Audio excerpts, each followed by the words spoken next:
Blackbrook Vale. The name itself embodied infamy. Neve arrived expecting misty ravines, decrepit trees bound in spiders' webs, and swarms of bats. What she saw was a warmly gurgling stream and the valley's gentle slopes blanketed in crocus blooms. Only a village of abandoned, ruined huts and a cemetery stretching to the horizon behind it attested to the valley's grim past. The village seems shrouded in a guise. Be not deceived, said the Queen. Reynard! Some men to search the environs for any sign of life. The blood-curdling roar that came from the ruins a moment later proved the Queen's caution warranted beyond any doubt.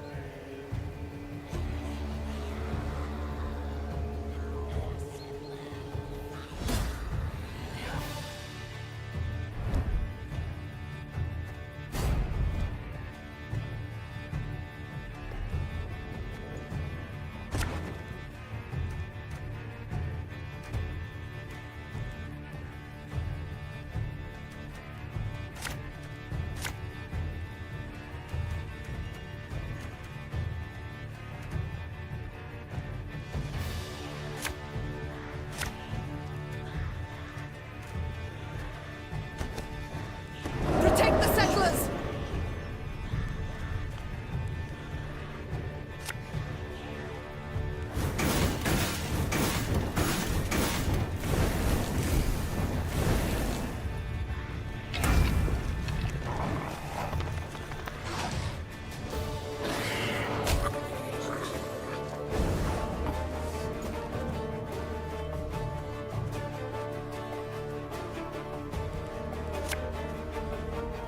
Left, right, left, right.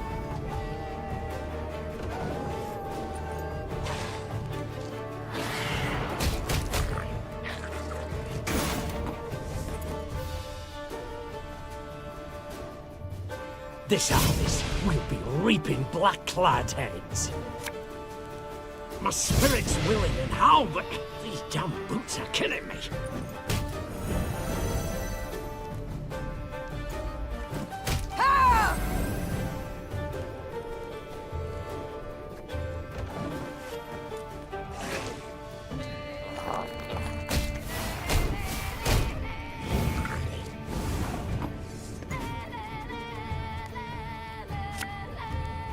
Hey?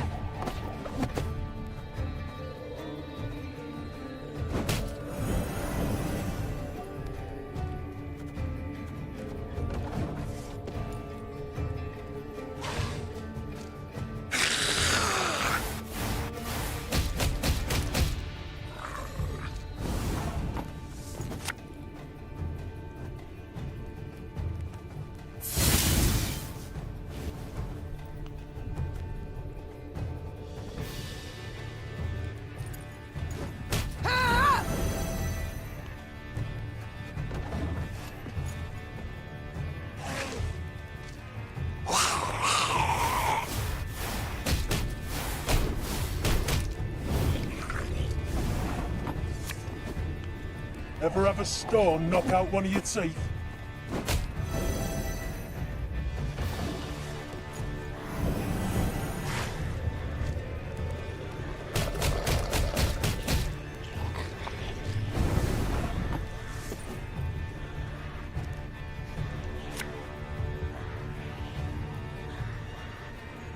I've hit the white of an eye from half a league away.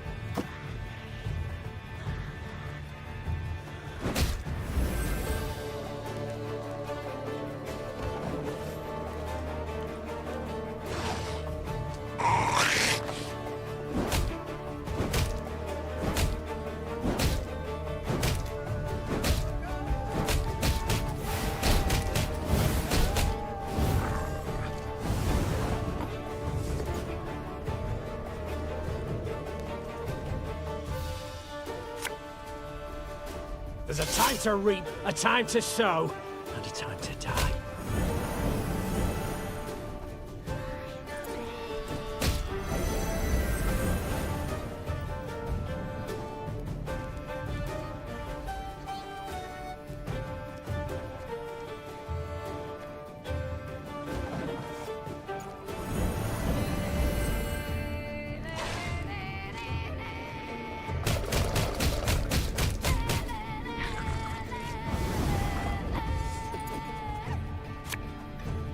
Coin never stinks, no matter how rank the pouch.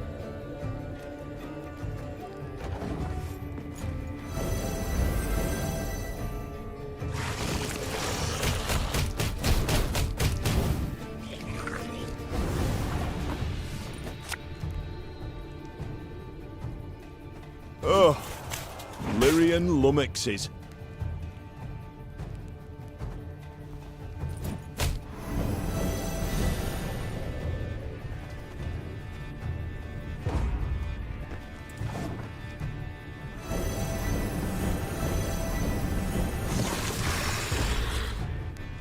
Likely the last, that one. Should be safe now.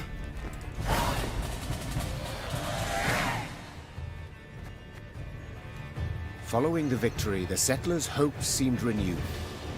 Could the beasts they felled have killed the previous lot of colonists? Perhaps the curse that had long hung over Blackbrook Vale was at last broken. We thank ye, your majesty. The settlers' leader said, slipping the satchel from his shoulder. You've granted us new hope. And a new home.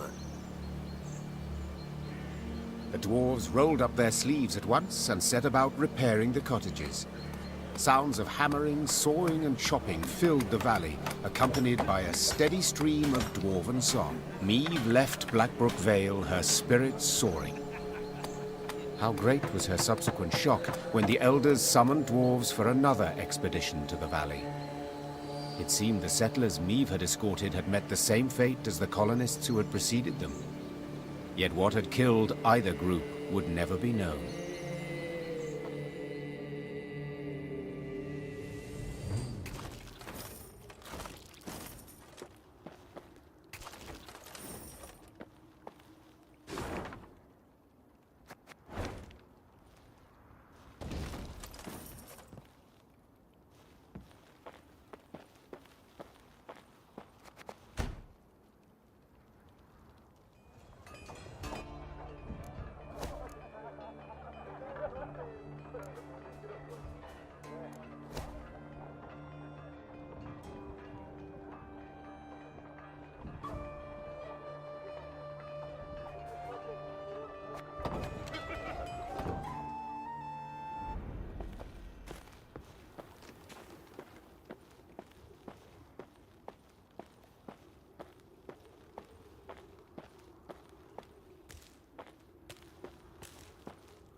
Well, I'd get up.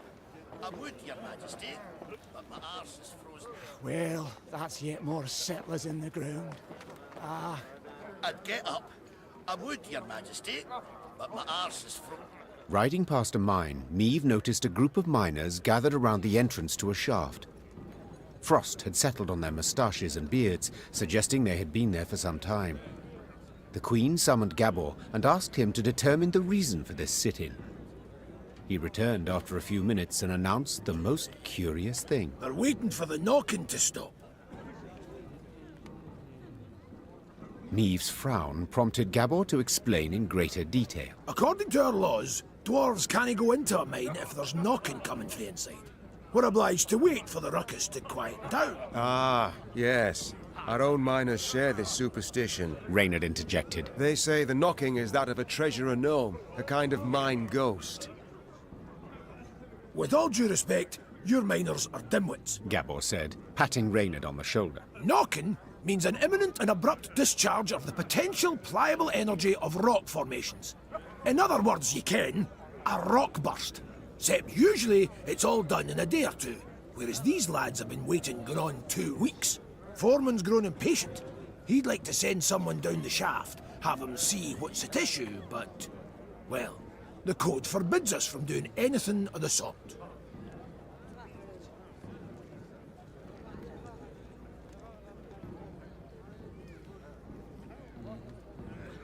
If in this manner I can gain favor among your brethren, Sighed the Queen, dismounting. so be it.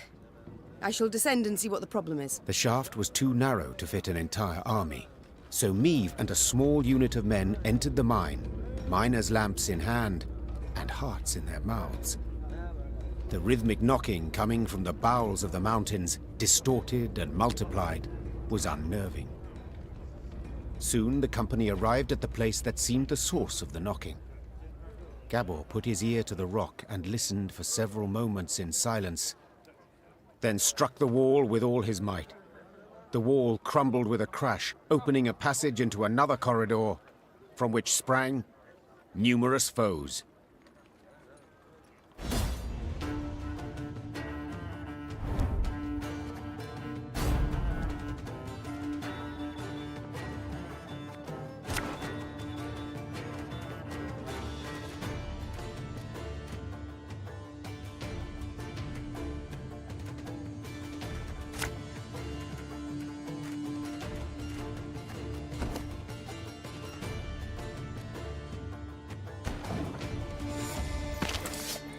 Did you hear something?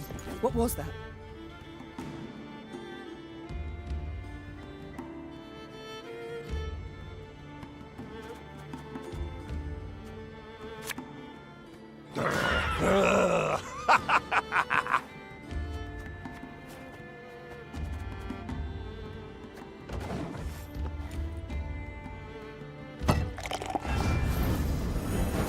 Who goes there? Drop your weapons! Nay, you drop yours!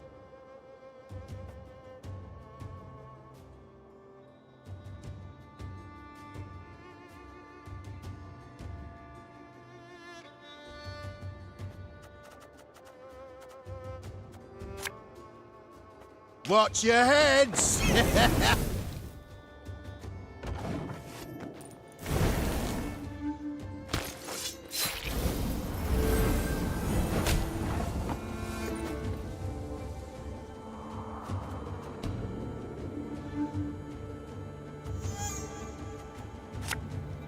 Yeah, yeah!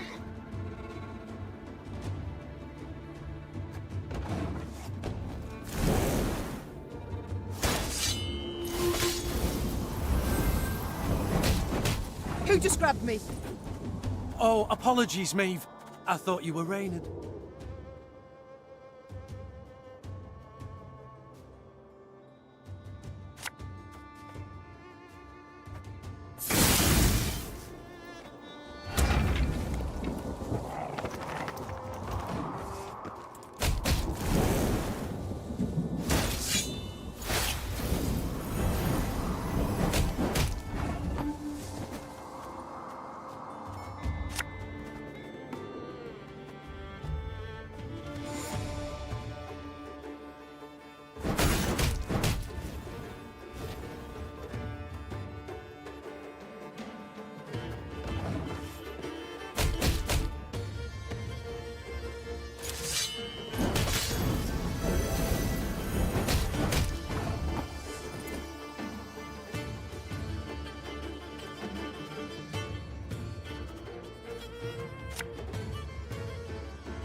We'll catch 'em all!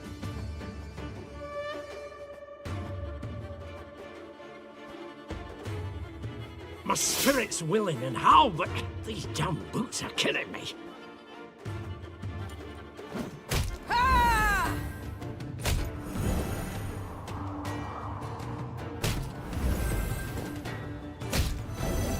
Ah!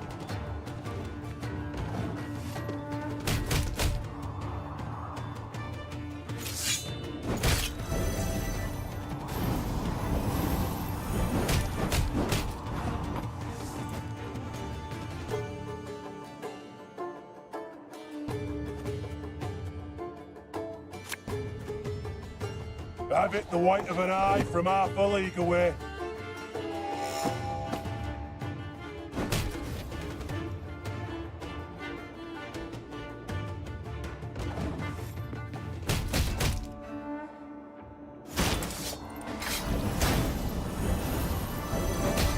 Reynard!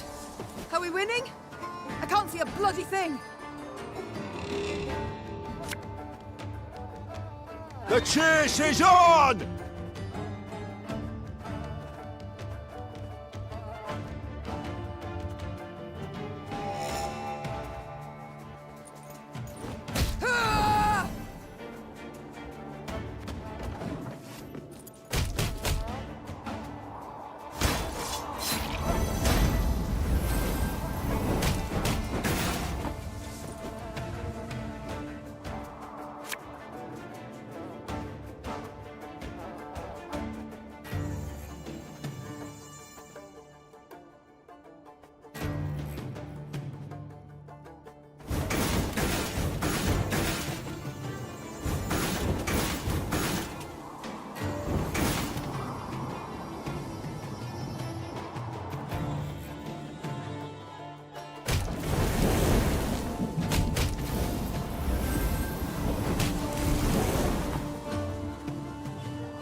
Sod it.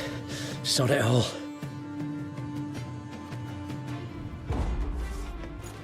Stop! Stop! We surrender!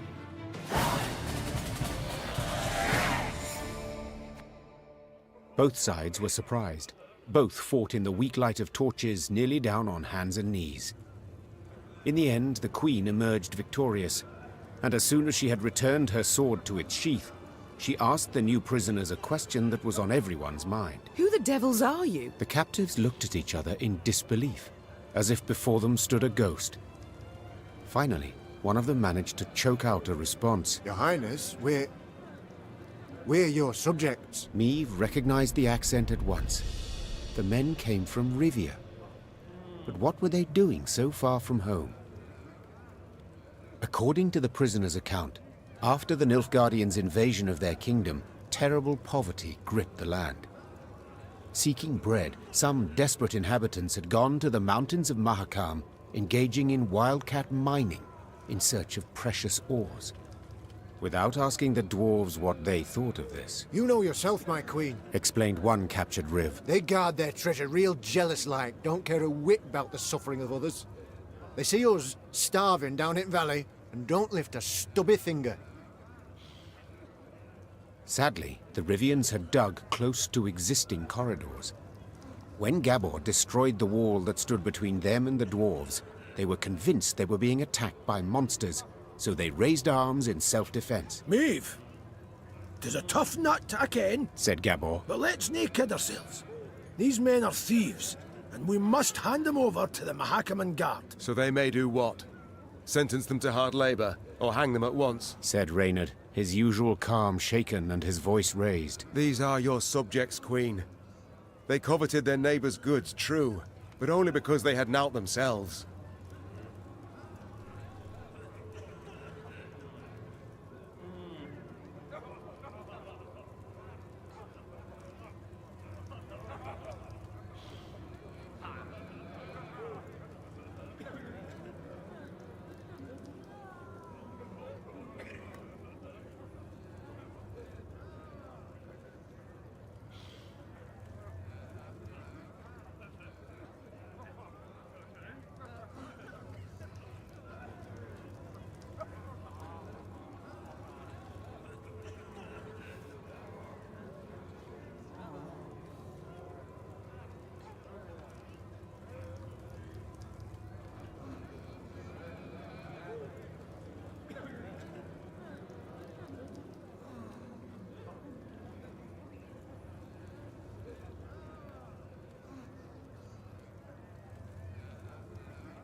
The foreman wished for the knocking to stop, Said the Queen. and so it shall.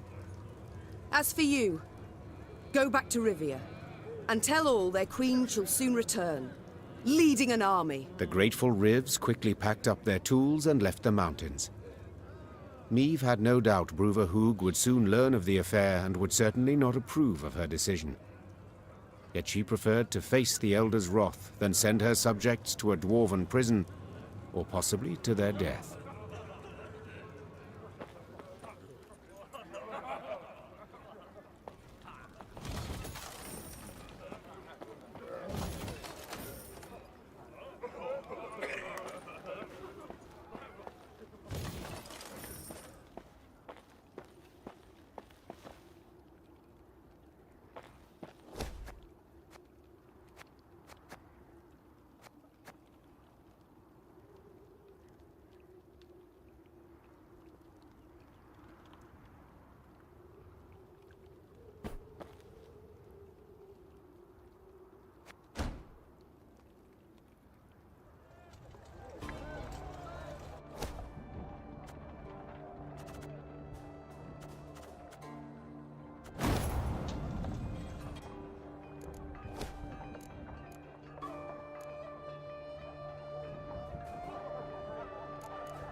The sound of approaching hoofbeats made Meve turn to see Reynard spurring on his panting horse, galloping at a breakneck speed towards her.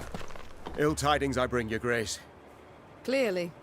Glad tidings never arrive with such urgency. Our scouts captured a Nilfgaardian messenger. He was traveling in disguise, and by night. When he realized his capture was imminent, he strove to destroy the letters he carried. We were able to salvage some, in parts. Anything of interest? Yes, there is, I fear. Your Majesty, you must listen. Consider your offer accepted. Direct Meve and her force to the agreed site. We await their arrival. Your reward shall be as agreed. Hail Keritsa. A traitor. We might have expected as much. Nilfgaard has shown amply that it abides only by the rules it sets. Since they have not proved able to defeat me in the field, in open battle, they seek other means. I suppose the scroll bears no name. It does not, your grace.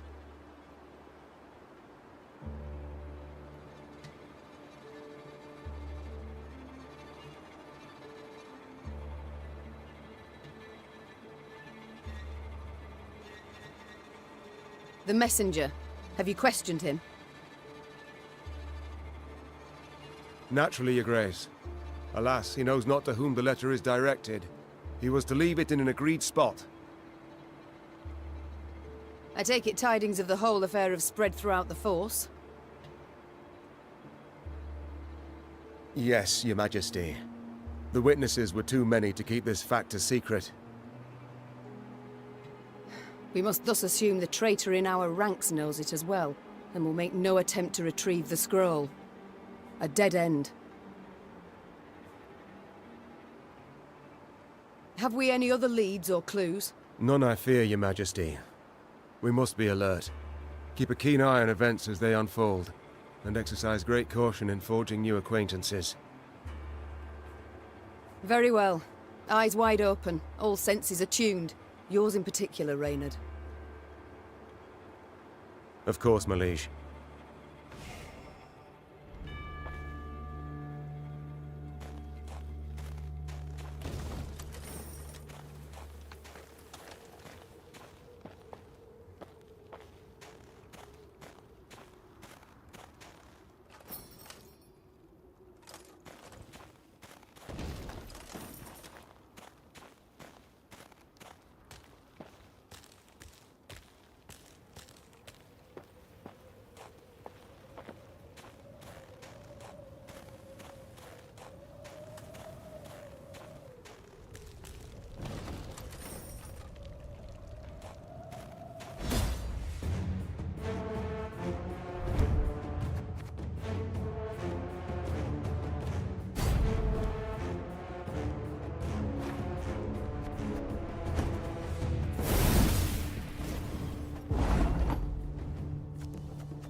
Should have listened to me, old lady.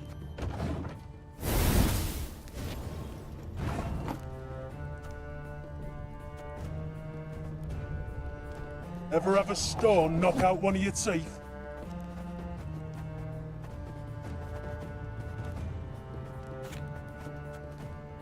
This harvest, we'll be reaping black-clad heads.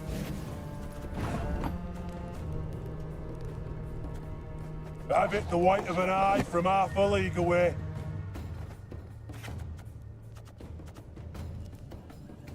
My spirit's willing and how, but these damn boots are killing me.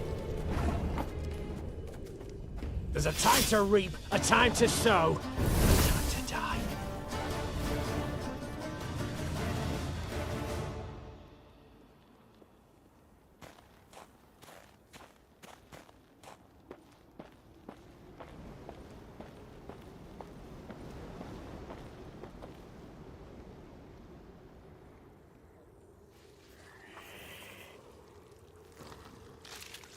Neve's force neared Davor's abyss. Signs of beastly feasting were not hard to find. Countless paw and claw tracks were impressed in the blood-stained snow. Among the boulders, bones picked clean were strewn about. Gascon lifted one from the ground. Empty inside, He said. Something sucked out the marrow. Neve's soldiers feigned indifference to the grisly sight. They marched on, their stepped rhythm unwavering, a song on their lips. Yet hearing a slight tremolo in their voices, Neve knew they merely sought to drown out their fear.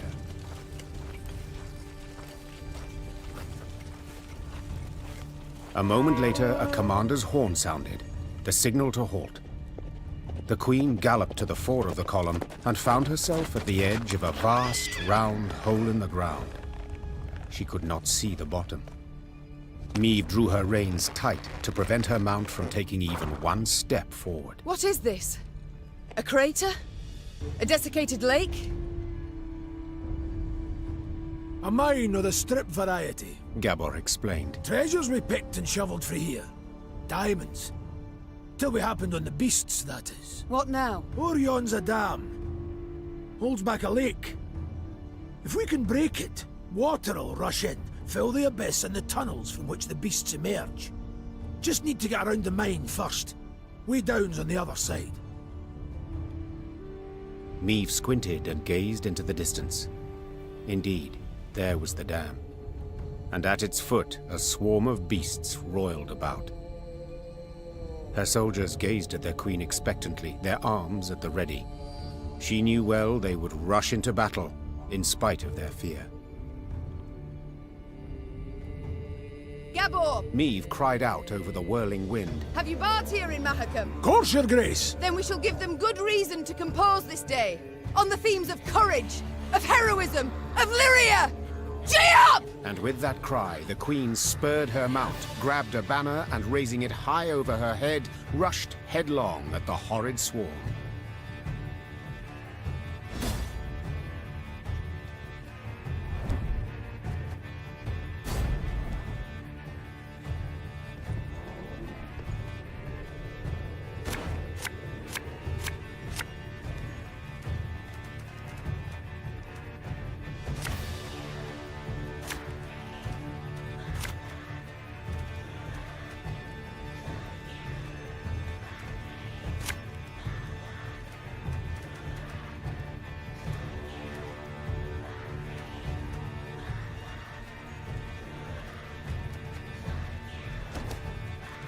Here's the way down.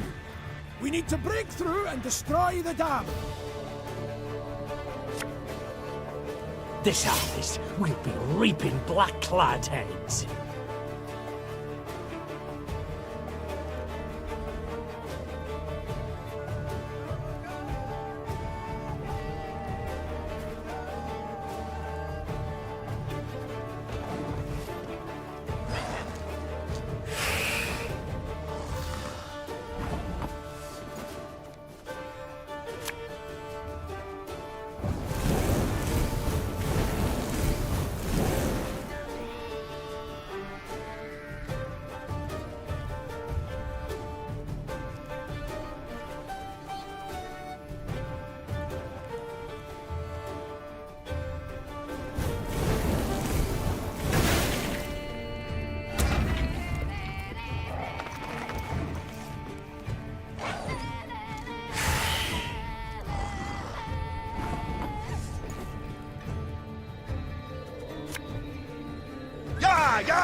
This could hurt.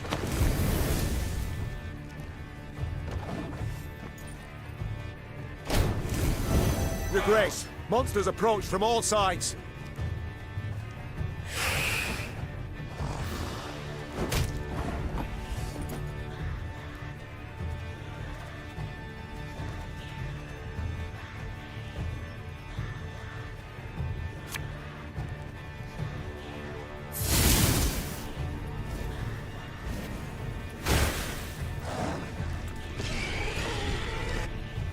And indeed, bards sang of this battle soon after. For no claws or fangs could break through the wall of shields the Lyrians raised that day. And no scales could protect the beasts from the Lyrians' stinging arrows and blades. Fight! Do not relent! Let us show these beasts! It is they who should fear us! The Queen shouted. In the end, the beasts turned to flee, yet Maeve's force cut off any chance of escape. A solid wall of men began to push the monsters ever closer to the edge of Davor's abyss. Pressed from all sides, the horrors began slipping over the precipice, screeching terribly as they fell.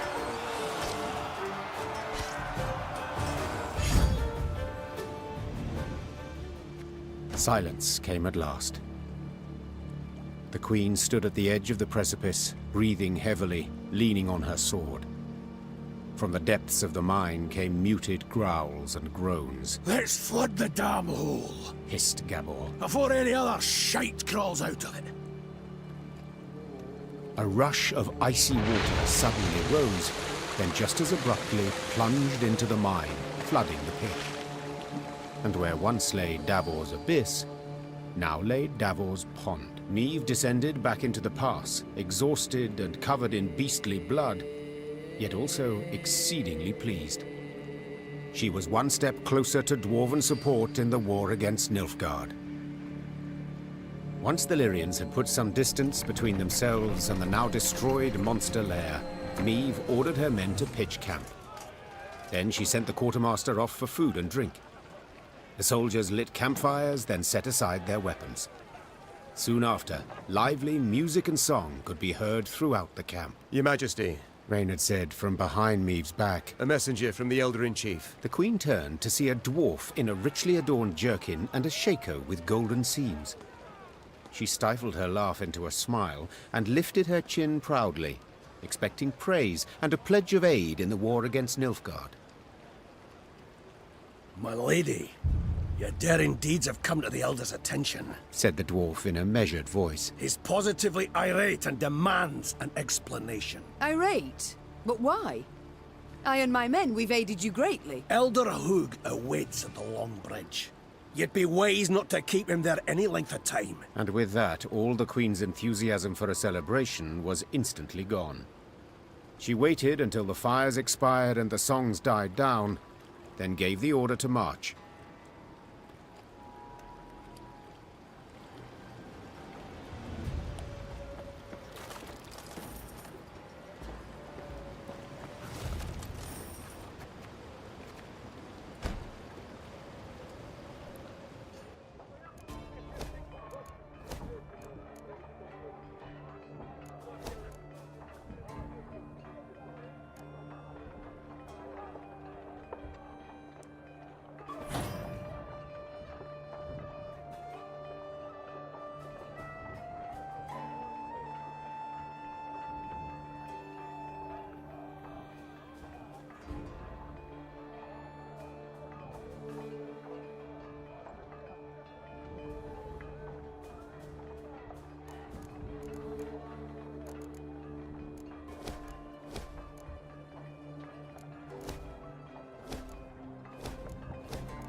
Frozen, all.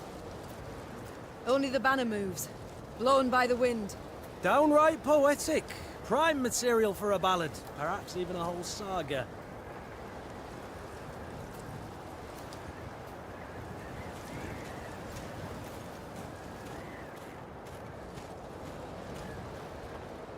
Gazing towards the horizon, Neve noticed a dark shape outlined against the mantle of snow that lay on the ground. It proved a tower, toppled and broken in pieces. Around it lay the ruins of other buildings, blocks hewn out of basalt rock protruding from the permafrost. That'd be the Clan Vidmar ruins, said Gabor, hollering over the wind. Rich ones had their clan seat here till earth tremors turned all into dust. Hundreds of dwarves lived here once, and now, not a living soul. Ah! Help! Save me! On the contrary, there was someone midst the ruins, and said someone was clearly in trouble. Neve ordered her men to find the unfortunate soul. They returned moments later, leading a dwarf whose teeth chattered. They had found him in a ruined building where he'd sought shelter from ghouls. Judging by his appearance, the dwarf had spent the better part of a week there. Mirko Vidmar, they call me. He said, patting down unkempt hair that seemed to reach in all directions. I came here seeking a family heirloom, lost in the tremors and the chaos they caused. I ken the chamber where it ought to be, but, well, beasts made their lair there. I cannot drive them off on my own. But bold warriors like yous ought to cut them down in a jiffy. So, will you help? I too have lost my home, estate, said the Queen. so I understand well what you feel. I shall help you recover your heirloom. Call it a whim. Mirko Vidmar's face lit up. Though he'd spent a week besieged and eating stale biscuits, and though there was a hoarfrost in his beard, he quickly trotted to the front of the column and led the Lyrian soldiers to the underground chamber. As promised, beasts awaited there.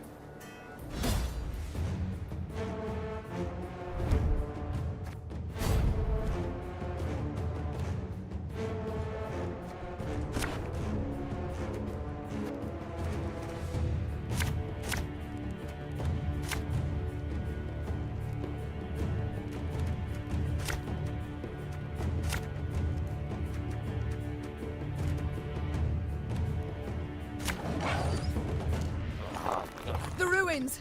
From there they come! Drive them back!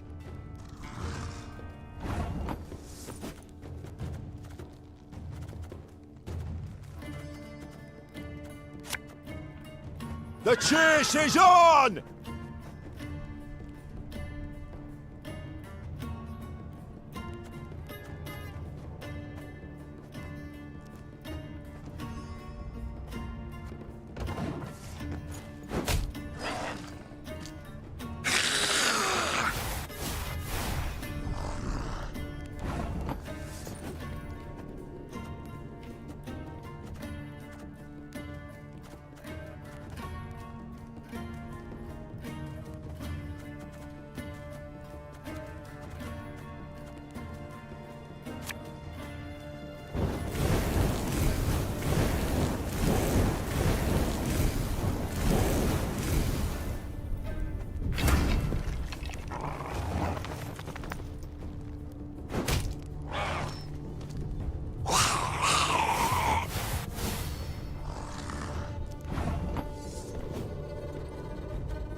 Bigger they are, easier they are to target.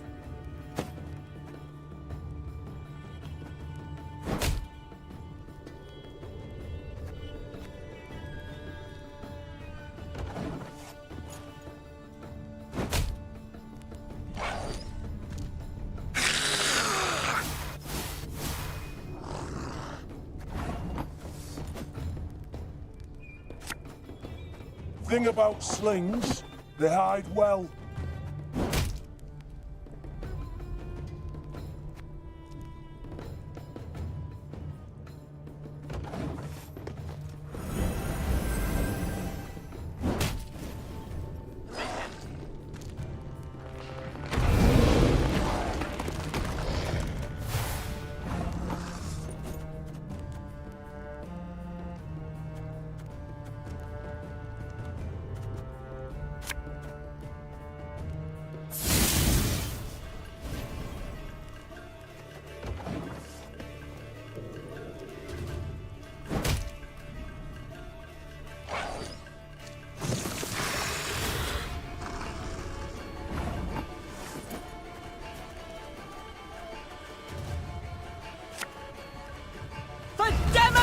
hands!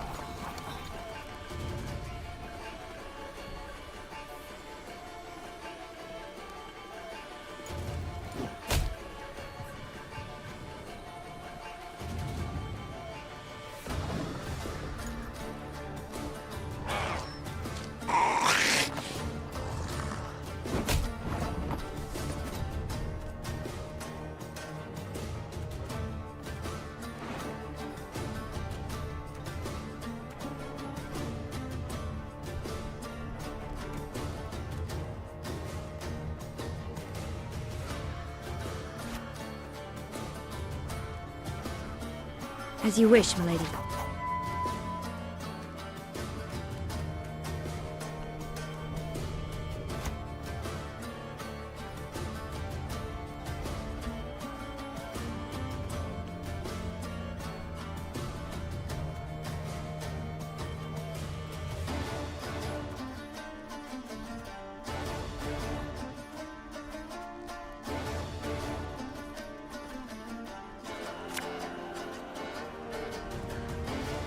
Her Majesty knows what she's doing.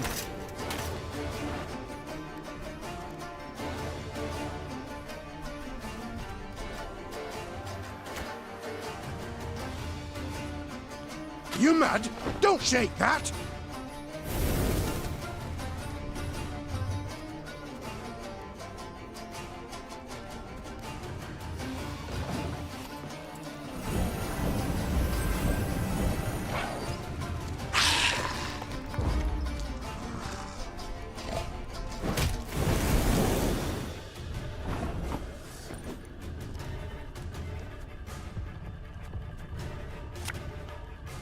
This harvest, we'll be reaping black-clad heads.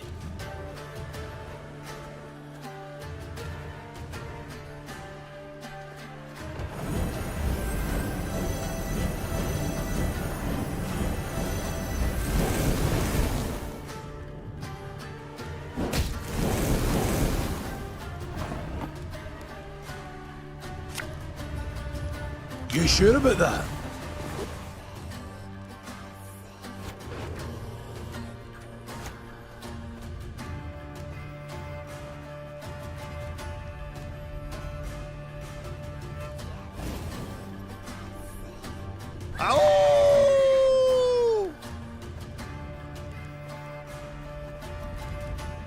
Got any victuals? Hungry like a wolf, I am.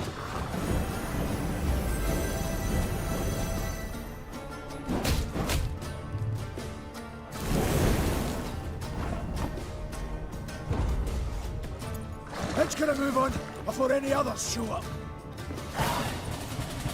As soon as the fight was done, Mirko Vidmar ran towards a crate that stood on a pedestal, slipping on the now bloody floor. When the...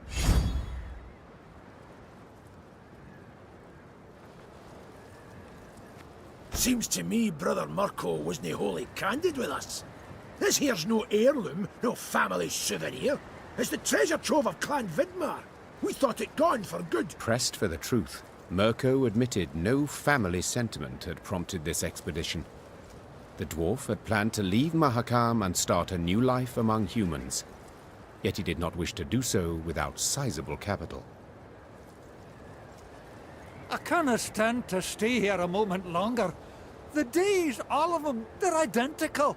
Rise with the first cockscrow, march in double file to the latrine, crap on command, 12 hours down the shaft and home to sleep. Mirko complained. Want a wifey? Put in an application.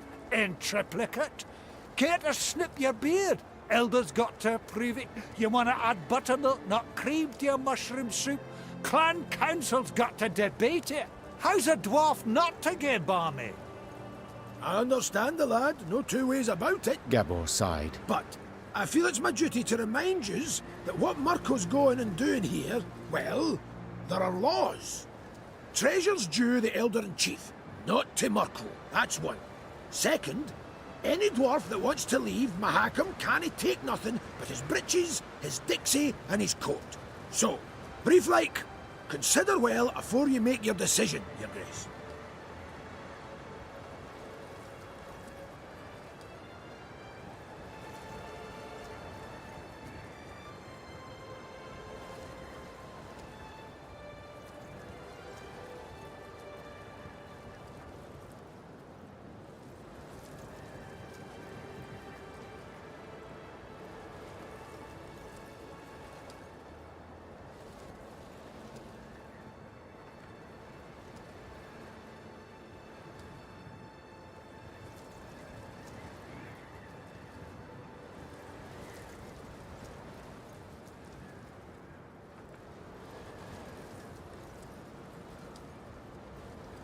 I sympathize, Mirko, said Meve. but I'm a crowned head. I must decline.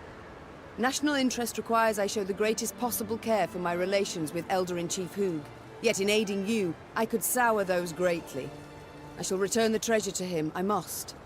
While you do what you will. Mirko Vidmar swore under his breath, then jostled his way through the Lyrian infantry and into the mountains, towards human lands.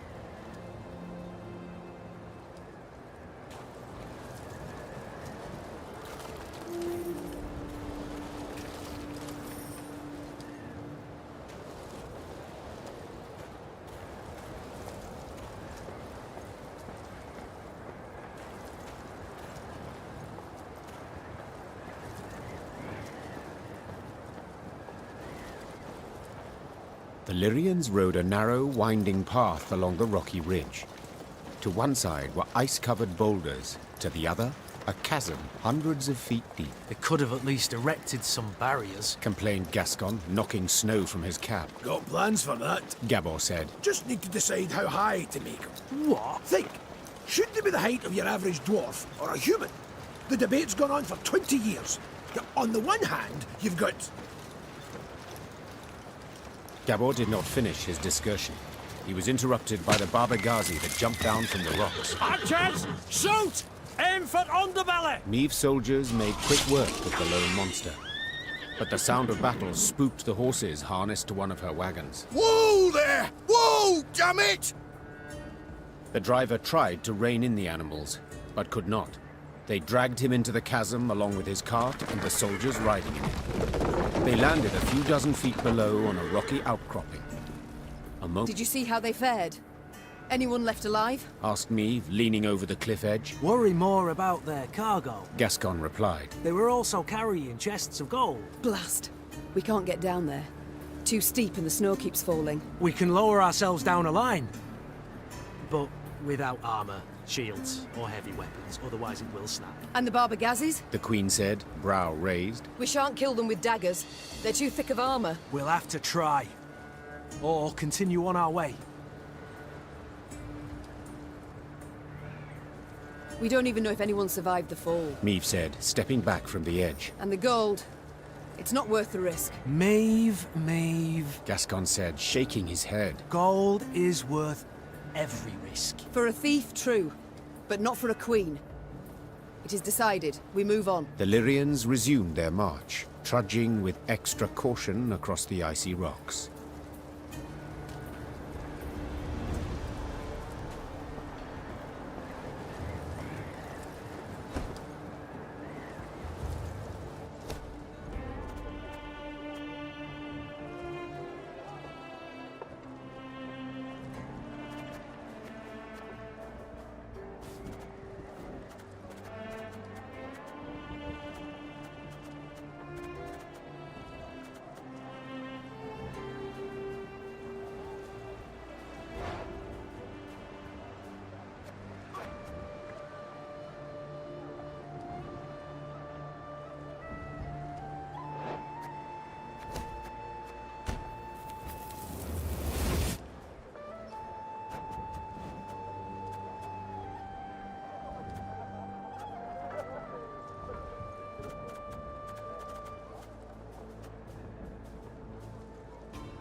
head mantle of fresh snow today. Got a blow before blow.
This could hurt.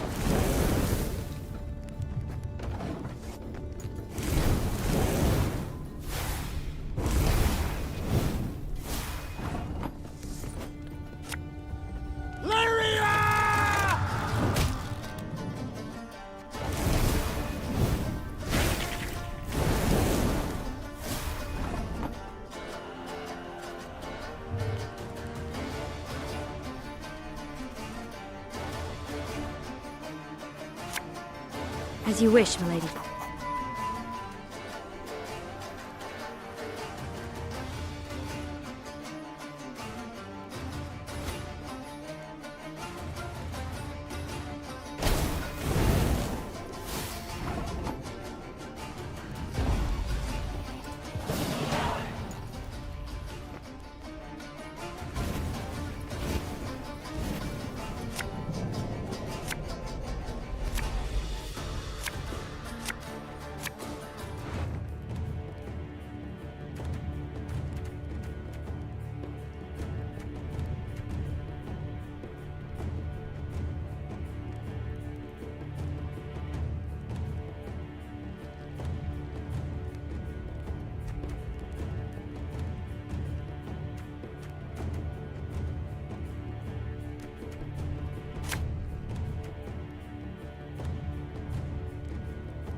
Ow!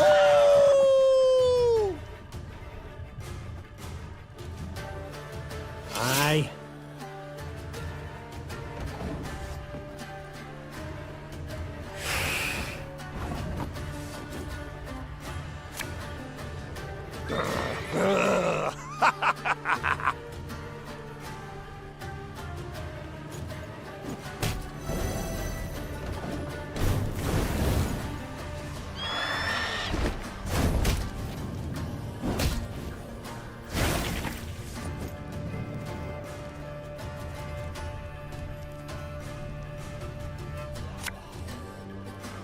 Can't take it anymore.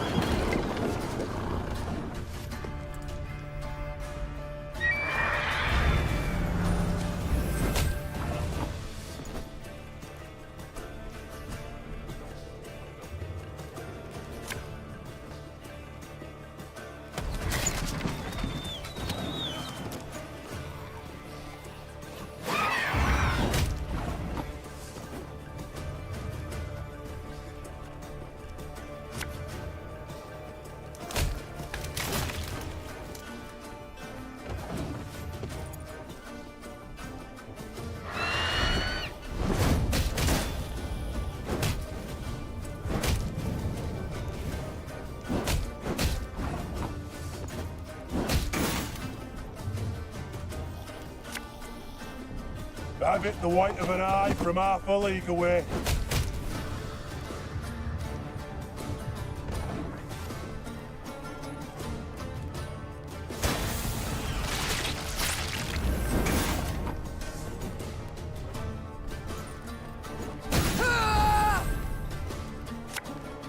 Bigger they are, easier they are to target.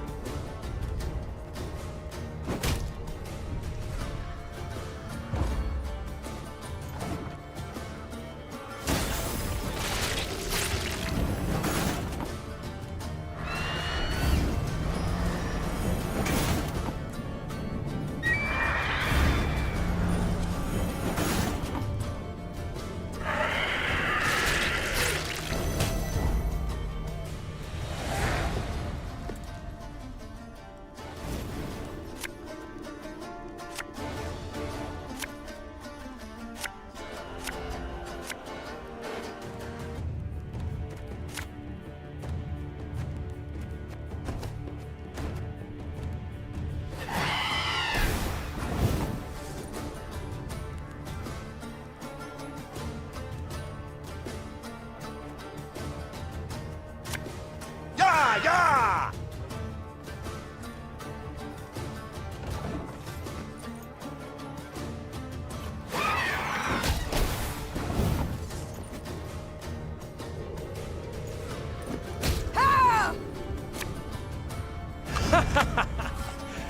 Wait, you're serious?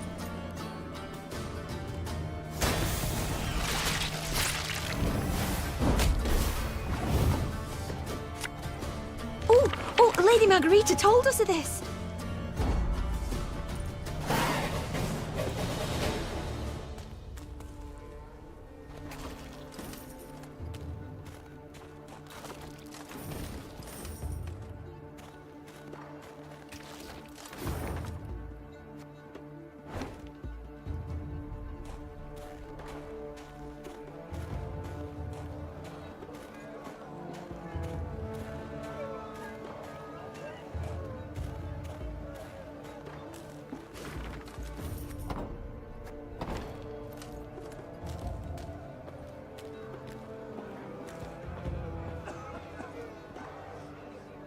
Niamh now witnessed a sorry sight. A mass funeral for miners killed due to a tragic convergence of events. Their lead caskets lay upon the snow, wreaths of hop cones laid upon them in turn. The mourners waited for the diggers to finish. The digging was tough, for the ground was frozen. As the crunch and thud of picks and shovels continued, the dead miner's foreman scrambled onto a boulder to make a speech. Angry shouts and loud booing stopped him. You knew it! You knew they'd smell vapours, but you ordered them to keep digging till it blew up in their faces! Meet the daily quota, whatever the cost, eh? You've blood on your mitts, whoreson! A mourner then picked up a chunk of frozen ground and threw it at the foreman. Blood spurted from the gash that appeared on his forehead. The first dirt chunk was followed by another, then by a rock, a brick. Meve realized that if she did not intervene, the foreman stood to be stoned to death.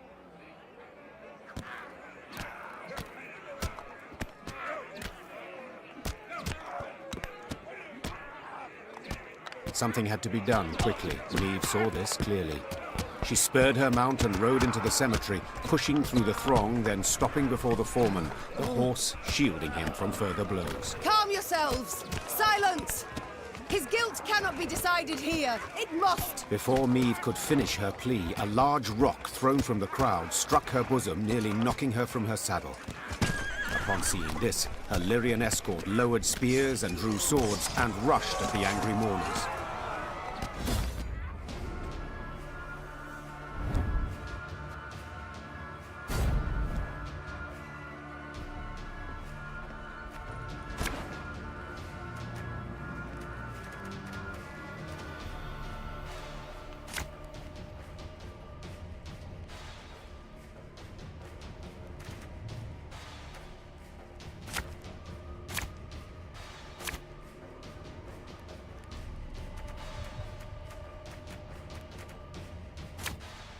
Back off!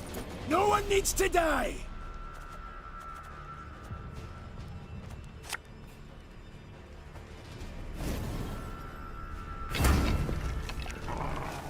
Army's a waste of time for one like me.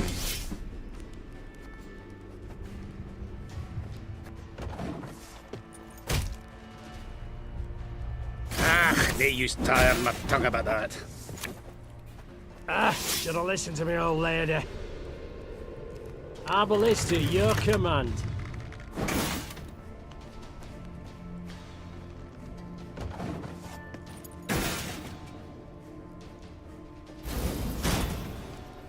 Shite! This sign of stopping!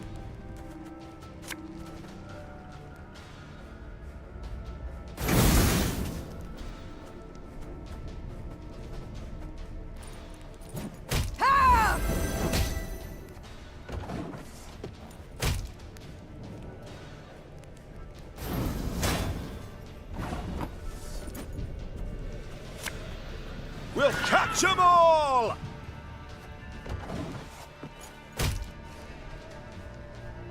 Now we must stick together. Did he interfere? Taint your business! The chase is on!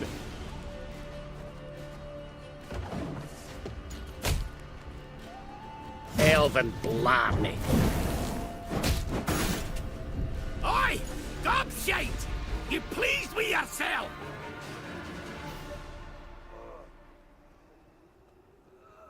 When it was over, seeing what had happened, the fore-dwarf fell to his knees and hid his face in his hands.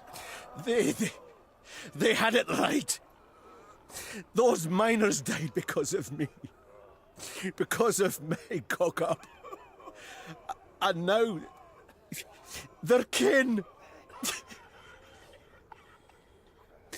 Though the dwarven elders thanked Meve for stepping in and preventing the four dwarves' lawless lynching, the queen left the cemetery with a bitter taste in her mouth.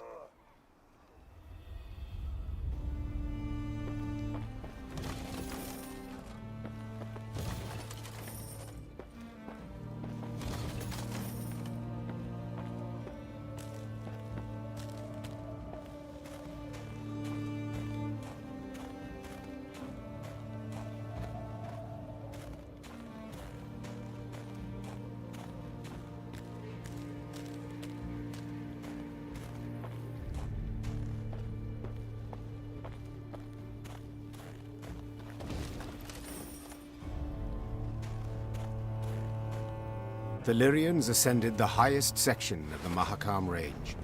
Snow crunched under their boots, cold air stung their lungs, and the wind snapped at their cloaks. Meve wiped sweat from her brow and turned to Reynard. There! By the rocks! We shall... The rest of her words were drowned out by a powerful blast. The entire mountain rumbled with a low, vibrating roar. The sound grew louder, echoing off the rocks, splitting their ears. The Lyrians looked around, disoriented. Few heard Gabor's warning. Dinna just stand there! Get behind a rock! Quick! Meve followed the dwarf's gaze and cried out in terror. The snow stuck to the mountainside had started to slide down the slope, sending up mists of icy dust. Before she could react, the white torrent knocked her to her knees, crushing her and smothering her into the ground. All she felt after that was all-encompassing cold and fear. Meve survived. The dwarves who ran to the Lyrians' rescue dug her out of the snow in time. Some of her soldiers were not so lucky. The Queen looked at their bodies, blue, frozen. Next to them lay dead horses, demolished wagons. The losses were enormous. Meve wiped her cheek. Her tears burned her frozen skin. Gabor spoke a while with the leader of the Mahakam Guard Patrol that had come to their rescue. His face was dour. What? What have you learned? I'll tell you all in good time. First, you need a warm drink, good victuals. No, Gabor. I need to find out what in blazes happened here. Well, it was an avalanche. Of course it was an avalanche. I'm no fool. But what caused it? What was that noise? Signal horns. Ours. So you brought this snow down on us? Dwarves! Well, aye, but, unawares. Explain, in brief. See, we clean our mount regularly. The way menfolk shovel snow off their roofs. Otherwise, the whole shebang would come tumbling down on our heads. When snow's gathered deep enough, we blast our horns to cause a controlled avalanche. Then we need to, sweep up a wee bit and the road's safe. All well and good, but why did you decide to clean up right as I was passing through? Wondering that myself. Schedule says next cleaning should have been a week from now. But someone asked the route to be cleared earlier. Who? Meve, I'll tell you. But first, promise you'll... Who? Hey. Owain ep Clenvog, the Nilfgaardian emissary. Think it were meant as revenge for attacking their caravan. The bastard. Reynard! Reynard! Wait! Wait! I understand you're a wee bit upset, you've every right. But you'll never prove Owain meant you harm. The sly weasel will make sure he didn't dirty his own paws. I've no such scruples. I'll find him and kill him. And then? How'd you tell that tale to Bruva? Meve, you're justly taught, but for the love, just this once, let it go. Or you'll leave Mahakam with nae a scrap to show for it. Moments later, scouts reported Owain was camped to the north of the accident site. Meve had to decide how much she was willing to risk to get her revenge on the Imperial emissary.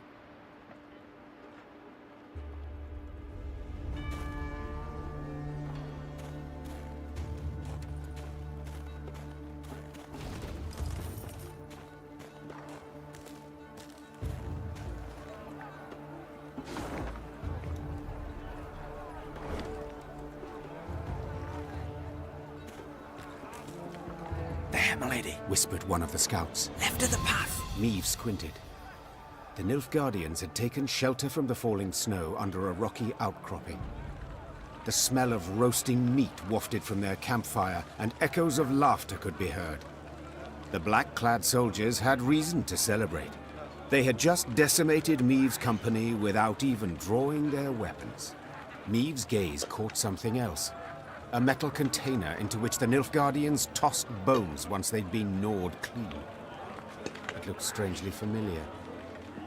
Only after a moment did the Queen understand it was an overturned Lyrian helmet dug out of the snowy grave of one of her men. The Horsens. Meve hissed. They'll pay for this. Meve! Asking you last time, keep a cool head, whispered Gabor. You want vengeance? I get it. But think of the cost. If so much as a hair gets plucked from Owain's head, Bruver will never forgive you, and you can kiss any hope of aid goodbye. Silence followed, finally to be broken by one of the scouts. Milady, what's the order? Do we attack?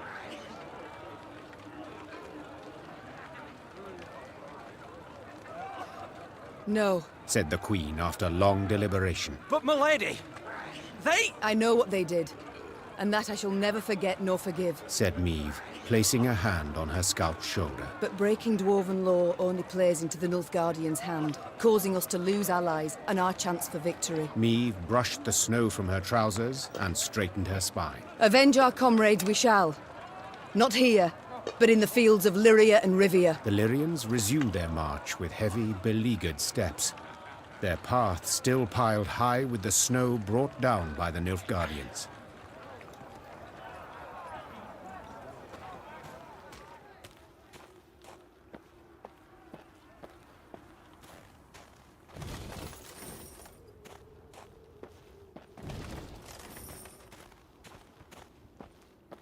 For frostbite, you'd best avail yourself of some onion juice. Even better if you had a wee nip of vodka. As Meve neared Langbridge, she ordered her bugler to announce her arrival, then retired to her tent to freshen up. Gascon was already inside, awaiting her. I do not seem to recall summoning you. In that case, I must tell you to fret not. Nothing wrong with your memory. I've come with no agenda. Spontaneously, call it, to chat. Then I propose you leave. Just as spontaneously, call it. I must don fresh clothes. I'm to see the Elder soon, and I'd prefer to not smell of horse sweat. Doubt it'd make much difference to him. And be assured, I know what I speak of. When last we met, I found myself standing downwind of him. A pungent experience.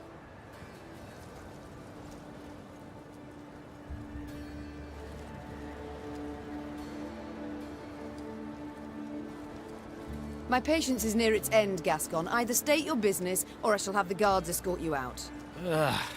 Not a hint of a sense of humour. There's something you ought to know. And decidedly before you meet with Bruver. The sites we cleared of beasts, I ferreted a bit. Noted something peculiar. Any notion what it was? None. The monumental dwarven architecture, perhaps? Bones, my dear Meve. Dwarven bones. Now, guess what I found on them? Wait, don't dare give me any hints. Bite marks. Of course. After all, they'd been gnawed clean of all flesh by monsters, incidentally making it quite easy to spot other markings. Ones made by axes and swords. To be certain, I showed the bones to our medics, and they confirmed my conclusion. Meaning what? That the entire clan, the Fuchses, did not perish due to an invasion of beasts from the depths. The monsters merely ate the bodies and occupied empty homes. Now, I shared my discovery with Gabor, and guess what he did? He panicked. He started to squirm, babble nonsense. I wager my right arm, he's hiding something. Blast. Overly eager to aid us from the start he was. I might have sensed something. I shall have him summoned at once. And I thank you, Gascon. I won't forget this. Minutes later, Gabor stood before the Queen. At first, he tried to mislead her with evasive answers, but as her pointed questions demolished one clumsy excuse after another, he had to give in. Oi. As King Desmond said after a hefty squirt in his hose, we can't sweep this under the rug. If you think I welcome jests in this moment, you err. My fingers itch to summon the hangman. Right. So... 'tis true. I misled you. But on our clan elder's orders, supposed to make sure you destroyed Burr's Rump and Davor's Abyss thoroughly enough to leave nae a trace. What? Why? What did they wish to hide? They was home to the Fuchses, our mortal enemies. They'd been a-boiling our heinies for ages, thumbing their noses, taking what they want when they want, and the Elder-in-Chief didn't gie a ploughing whit. So to stop them, our clan, we did the unpardonable. The Ziggurat elders saw their chance and they... Gods. So you were responsible for the deaths of all those dwarves? Me? I didn't raise a finger. Tried to stop them, in fact.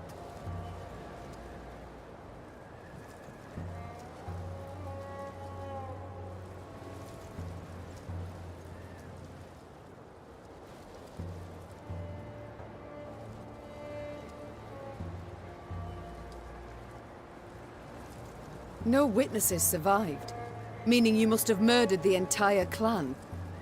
How? Queen, you sure you... I am. And you should be sure to answer in full, omitting no detail. A few years back, we got pummeled by a horrendous winter. Stone-breaking frosts, whiteout storms, avalanches. Made travelling a painful form of suicide. Hunger drove beasts out of their dens. The pass was covered in the filth. Got to where they paced right outside the walls. Fuchses fought a hard, bloody fight to keep the critters out of Davar's abyss. Lost near every axe-wielding dwarf they had. Only survivors had to winter at Burr's Rump. Our elders felt such an opportunity wouldn't knock again. After killing the town's meagre guard, they set fire to it and barricaded the gates. They didn't stand a chance. Bastards. How in the world did the truth go undiscovered? Once it were over, our dwarves opened the gates. Before they'd lit their pipes, starving beasts came crawling out of the pass. The stank of dead flesh was strong. Zigrans who came back from that never were the same. If you'd only gandered their gaze when they had us all take a vow of silence. And then... You invented that blarney about primeval monstrosities the Fuchses had awoken by mining too deep. A riveting tale, and one with a moral to boot. Aye. But the elders worried Bruver would suspect something all the same. That's why they wanted you to destroy all the evidence. Repugnant. You claim not to have taken part, but neither did you do anything to stop the massacre. What was it to do exactly? The elders had decided. No dwarf would listen to me. You might have informed the Elder-in-Chief. The guilty would have been punished. The guilty? You didn't ken Bruver. He'd punish the whole clan. Women, children. No exceptions. Maeve. Queen. I'm begging you. He canna ever learn of this. Aye, I want a hack flame too when I think what the elders done. But t'other way it'd bring but more pain and death.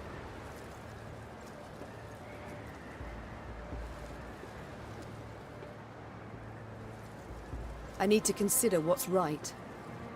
Meanwhile, Gascon, make sure Gabor remains our guest.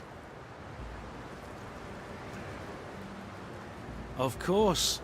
I'll let you know if he so much as rolls his eyes towards an escape route.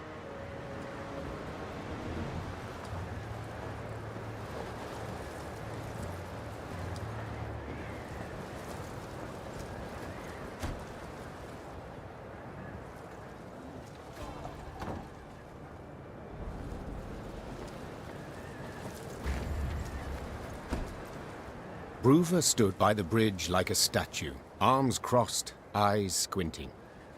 Maeve sighed inside. She stood little chance of having a pleasant chat. Elder-in-Chief, sir. No Sharon and Grayson here, lass.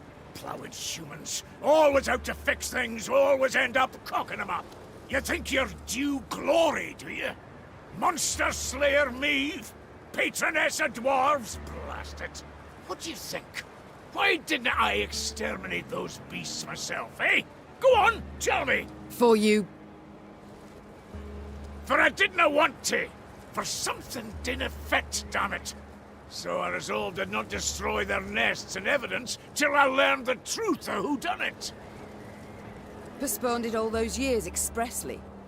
Though your subjects were dying. I didn't need no lectures from the likes of you. Justice must be served. That's worth any price. And I was close. Had leads. And now, it's all gone to hell. You flooded Devor's abyss. You brought Burrow's rump down on itself. and I'll never ken who killed the Fuchses. Understand? Never!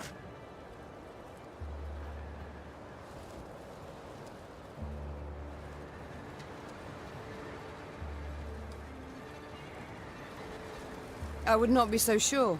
Sure of bloody what? That you shall never learn the truth. For I learnt it just moments ago.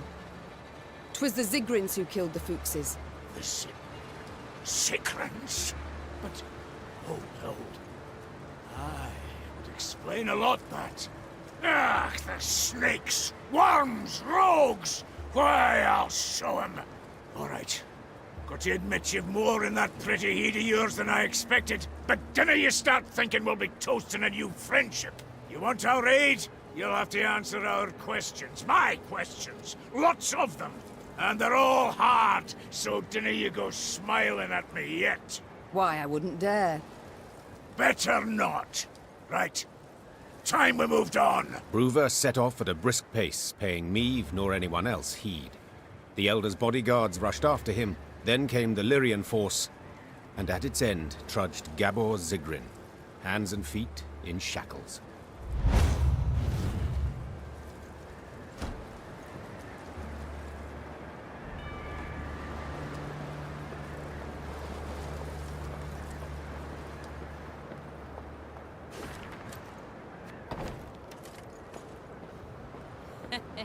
Wanted to hunt monsters, eh?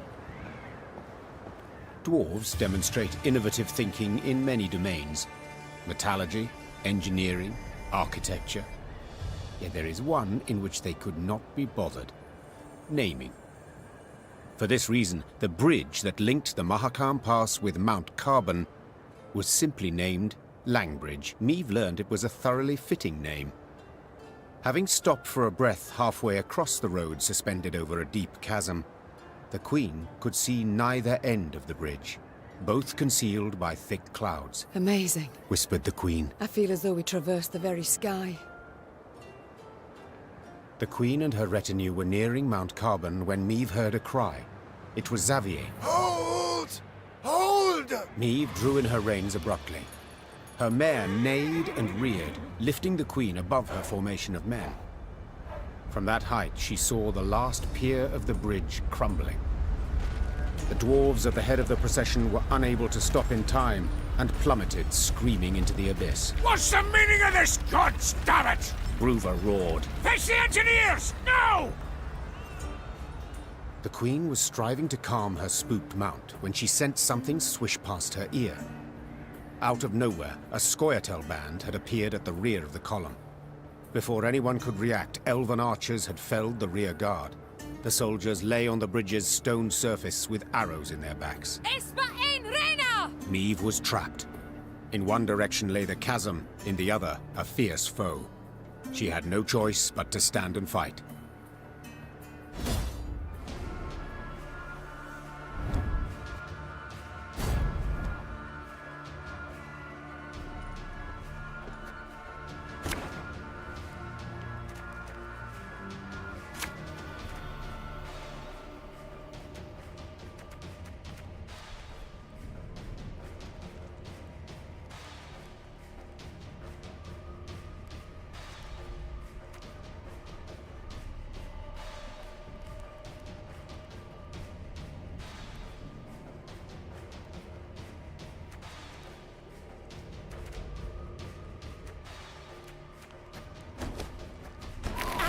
Brenna, you are mine. We're trapped, Your Grace, but we can try and fight our way through. Elerin!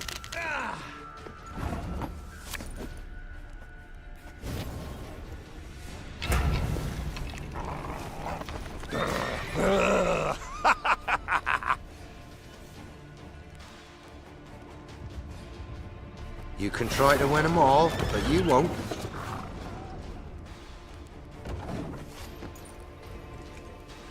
Special prize, just for you, love.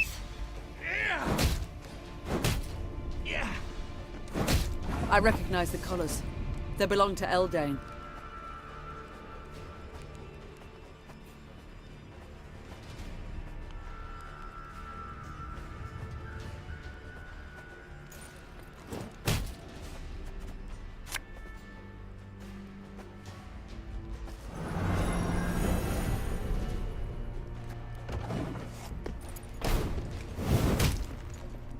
Nay, dwan fe camest.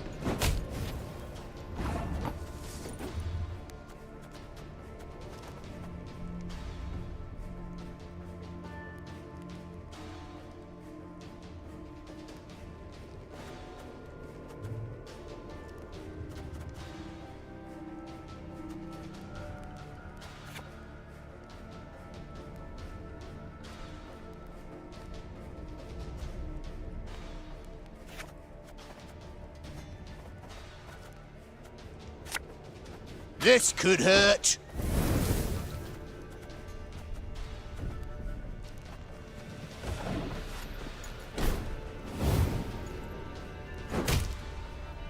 Show me the coin or sod off.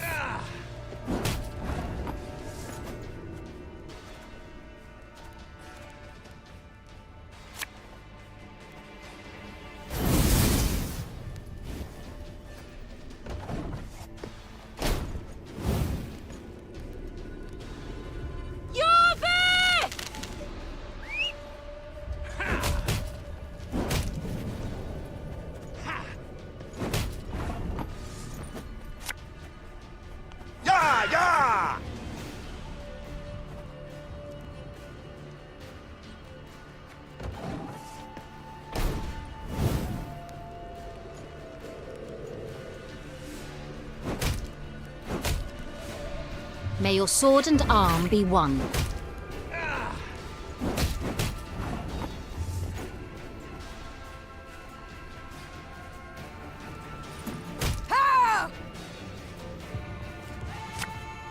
Watch your heads!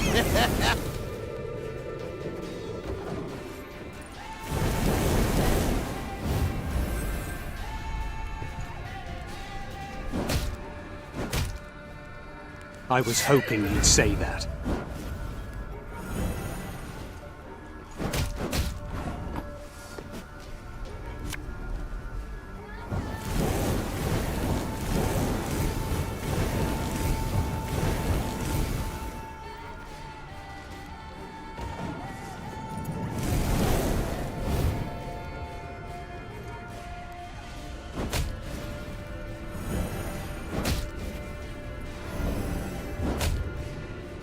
Now we will see who is weak!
You are mine! We trapped you, Grace, but we can try and fight our way through. You're there! I smell a leak.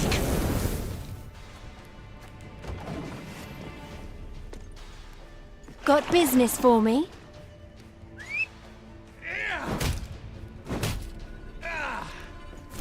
I recognize the colours. They belong to Eldane.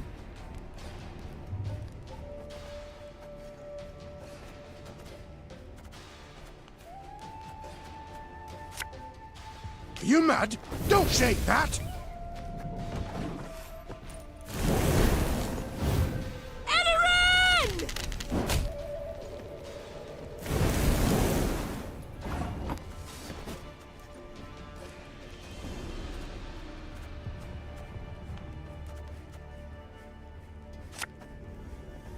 Aye.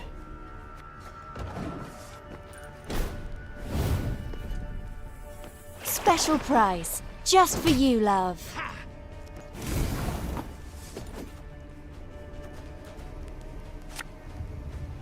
Should have listened to me, old lady.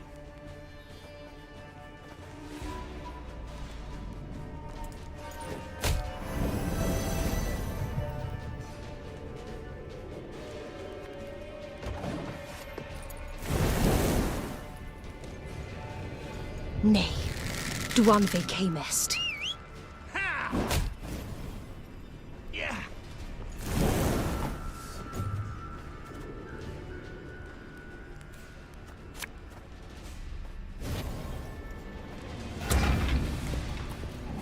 Pays late. Again. We'll catch 'em all!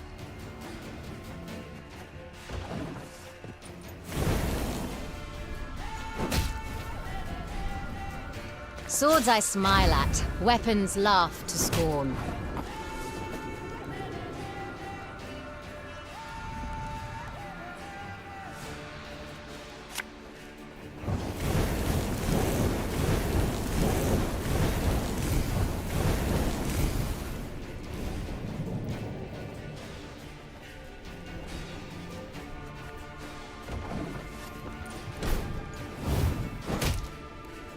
Your tricks will not save you, Dwan.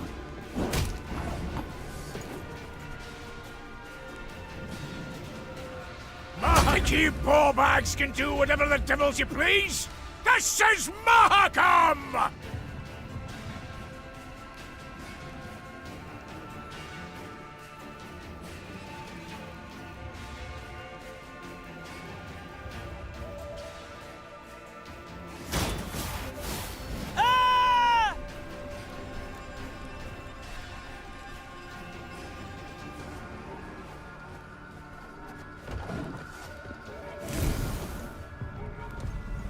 Blood and neck ends. Similian Vart.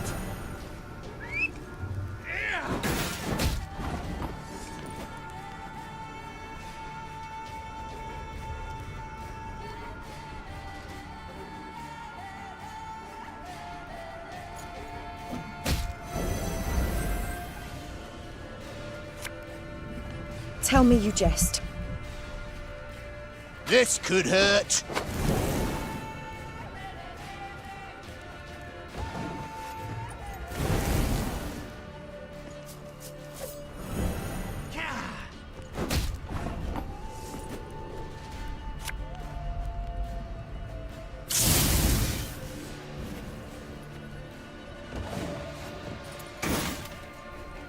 None shall tread on us!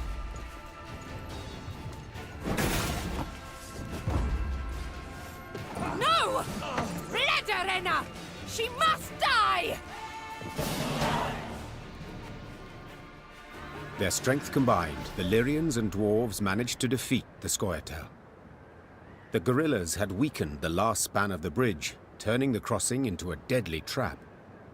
Had Xavier, who noticed the weakened structure at the last instant, not called out, all would have fallen into the chasm. The Lyrians managed to capture the unit commander.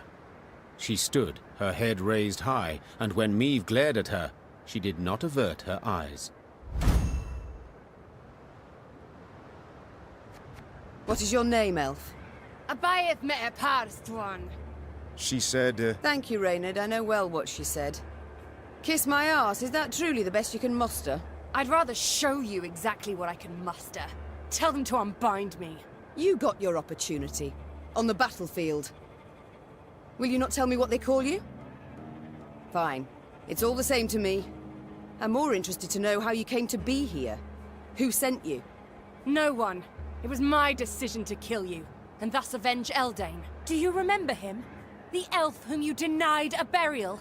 Whom you left in an open field to rot? You've elven blood on your hands. The blood of the elves of the Moulderwood.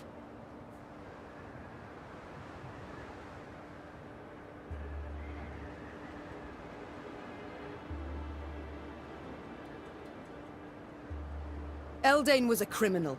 He got what he deserved. You call him a criminal? What do you call humans who murder our kind in pogroms? Who massacre us? What do you call Black Rayla who fought at your side?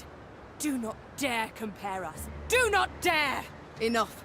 I've heard all I wish to hear. But I haven't. Did you fall in your heed, elf, eh? If you want to fight humans, go on and do it. You cannot talk sense to idiots that lay here, damn it. Mahakam is and will be neutral. You cannot be neutral. To Dwan, you are either their foe or their dog. Mahakam has stood aside sleeping long enough. That is why we struck it in its very heart. As a call to battle. A call to brethren whom you, Elder, have kept from the world too long. I have kept him away. I've been bloody right to do so. You want to play at war, you numpties? You want to force the Pontar to flow upstream? Gang right ahead. Good riddance, I say. Gan kill, gan die if you fancy. But God's damn it, leave us alone. Yeah, I should kill you. With my own hands. I should cut your throat, put you out of your misery. That's what you want, innit? To die? To die a stupid death? Well, I'll not grant you that. Nay, nay, I'll lock you in a tower. Sit there 3 centuries, and you just might grow a brain. Bruva Hoog gazed after the shackled elf as she was led away. Neve expected him to continue fuming, cursing her. But the dwarf stood silent, and his old eyes, half concealed by brows bushy as a forest floor, showed not anger, but the deepest sadness. Dwarven engineers made quick work of repairing the crumbled bridge span.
Look, Mount Carbon. Damn. And I thought Novigrad was big.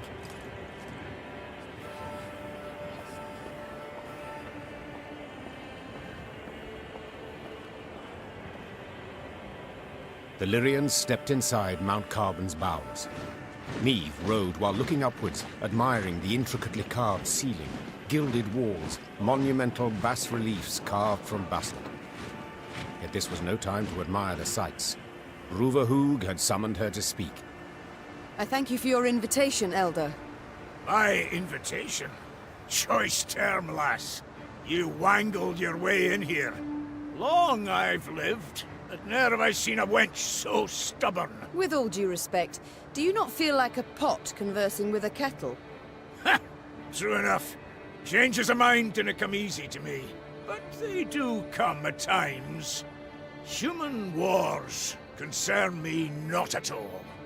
For so many they are, who could count them? Near a year goes by without one wanking king invading another's realm.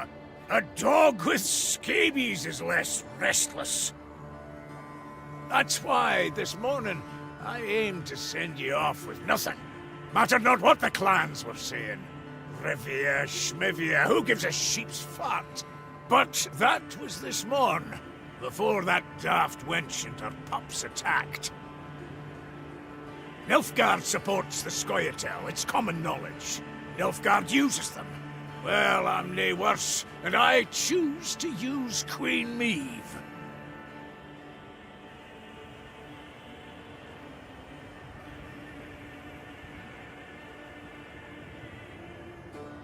So what use would you make of me, if I might ask? You've a plan? Aye, the kind dwarves like best. Simple, but sneaky. Like to give Nilfgaard a warning, you ken. If you're going to rile my dwarves, throw 'em into the Scoia'tael ranks, you'll regret it, aye? But I'd like to issue the warning without declaring war. All clear to you so far? So, when you march out of Mahakam, you'll find a company of our foot dwarves waiting out with the gate. Officially, volunteers enlisting with you against my will. And you're to put them at the fore next time you face Nilfgaard. Want the Blackclads to break their teeth on our bucklers, get a taste of our axe blades. After that, dare say they'll think twice before they send more Scoia'tael into these hells. I do not.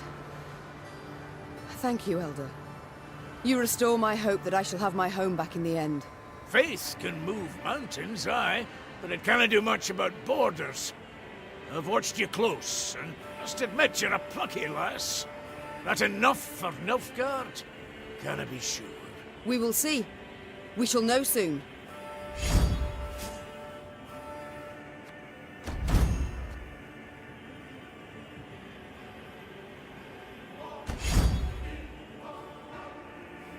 I would like to march at once.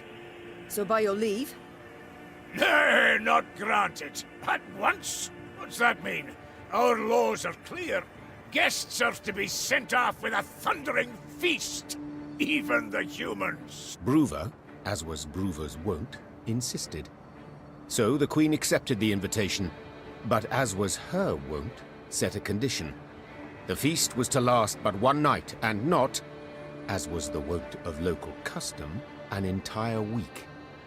All clans were to be represented at the feast, save one, of course, the Zigrins. For they had already learned their punishment. The entire clan was banished from Mahakam. An exception was made for one of their number, for Gabor, who was beheaded before the day was done. When the sun had retired behind the peaks, the underground city came alive with the sound of bugles, bagpipes, and horns. The dwarves emerged out into the central square and danced exuberantly, sparks kicking up from their hobnail boots. The usually crabby Elder-in-Chief Hoog proved a cordial host that evening. Let's drink, lest our neck shafts grow cobwebs! Suddenly a messenger arrived. Bruver lifted his copper horn to his ear and listened with furrowed brow. What's that? Speak up! When she saw a sour grin on his face, Maeve knew the tidings were not good. Yet she did not suspect they pertained to her directly. Maeve, you expecting anyone? How's that?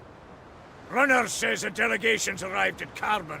Freyliria and Rivia got a Nilfgaardian escort. How dare they? Traitors. Who leads it? You'd best sit. Who leads the delegation? It's your son, Willem, I fear. Willem? Mahakam remains neutral as regards all your squabbles. I trust I needn't remind you. So I'll have no scrambling nor shoving, and certainly no bloodshed. Point of fact, I'd prefer it if you... I wish to speak to him. I'd forbid you, but, as I said, never seen a more stubborn wench. Alrighty then, jabber away with him. Just remember, hands to yourself. Maeve spotted banners, a Lyrian eagle upon one surrounded by Nilfgaard's black rags. Her hands became fists, showing how helpless she felt. Then her son and rival, Willem, emerged from behind a row of Imperial footmen. My. I should apologize. It seems I missed the coronation. Congratulations, my son. Who was it who placed the crown? General Epdahi? Count Caldwell. Ah, yes. Our elder statesman. Why have you come here, of all places? To acquire arms for Nilfgaard? As my official mission, yes. Yet unofficially, I wish to speak with you. I trust you've had tidings from the field. Edirn turned to ash and dust. Vizimir murdered Redania in chaos. Faltus forced to strike a pact by his vassals betrayed, Henselt the same. This limerick, will it come to a point? Why, yes, to the same as this war. Mother, I beg you, you must see it. Nilfgaard's victory is inevitable. Surrender now, and I shall show you mercy. For later it'll be too late. There will be no later. We shall repel them, drive them south at the points of our pikes. This we, Mother? Who precisely do you mean? You stand alone.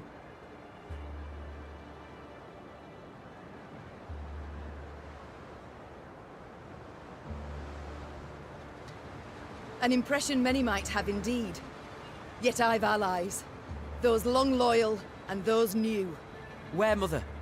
In Zerrikania? For here, in the north, why, there are none. The fight is done. Your friends from Nilfgaard will learn that is simply not true. When their ignorance bites them in the arse. So you aim to persist? Whatever for? For our freedom. For independence. Curious. I could have sworn it was for your ambition. To soothe your wounded pride. When I was crowned, a fact you deride, though that makes it no less true, I swore the good of my subjects would guide me. And a war we are doomed to lose cannot in any way benefit them. And slavery can. You know well the Blackclads put peasants in chains, like cattle. Reprehensible, I agree, but... And resettlement? Forced labour? Cruel laws that make death the punishment for the slightest offences?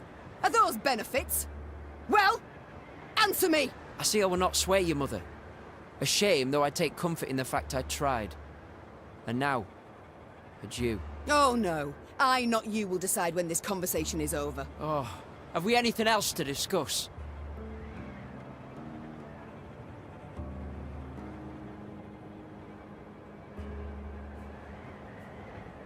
Naturally. How did you know you would find me here? I received Nilfgaardian reports to the effect that you've been seen in the pass. Oh, roses are red and so are your cheeks, my son. As ever when you're caught in a lie. Lyria is 2 weeks' travel hence. Had you received word only once I was here, we'd have been long gone from Mahakam by the time you assembled a force and completed the march. No. You were forewarned of our intended route. It means I've a traitor in my ranks. Another one. Get out of my sight, villain. And pray we only ever face one another on neutral ground.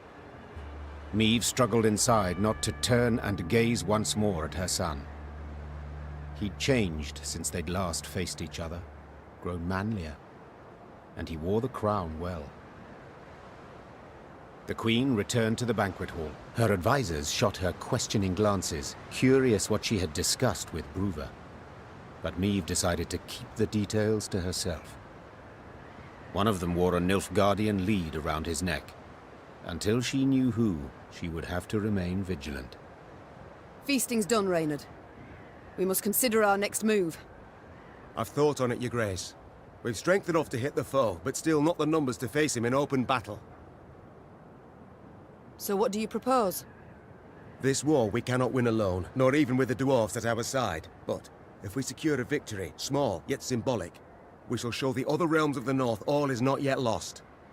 Thus, I propose we attack behind the front lines, somewhere well clear of any major Imperial force. Where would you suggest? I'm considering Angren. To begin with, a thickly wooded marshy land, always helpful in clandestine operations. Secondly, the land's strategically important, as it's the chief source of building material for Nilfgaard's fleets. All too little, I fear. Since we require a victory that would be symbolic, we must strike where it shall hurt, and Angren... Just recently welcomed a new regent, in the person of Count Coldwell, my third argument. Naturally, if Your Majesty wishes, I'm prepared to present alternatives to this. No need. We march at dawn. Meve had toiled, cajoled, persuaded, and gained the dwarves' support. She left Mahakam strengthened, markedly. Even so, the Queen was in a foul mood. For it was clear a traitor, a viper, nested among the Lyrians. Someone who had conveyed the Queen's plans to her foe. From this moment on, Meve would need to weigh every word she uttered, even in the presence of her closest associates. Your Grace, we must plot our course forward. Shall we take the western passage into Angren, or... Not now. When then? Dawn approaches, yet we know nothing of where... I will not repeat myself. The Queen knew she would learn the traitor's identity in the end. If need be, she would tear the name from the throat of another turncoat, Count Caldwell. Meve drooled at the prospect of seeing Caldwell in chains, then passing him to the hangman. Saddle the horses. I shall take the fore. The time for diplomacy, for preparations and negotiations had gone. Meve was to attack her foe at last, and she could not wait to do so.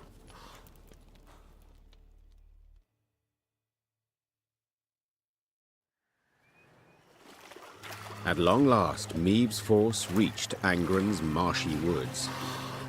Ever been? No? Count yourselves lucky. You certain we haven't lost our way? Alas, here there is no way. We continue south, that's all.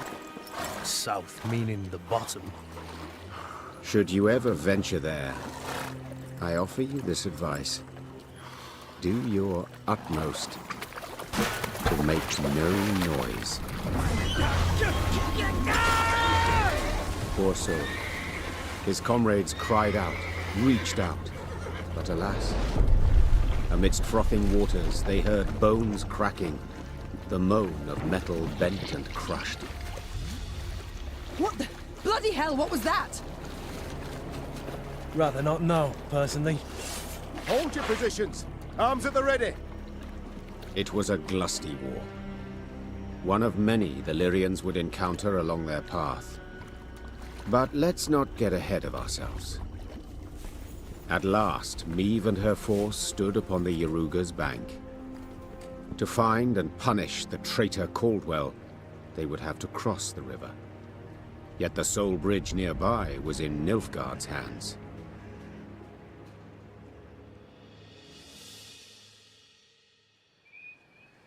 Your Majesty, some new report.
Yes, Your Grace? Reynard, you fought in the first war against Nilfgaard, did you not? Yes, Your Grace. Though, as a mere captain then. Were they equally cruel? Did they scorch fields, turn peasants into slaves? No, Your Grace. They fought with honor in those days. So, what's happened? Why the change? It's said Emperor Emir var Emrys's heart hardened over the years. He's grown crueler, more ruthless. His soldiers' zeal for violence has followed suit. But you don't say that. No, Your Grace. To your mind, why do they now despise us as they war against us? 'Tis ever easier to loathe those you know. Before the first war, they knew nothing about us. Then they saw they'd the better weapons, larger cities, superior craft. That in our towns, waste flowed through the streets in open gutters, and they concluded we weren't their equals. It's far easier to kill when one holds such a belief. It's time I attended to other matters. Hey ho, how's my favourite queen in the north?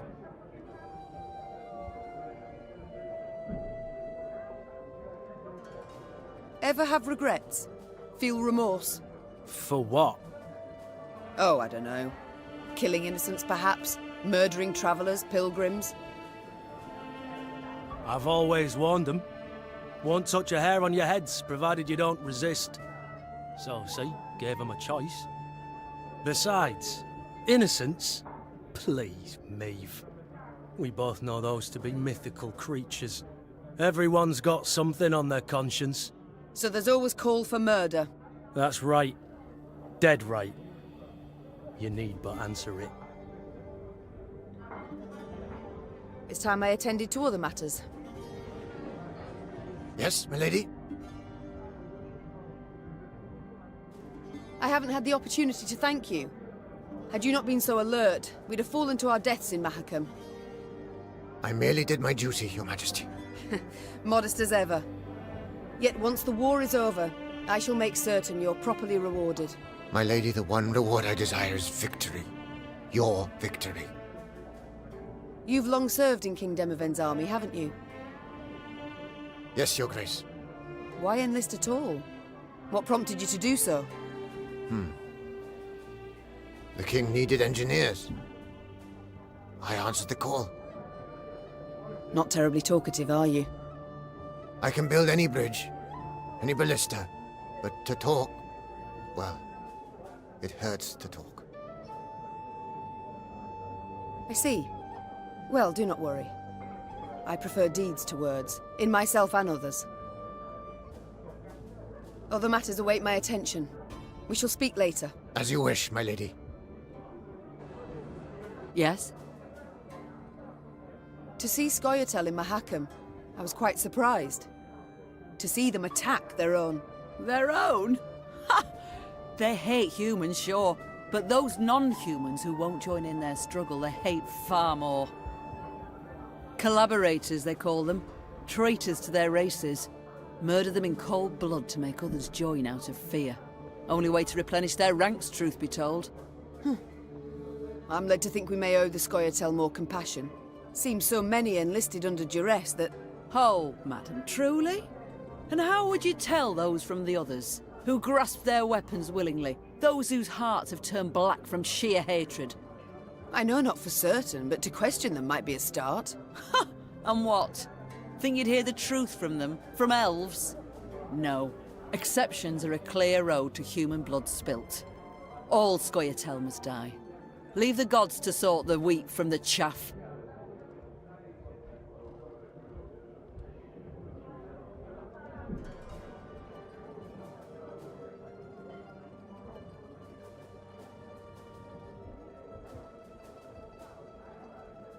Something I could never agree to. Collective responsibility on all their fighters. I couldn't assign it. That's your right as a queen. Fortunately, King Demavend has other principles. One's closer to my own. I must go. We'll speak later.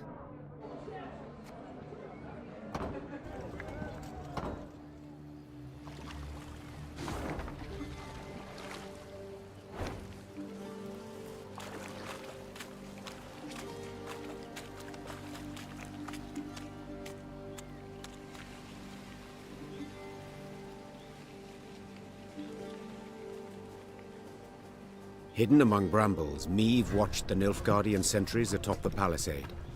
In full gear, alert in stance, they looked sharp and ready to defend the stronghold. Blast! Maeve hissed, for she now knew Red Lobendon would not fall by surprise. A siege would be needed, and it would slow her advance. Yet there was naught she could do, as this was her one road to Angren and to Caldwell. Reynard wiped the sweat from his brow, donned his helmet, and dropped his visor with a tap. On your command, Your Majesty.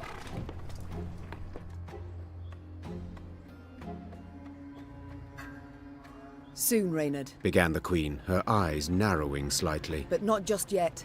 Our battle plan I must first devise. Sound the retreat for now.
Once more, the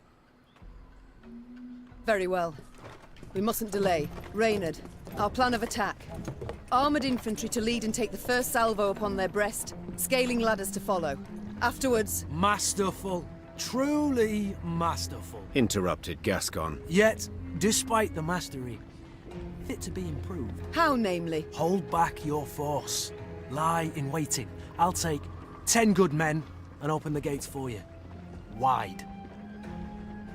And how do you aim to achieve this? Asked Reynard. Knock and claim to be a trinket peddler, I suppose. Or perhaps one of Lebioda's devout disciples. Must you know every last detail? Where's the fun in that, sir? There's none in warfare. Never. Seethed Reynard. For war is no farce.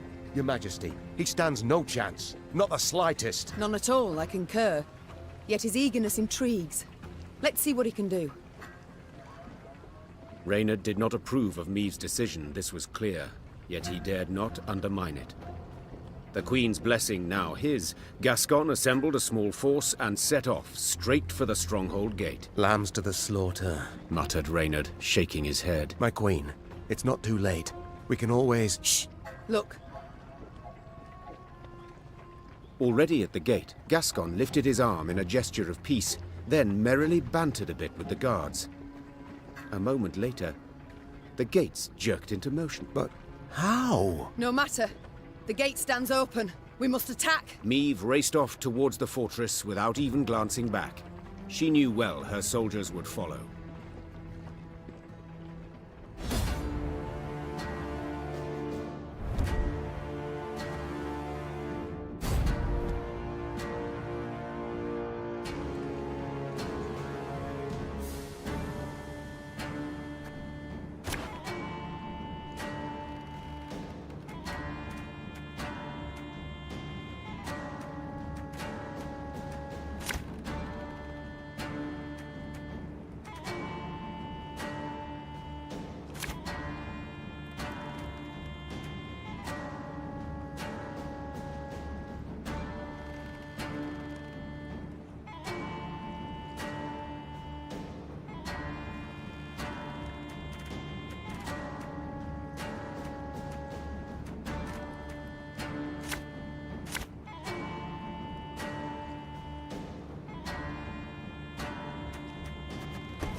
The strays have come to play!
Wise choice.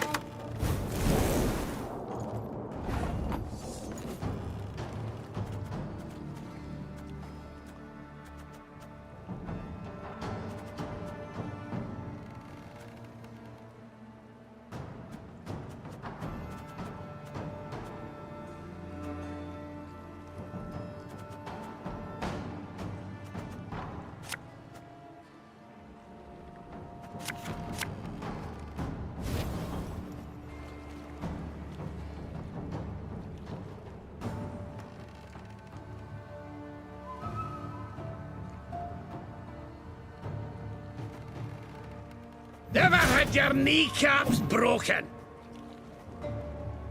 Elven blarney.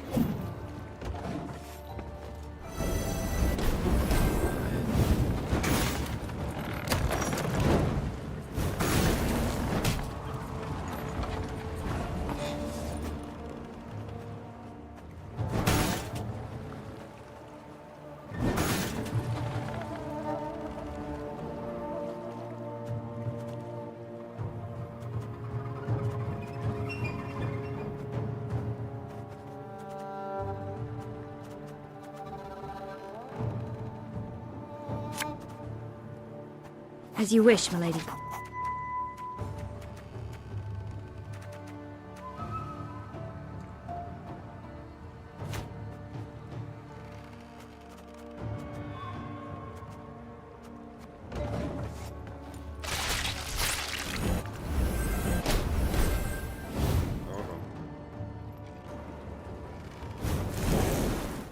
Order!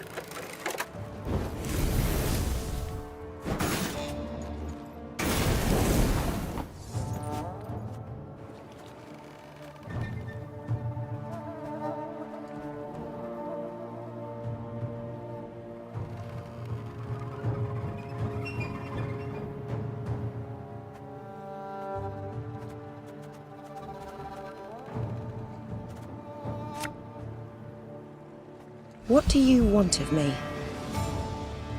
Scoia'tael! Attack!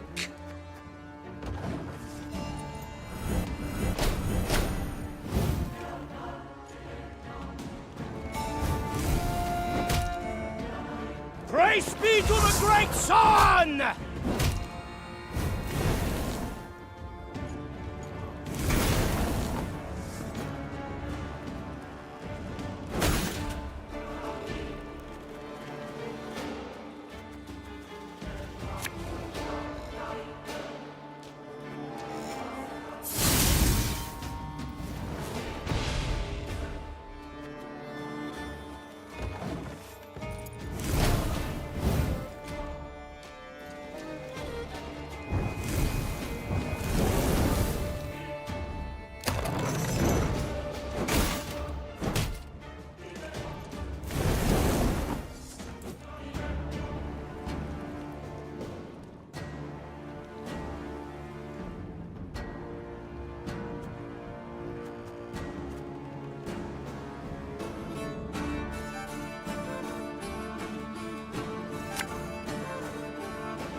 For Mahagam!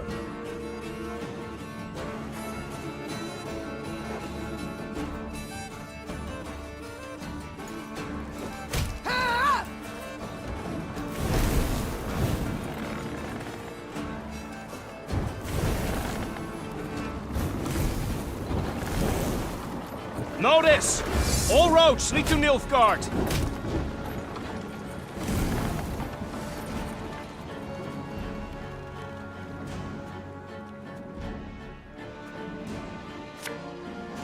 Bigger they are, easier they are to target.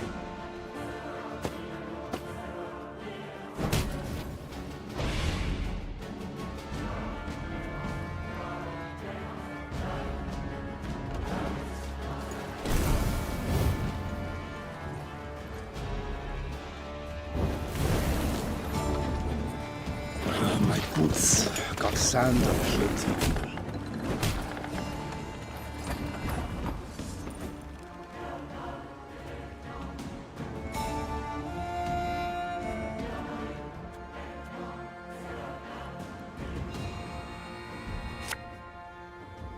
Ha ha! Leave it to us!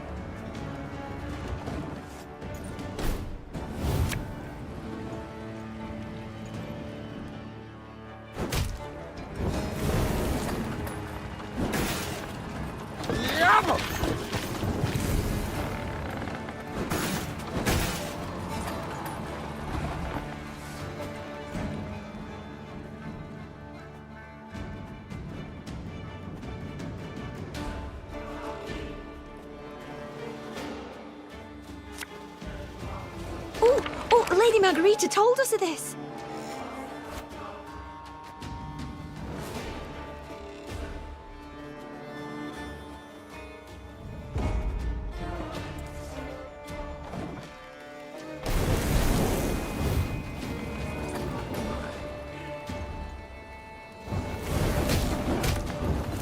Your humble servant.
Strays have come to play!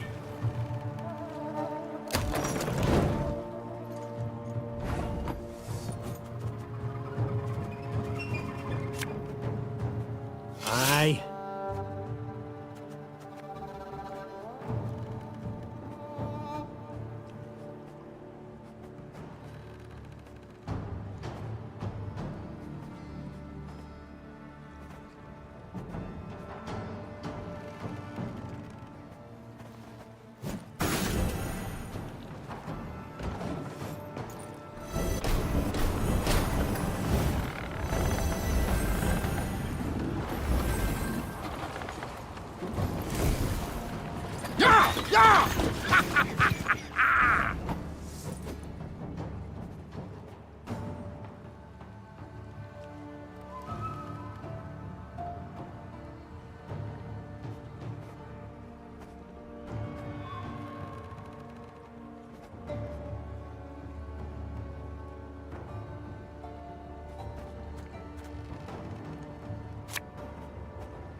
Hi-ho, hi-ho!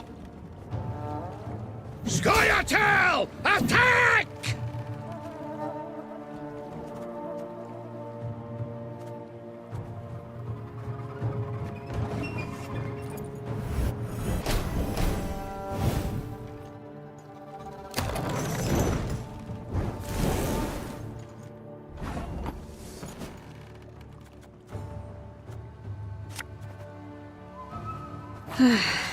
Doubt I'll ever pay off these school loans.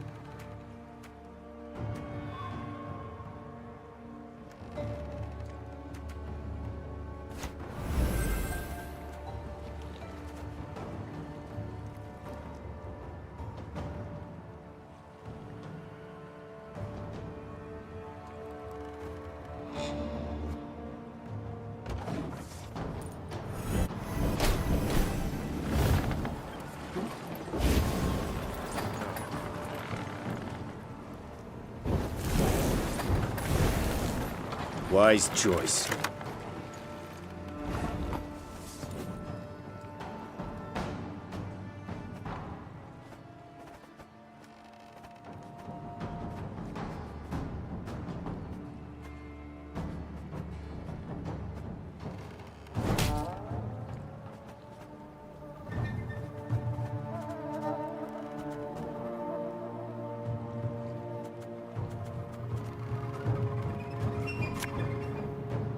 Got any victuals? Hungry like a wolf, I am.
Notice! All roads lead to Nilfgaard!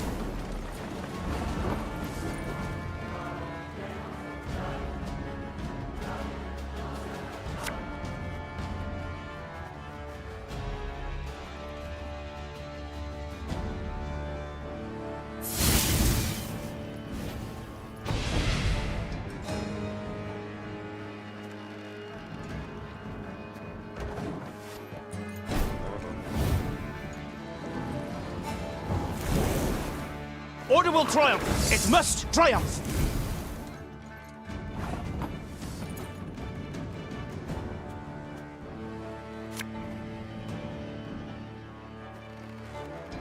Ours is not to reason why.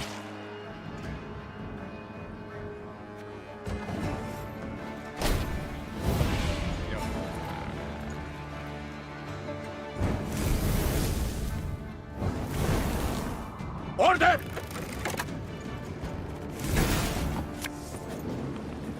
Cursed traitors.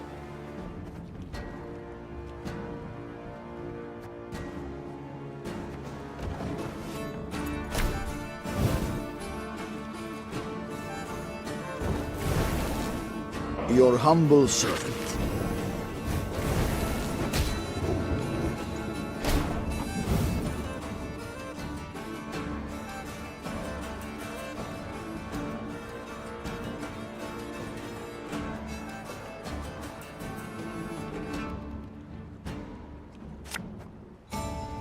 For Mahagam!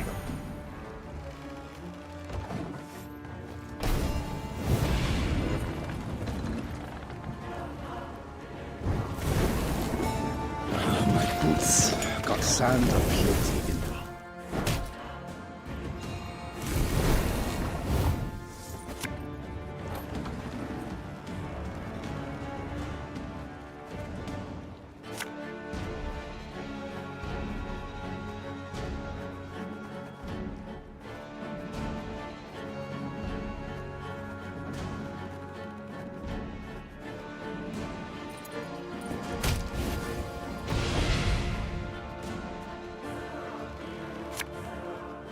Sod it. Sod it all.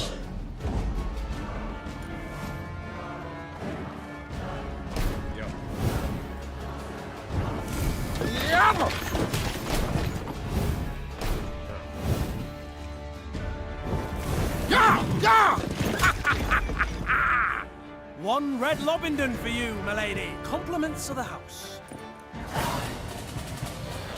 Gascon seemed a fiend as he fought his way to the keep, then single-handedly killed the commander. Suddenly leaderless, the Nilfgaardians laid down their arms. My, Gascon. Colour me surprised. Pleasantly so, I trust. Don't fish for compliments, it doesn't suit you. Besides, you know you deserve both medal and title. I shall hold you to it, my queen. In due course. But I must know how. What ruse persuaded the Nilfgaardians to open the gate? Come, come. My delightful charms, no ruse. Ah, I see. Not one to share secrets. Unremarkable, as I see it. I'd hold my tongue too, were my conscience thus burdened. I've done naught to hide my shameful past, friend. I was a brigand, indeed, yet... Do not dare take me for a fool. You know of what I speak. Yet I don't. Reynard, what is this? What the devils is with you? Your Grace, in Mahakam, the Nilfgaardian letter we managed to intercept. Consider your offer accepted. Direct Meve and her force to the agreed site. We await their arrival. Your reward shall be as agreed.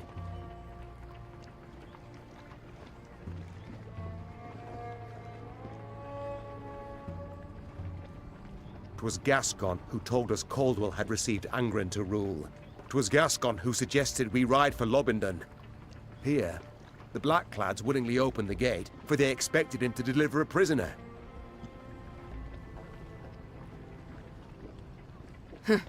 Yes.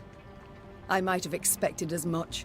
When captive, I asked you why you'd chosen to aid me. Your answer was odd and unconvincing. Maeve! It's your majesty, you rogue. What do they promise you? Amnesty? Coin in heaps? Both. I knew Nilfgaard wouldn't parley with me as a matter of course. To be treated seriously, I needed something they valued. A stroke of luck, it was, the chance to free you from Caldwell's grip. 'Twas in Edern that we first spoke. Then came to an understanding after Rosberg's fall. Why do I still live then? Why not snatch me under Knight's mantle, drag me to Red Lobendon in chains? Maeve, I sought to sell you out, I did, and aimed to gain by it. Yet in Edern, you earned my respect. In Mahakam, my admiration. I swore then I wouldn't follow the terms of the accord I'd made. Instead, I'd let you into the fort and make damn sure the Commandant couldn't reveal the truth. Alas, seems I underestimated Reynard. Flattery will get you knout. You, sir, are a traitor. Ah, please, friend. You appear to me a pot that calls the kettle black.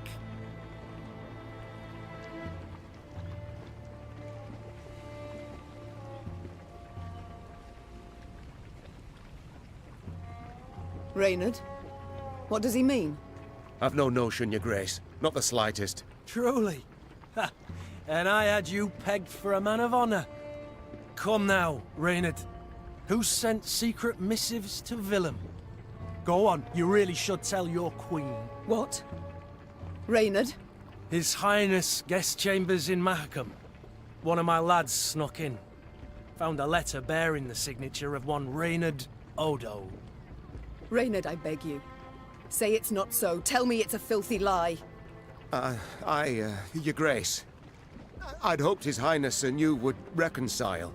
To see son stand against mother rent my heart. I wish to help. Behind my back. Your majesty, I sought merely to push the youth to see reason. To open his eyes. So say you now. Yet I can't know what was in the letters. I can't know what pacts you made. And alas, I can no longer take you at your word. I'm not alone in having deceived. Yet I am in repairing my wrong. Meve felt a tempest rise inside her. Yet she could not release it lest it cloud her view. She would solve the problem, strike it from her mind, and resume her journey at once.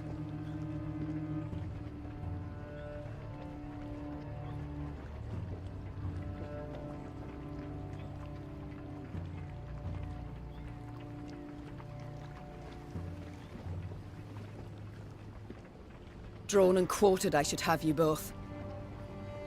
Yet in truth, I cannot do without your aid.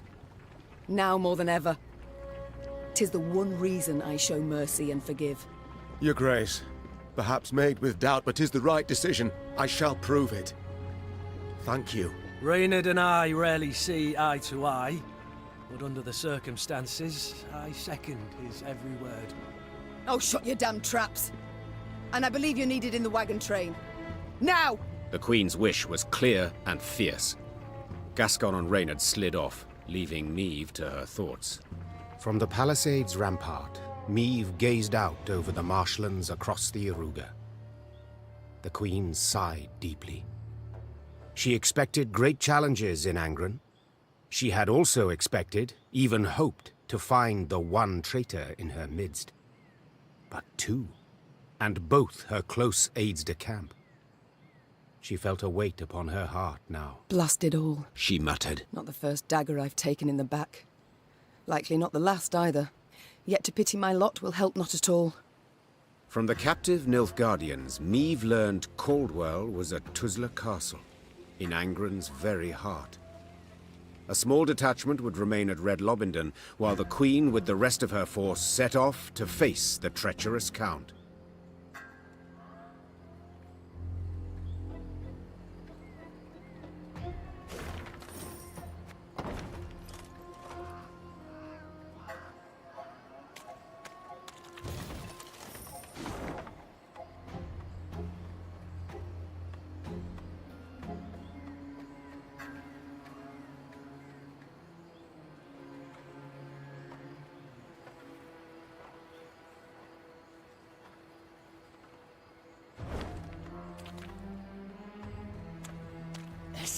I'll keep a close eye on him, ma'am. Don't you fret.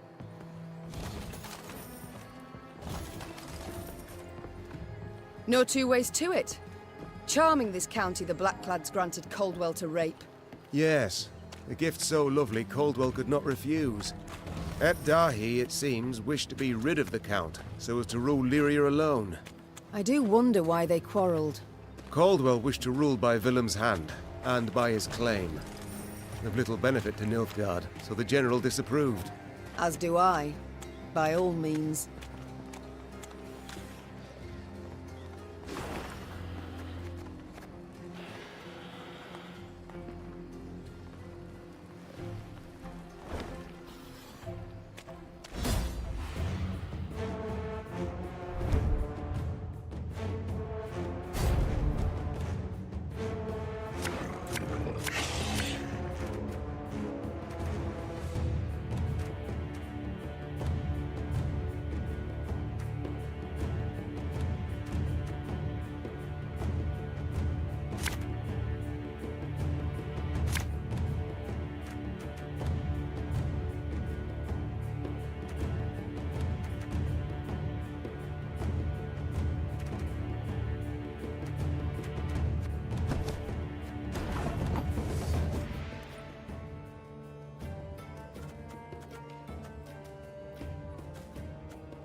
For Rivia!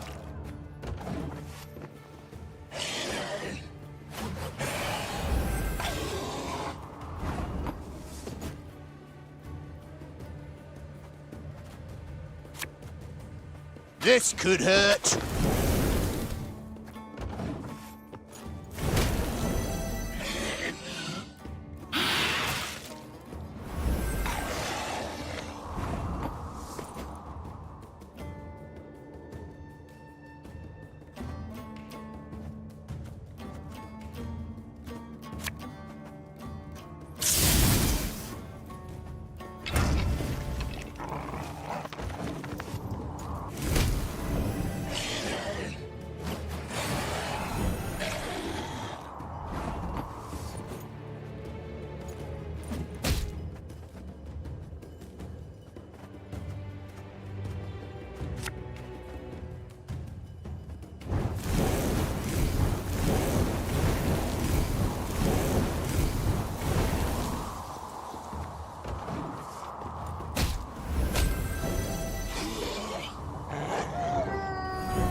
Can't take it anymore.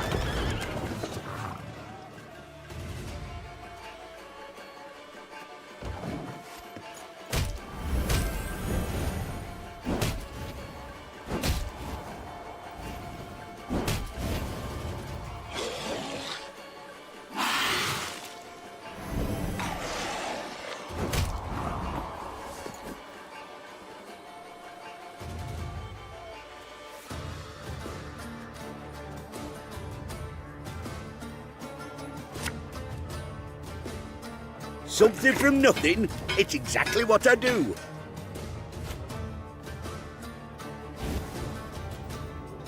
Hi-ho, hi-ho!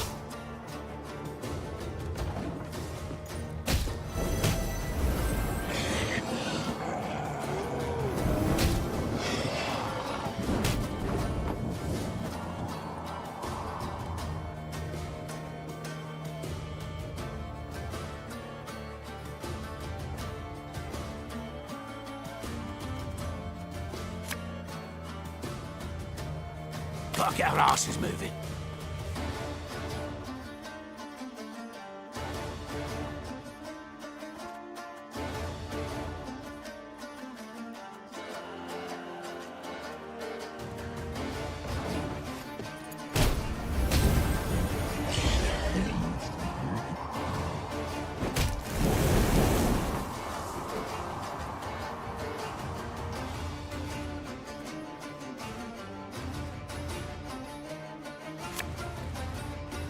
Company! Forward march!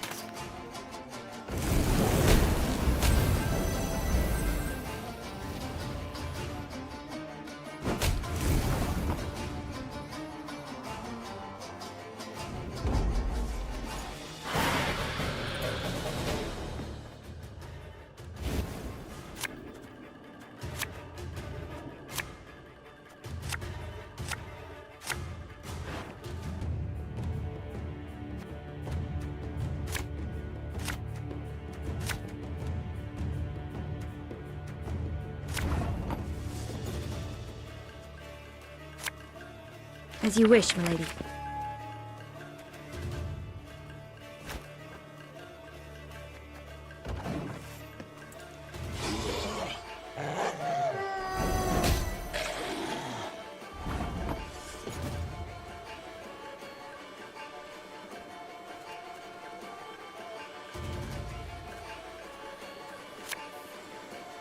Left, right, left, right.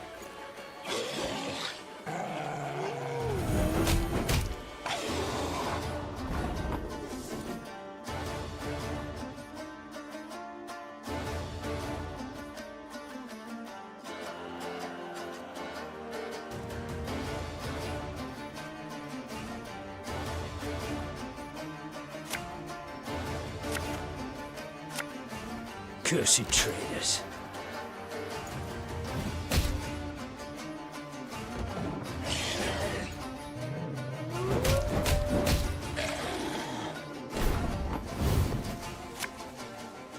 Ever have a storm knock out one of your teeth?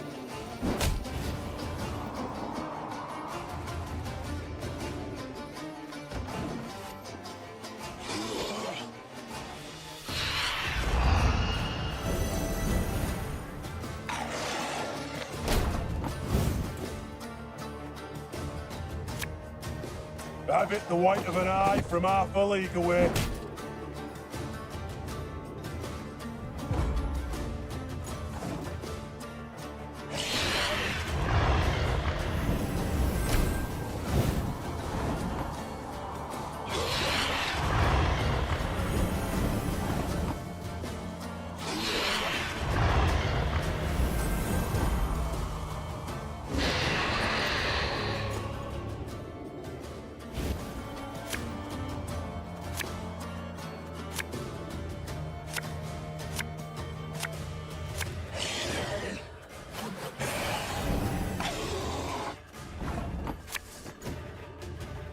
Again and again and again.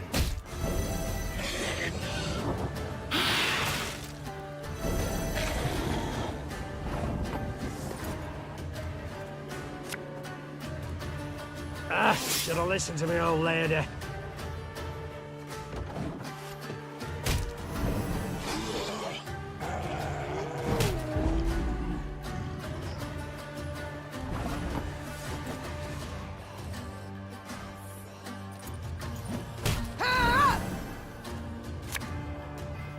Water is the poison.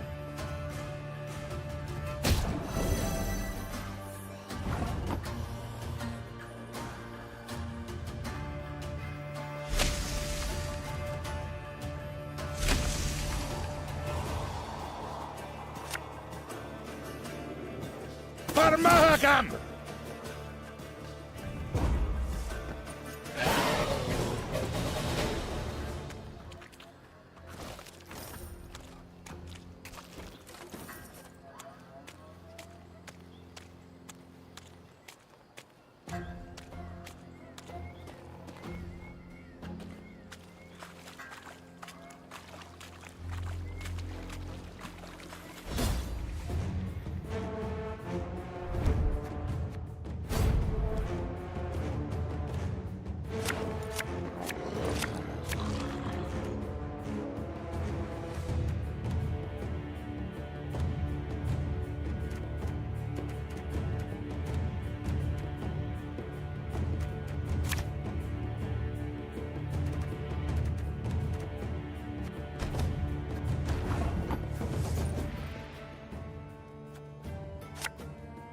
I saw them. No other way.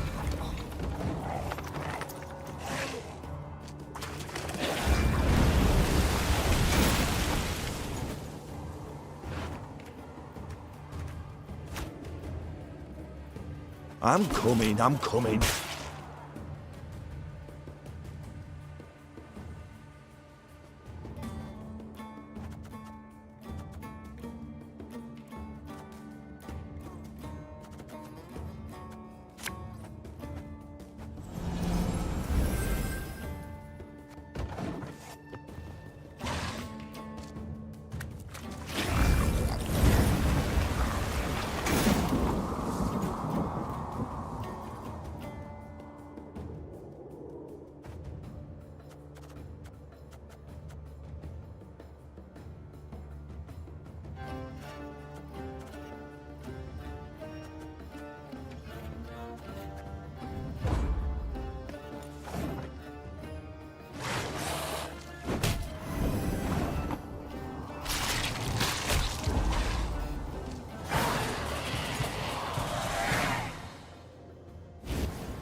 You must sweat like a swine in that jacket. I'm coming, I'm coming.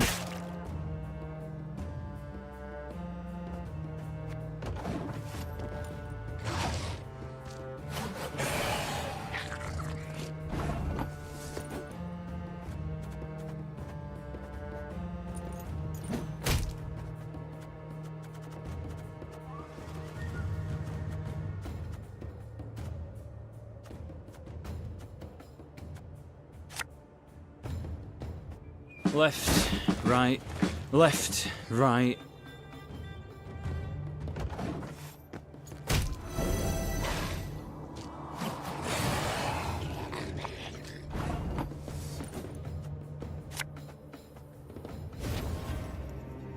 Ha ha! Leave it to us!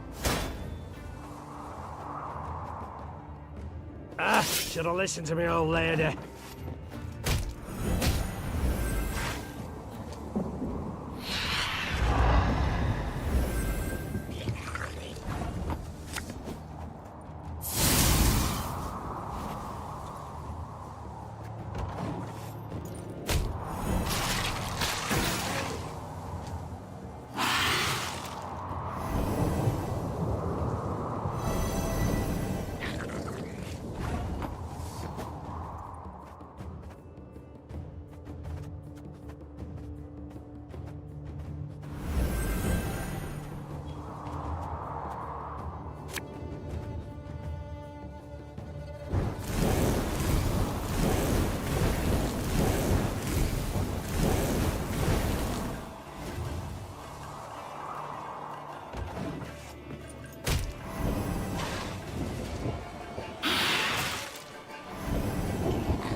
You can try to win them all, but you won't.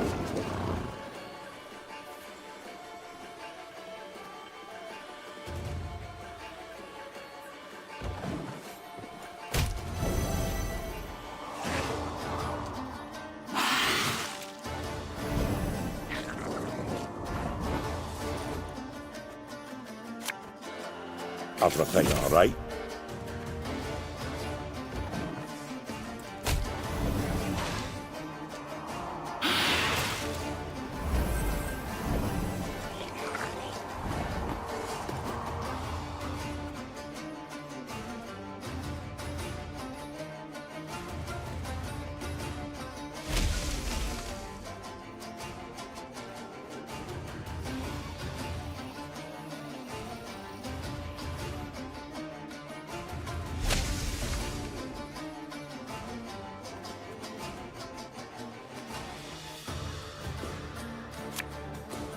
Company! Forward march!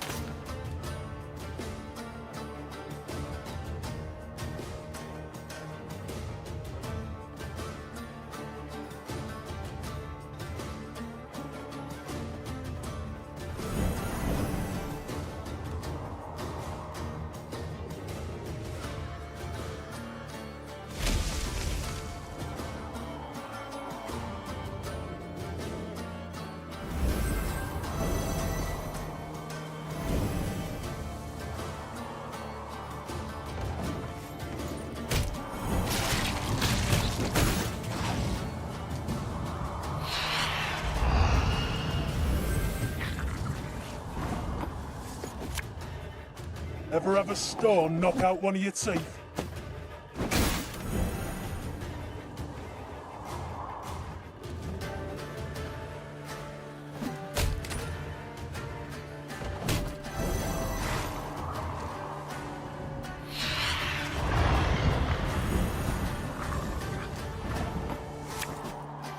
Quick and painful this'll be.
One bolt, all I need.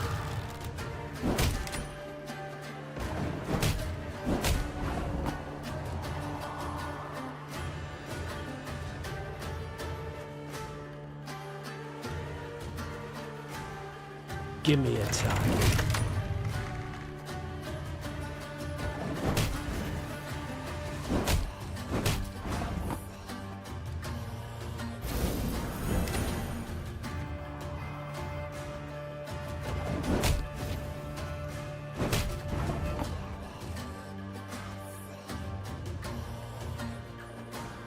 Arbalist to your command.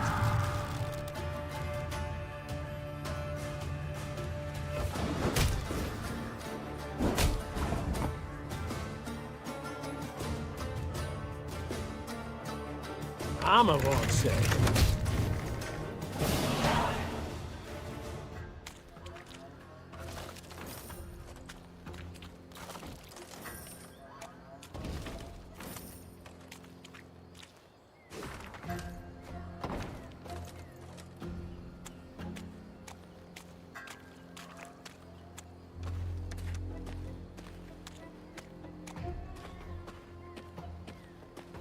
The Lyrians came to a crossroads. As Meve and her scouts conferred about the proper path to take, a footman, of a sudden, collapsed upon the muddy ground. His comrades strove to rouse him. Alas, to no avail. Meve called for a medic. One arrived, post-haste.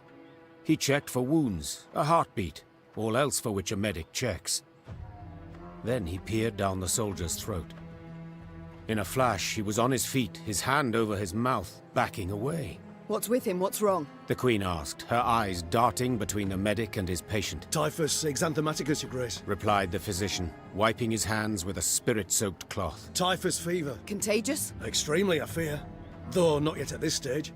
The spots are but in his mouth for now. Tomorrow he'll be blotched all over. It's then the disease turns infectious. I see. What about a cure? Is one known? The medic gazed at Meave, shook his head and shrugged. On a cloth laid on the ground, the afflicted convulsed and mumbled feverishly. What does one do in such a case? Your Majesty, it sounds cruel, I know, but we must leave him and march on. Else our force could be decimated by an epidemic in the ranks.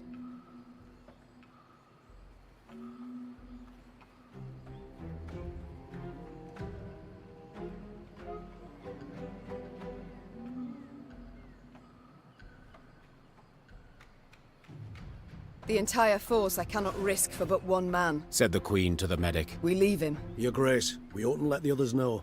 They'll march ahead, we'll linger a bit so no one... Out of the question. Those who fight for me, I will not deceive. The Queen assembled the force and laid bare her intention. She would leave the ailing man to waste away and die. Those who knew him pleaded, protested, cursed the heavens. But Meave was unmoved and gave the order to march.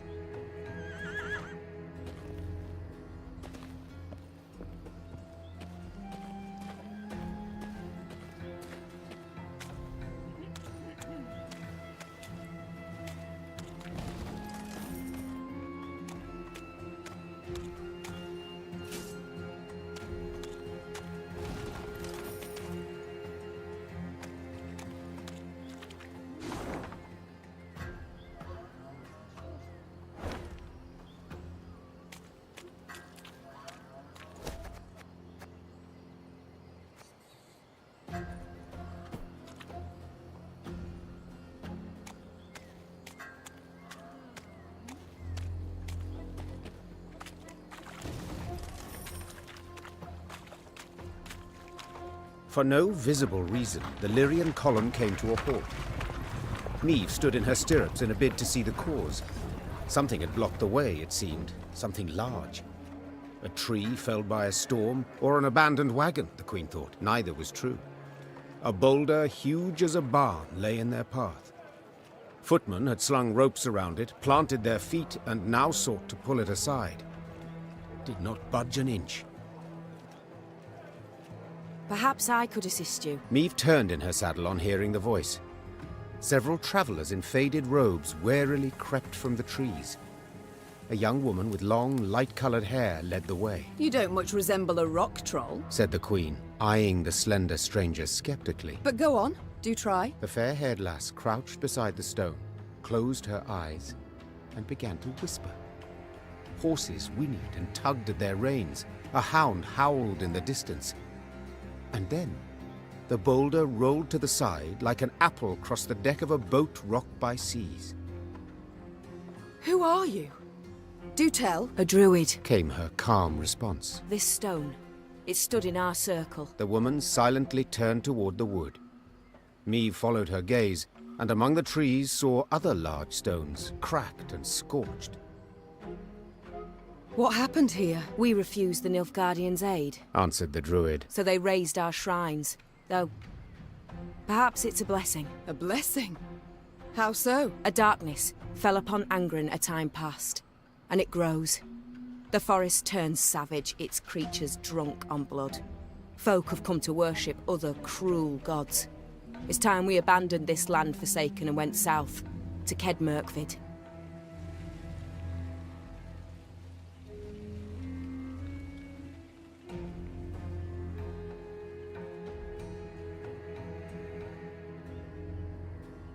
Our path leads south too, though not as far. Said the Queen. Do join us.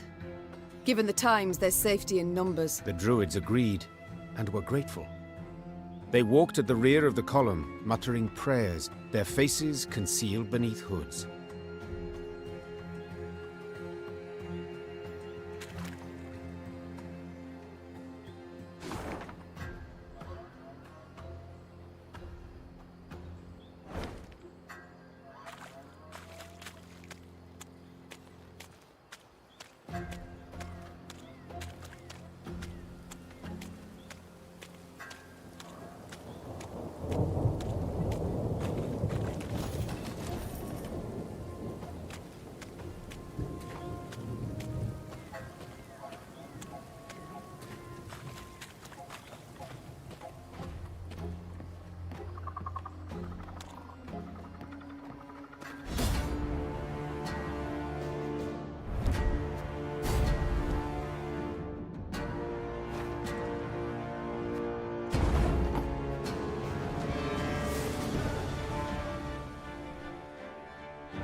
Gonna need 3 buckets of nails and a tub full of pegs.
Meve rode at the front, her eyes fixed on the ground, and thus spotted the pit masked by leaves and branches.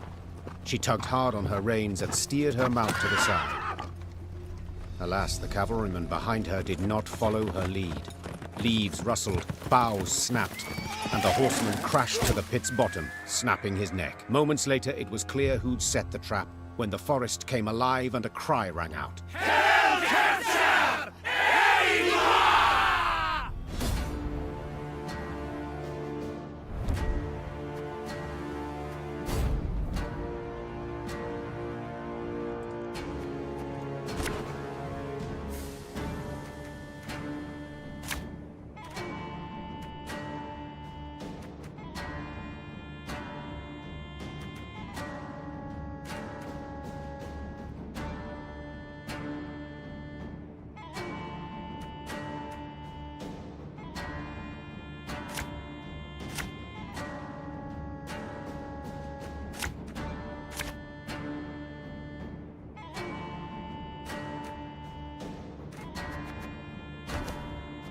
It's a trap!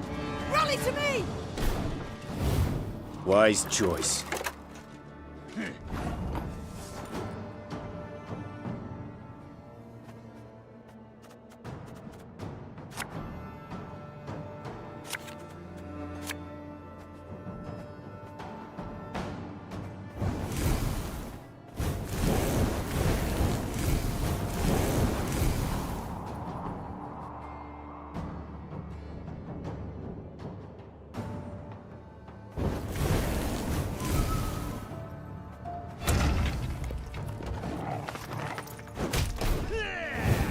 Order!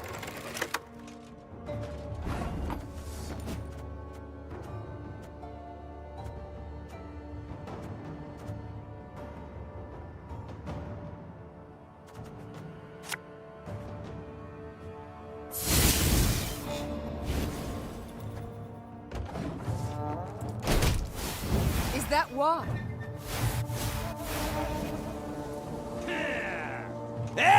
Gloire!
Your life is mine now.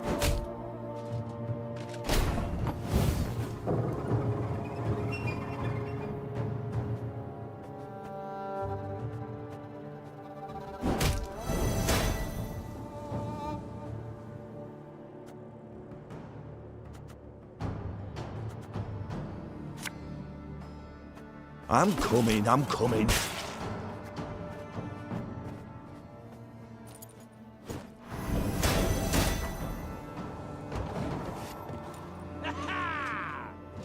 To the gloire!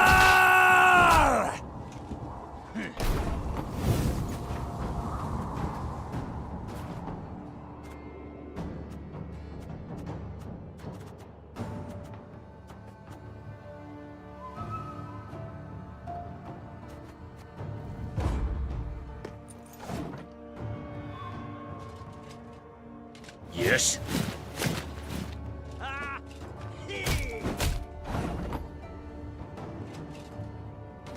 Eddard Fane! Exzellent Zweifel!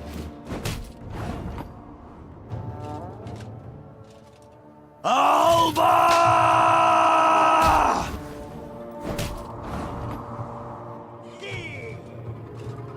Elherzer.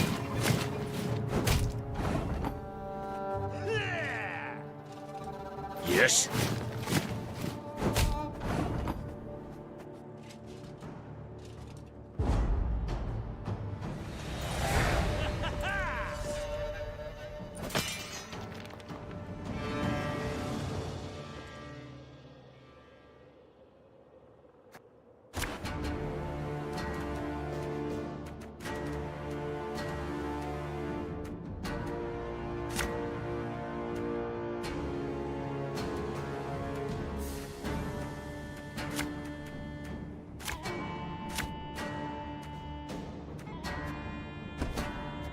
It's a trap!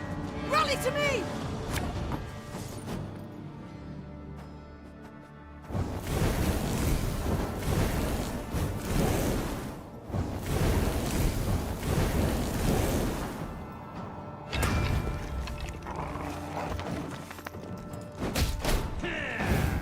Your life is mine now.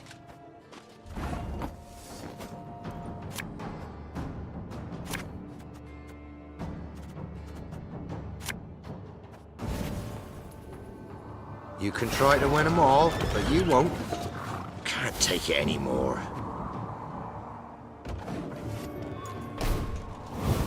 To the gloire!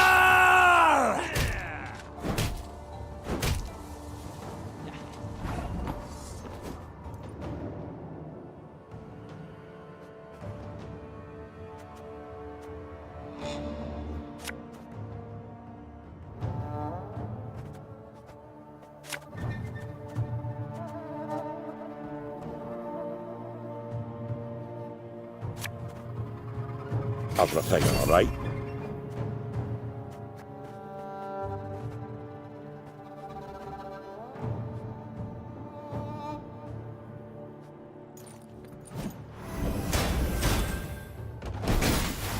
Is that why?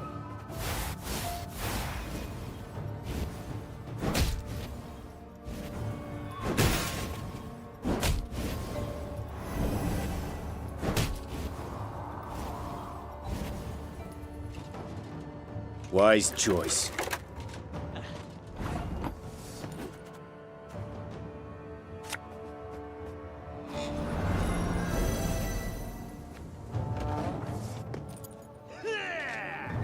Order!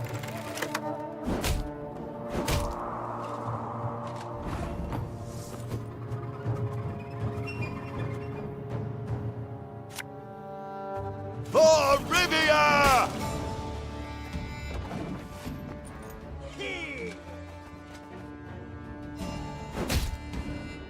Alba!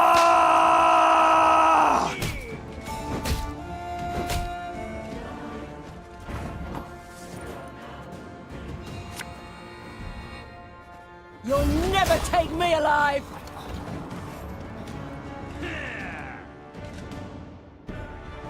Very gloire!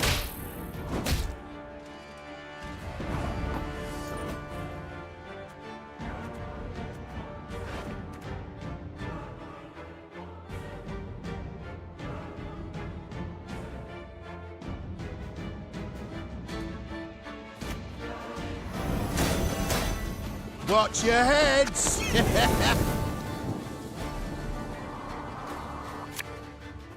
We must trust each other.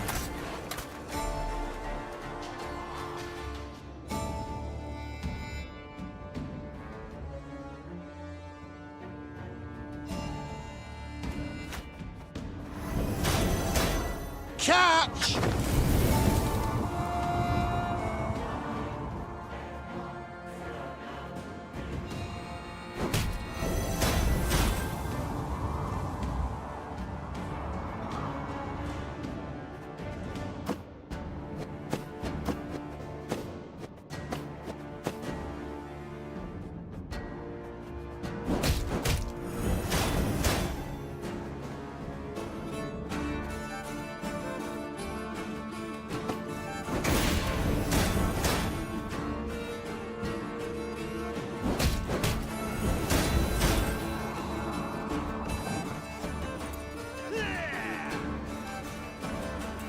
Destillat Zweifel!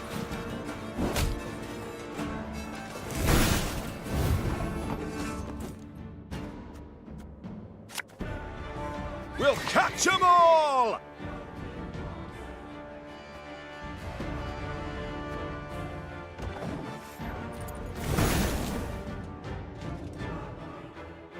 Elherzer.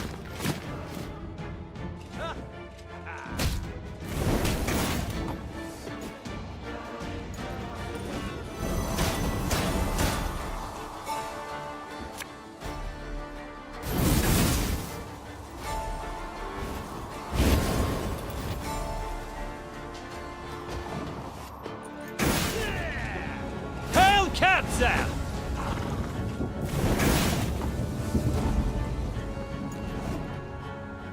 My prescription, a bit of bloodletting. Retreat! Fall back!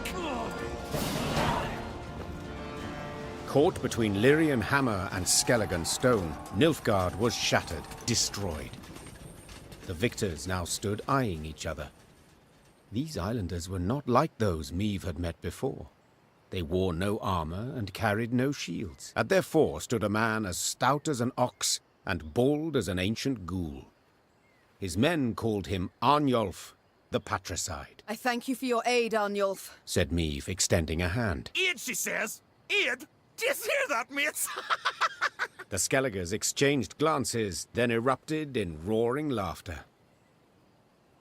Not here to help yous, not at all. We're after killing. Join me and you shall have your fill. Join nuisance? Just who the hell are you? Meve, Queen of Rivia and Lyria. Meve? Arnulf said, his tone sobering. I know the name. Lippy Goodman called ye bold, praised your courage to the high heaven. So be it. We'll follow you into fire, wench. Just let us taste of blood. Grant us a death worthy of heroes. Meve couldn't help but smile, then nodded to accept. The Lyrians stepped aside as tattooed warriors joined their ranks.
One bolt's all I need.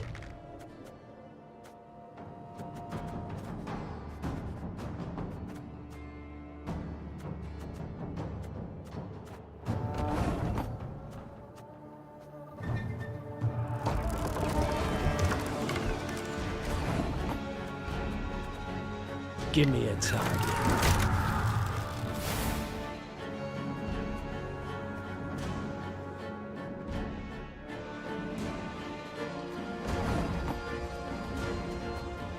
Our ballista, your command.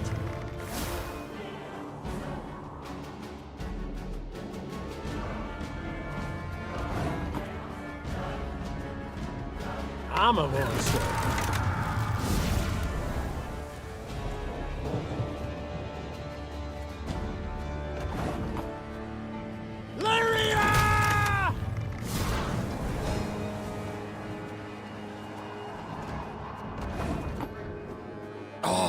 Be ashamed to let this beauty go waste.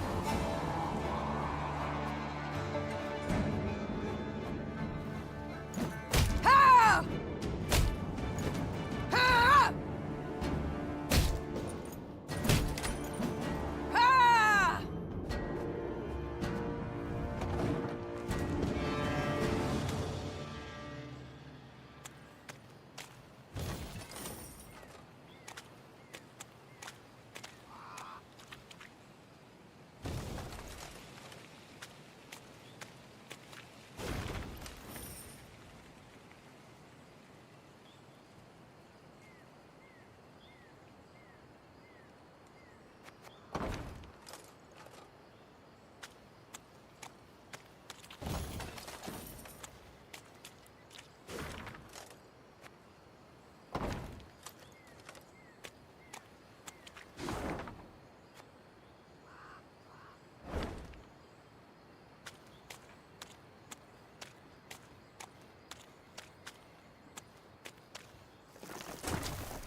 Your Grace, the charts say we near Tusley.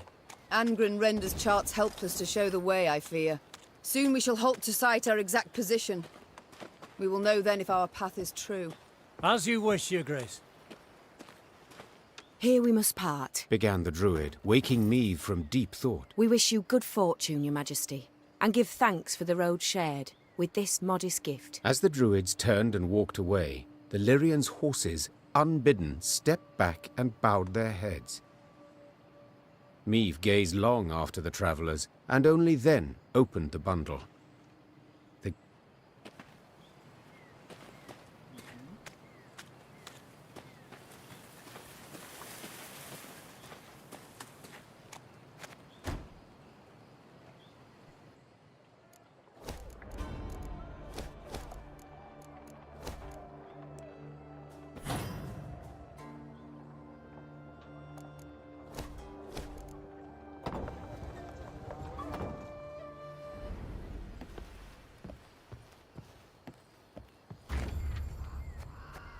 In Angren's swamps, one can easily lose one's way.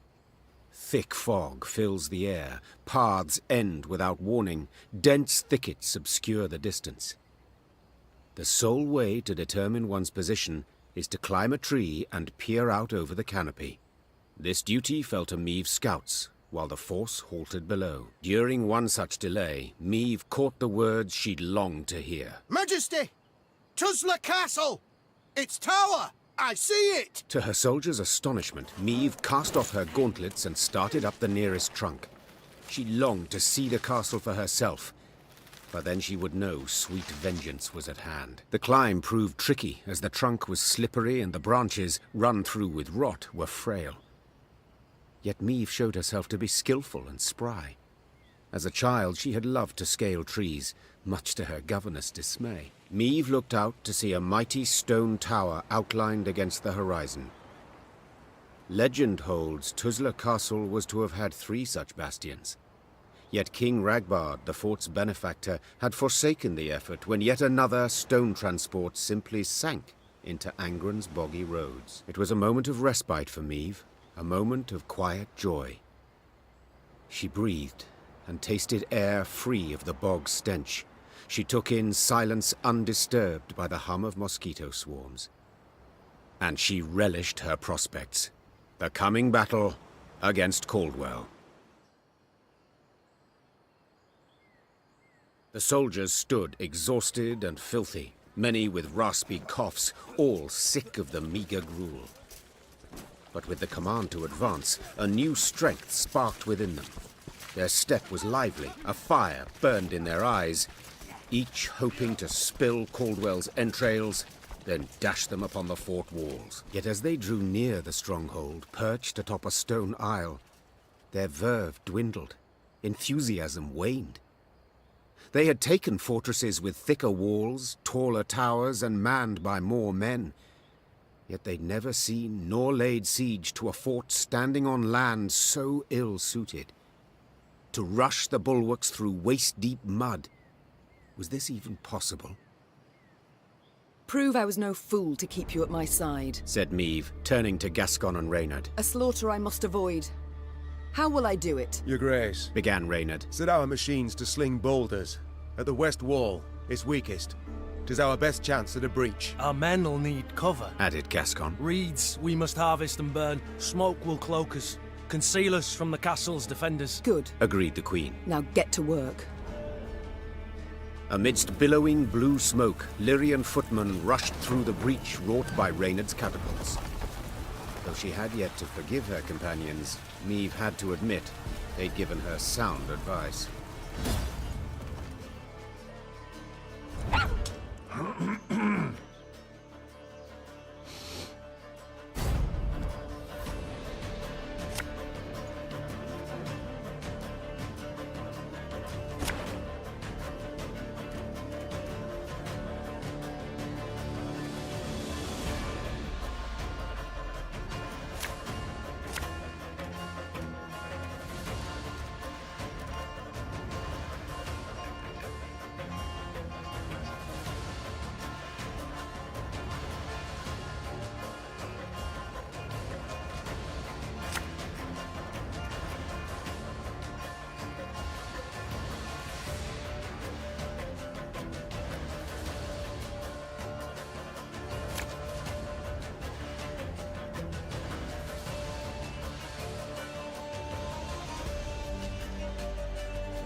Caldwell, I've come for your head.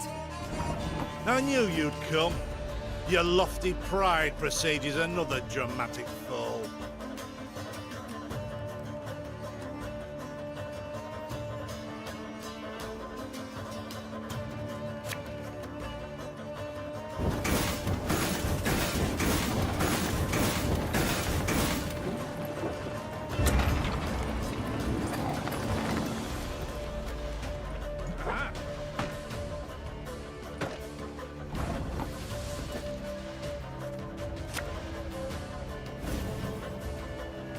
Hi-ho, hi-ho!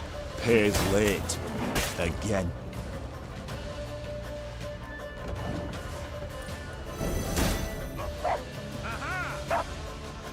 Wise choice.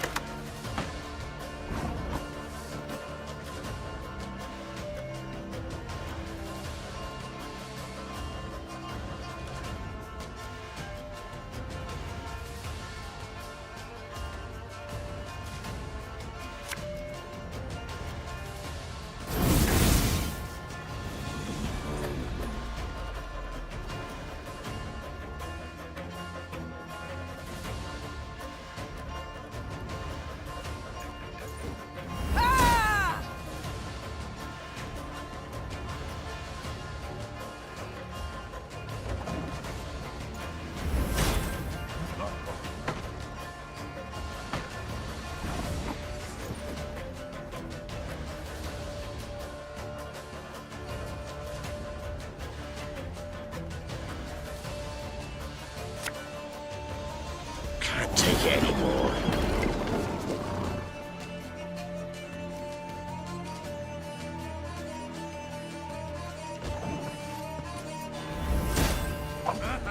Order!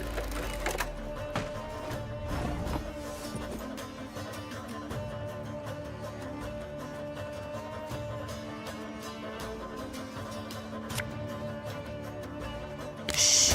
Cork it!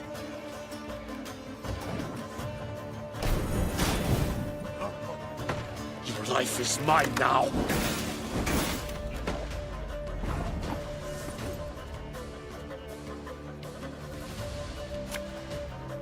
I'll protect him, all right?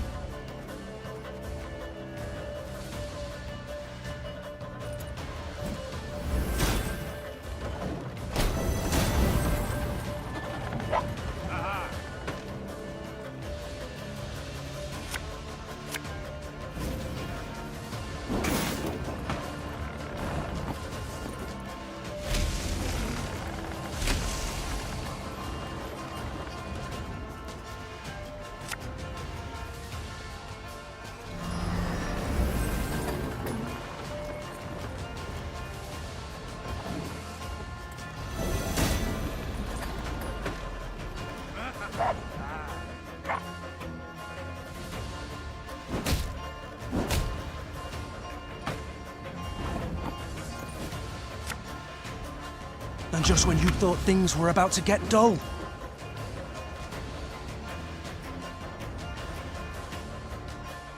Their archers shouldn't be any more trouble.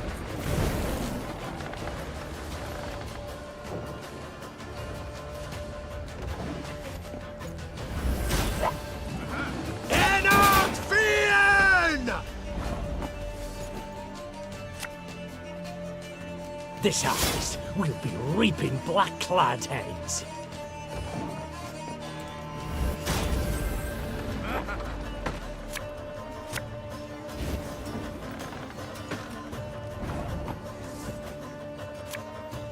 Oh, Lyrian lummoxes.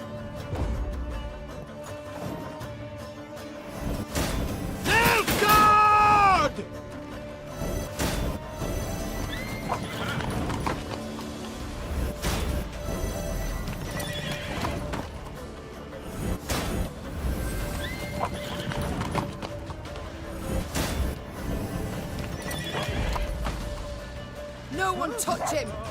The Count is mine! Many of Meave's victories have been immortalized in poetry and song, but not the fall of Tuzla. Lyrians fought Lyrians. Brothers killed brothers, in rain and mud, midst a cursed swamp. Certainly nothing to inspire a bard. Near the battle's end, Meave stormed the great stone tower to which Caldwell had fled.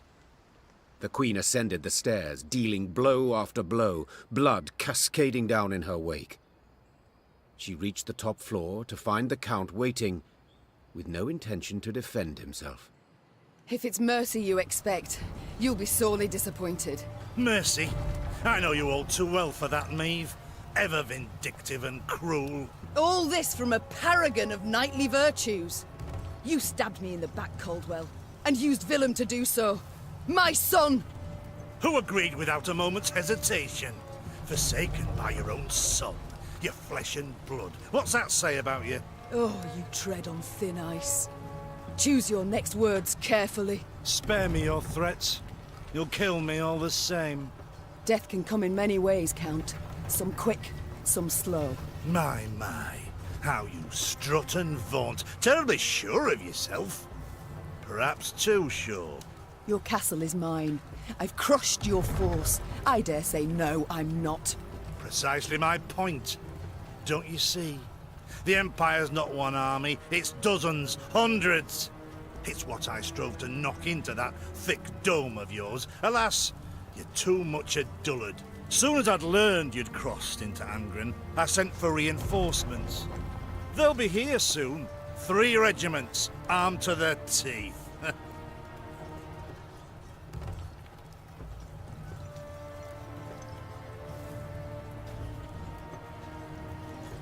They'll find your corpse impaled upon a spike, while I'll be long gone. By which path, I wonder? But one bridge leads to Tuzla. As it happens, I ordered it raised as you laid siege. The swamps around the castle are too deep to cross. Try to rebuild the bridge, the Imperial troops will arrive before you can finish. Your men, they'll slay as you watch. And then... I wouldn't be so pleased were I you. You won't live to see this outcome. I know that. But I take heart in the truth. Though the castle you've seized and will likely kill me, I've won. Outsmarted you, Meave. Twice now. And you know what? 'Twasn't even that hard. With those words, with his arrogance and contempt, Caldwell had gone too far. The Queen gripped his shoulders, pushed. Caldwell stumbled backwards, then tripped out the window. A blood-chilling shriek filled the courtyard, then broke off abruptly. Now fool me thrice. Try. Meave slapped the dust from her hands. The traitor had met a deserving end at last. Yet this was no time to revel in the Count's demise. If Caldwell had spoken the truth, the Queen and her army were in grave danger. Meave's scouts quickly confirmed the traitor's claim. The bridge was indeed in flames, and Nilfgaardian regiments were advancing from the south. Now to confirm if there was truly no other route by which they could flee, the Queen ordered her men to ask the local peasants. One of their number, a stable hand who'd lived near Tuzla all his life, claimed a secret path led out the back of the stronghold. King Ragbard himself ordered it built. Had him drop great stones into its swamp, one after another, like beads on a string. Bit of water covers them, so you can't see nowt at start. Can make 'em out if you go proper slow, though. What is it? The stones, they lead to Isgith. And there, my lady, lurks an evil worse nor any black-clad army. What? A beast of some sort? Some say beast, others god. Gurnikora, they call her. And you'll yet see, my lady. Isgith shines red with your blood. A silly tale to frighten children, Meave thought at first. Then paused.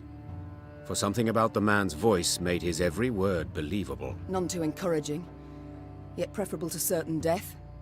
Tell me, from Isgith, will we reach the banks of the Yaruga, near Red Lobendon perchance? Aye, your majesty. You need but head north. And pray all along the way. Soon, Meave stood where the stable hand had said she should, at the edge of a vast marsh. Carefully, she dipped a foot into the broth and probed for solid ground. Sure enough, she found stone. One cautious step, then another.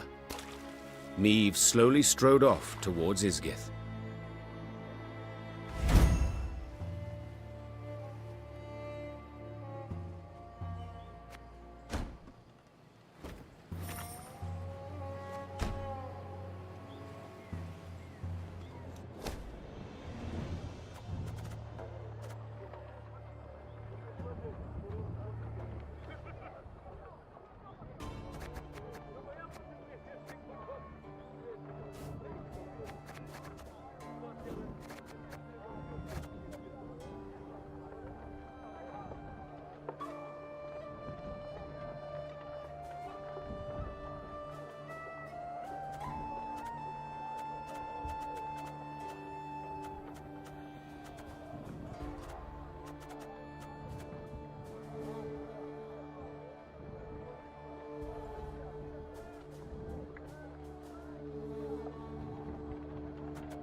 With the path to Isgith hidden from view, Meve proceeded like one blind, moving solely by touch. With each step, she could not know if she would find rock or plunge beneath the black water's surface.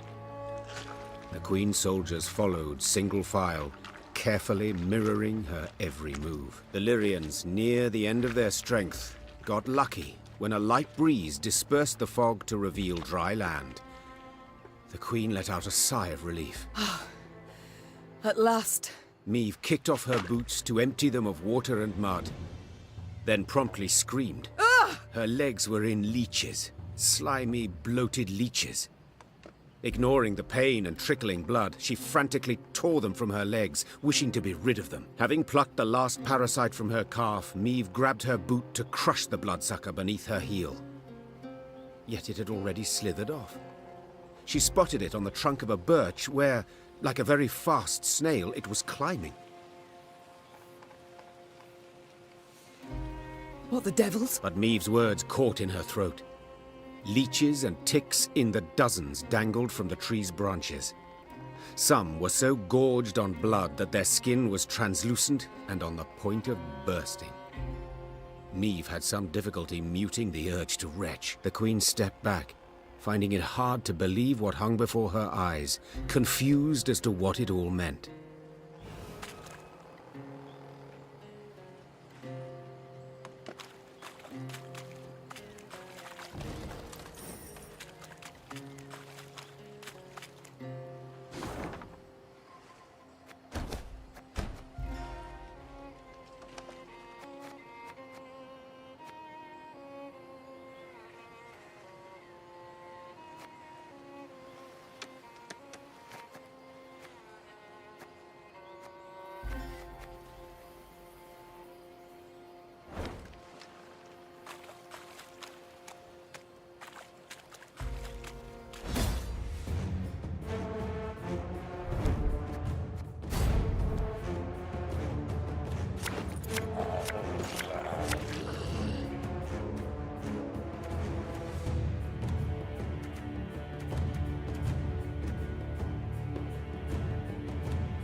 We'll catch 'em all! This could hurt.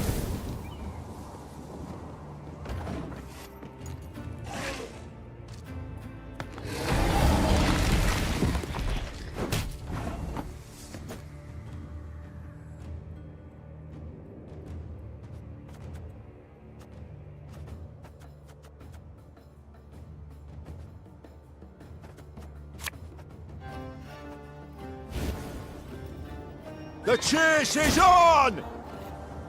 Ow!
Ours is not to reason why.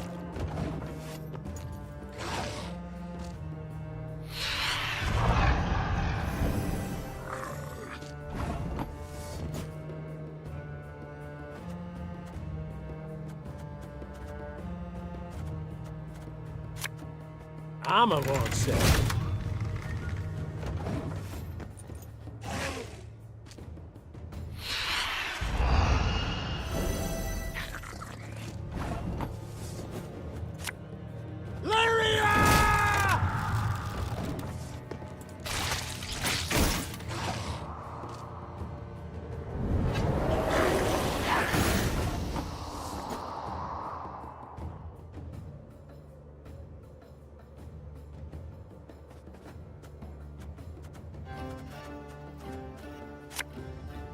Thing about slings, they hide well.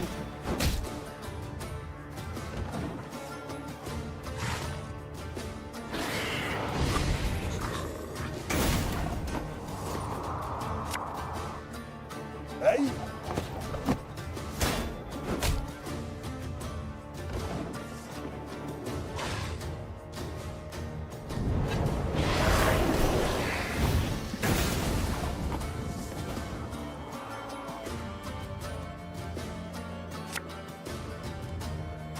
Can dwarves fight? Ha! The fish pissing lakes.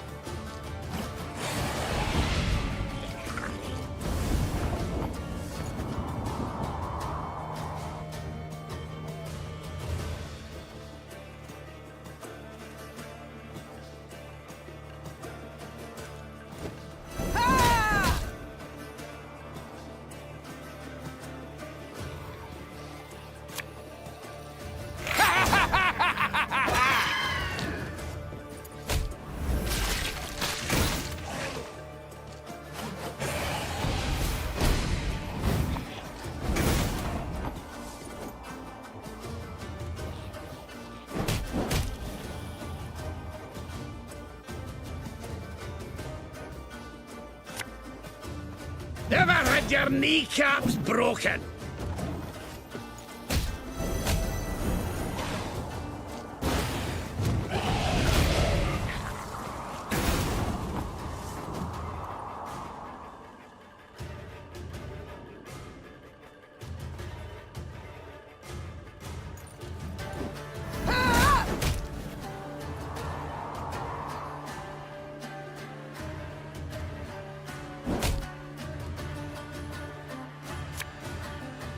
Everything all right?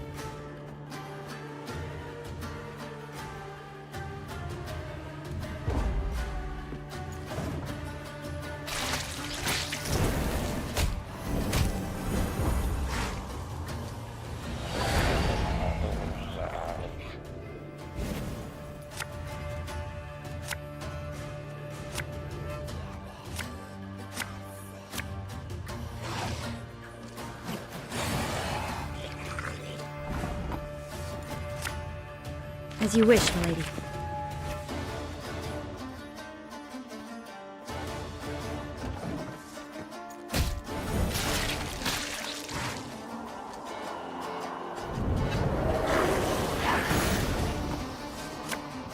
Cursed traitors.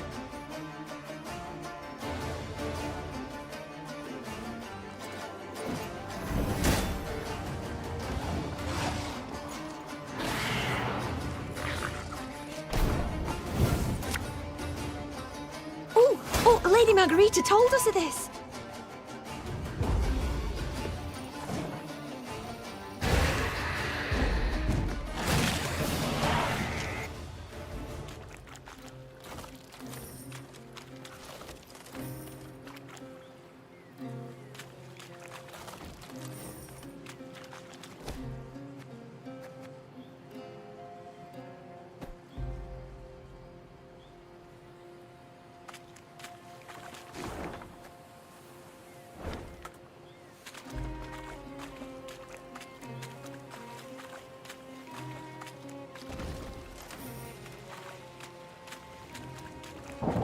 The Lyrians marched in silence, too tired to keep in step with the drums.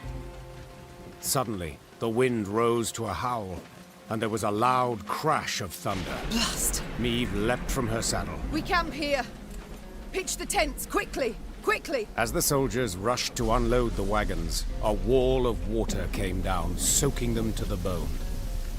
Later, they sat in their leaky tents, huddled, teeth chattering, violent coughs rocking their frames.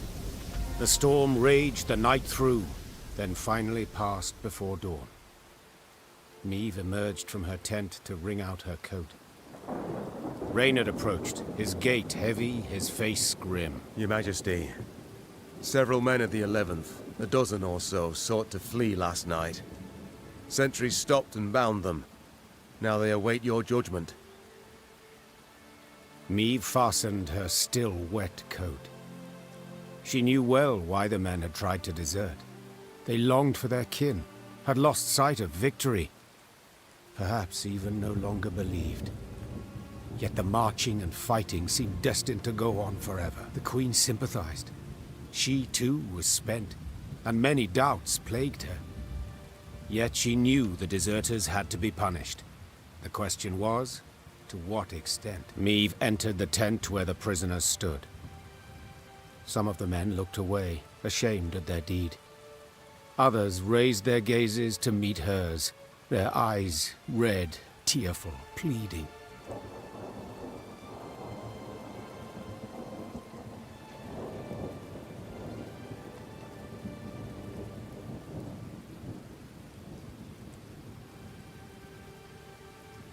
You all know the penalty for desertion. Meve said to the soldiers bound at wrist and foot. I ought to have every last one of you hanged. Yet, we've come far along a treacherous road. Endured hardships extreme. This I considered against your crime. You shall lose rank and receive no pay for 1 year. Now get out of my sight. Immediately! The deserters mumbled their gratitude and rushed out of the tent, fearing the Queen might yet change her mind. Meve then left for her quarters, anger and bitterness eating her up from the inside.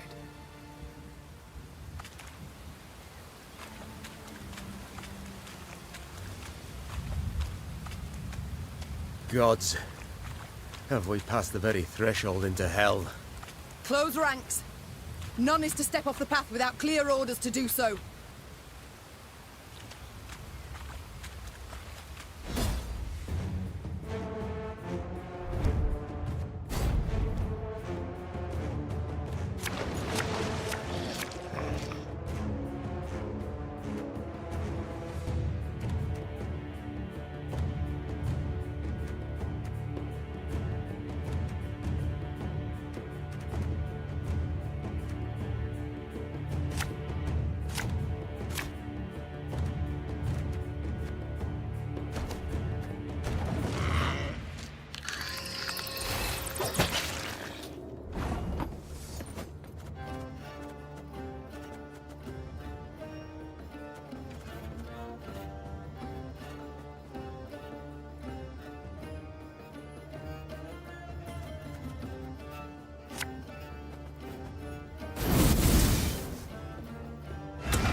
Army's a waste of time for one like me.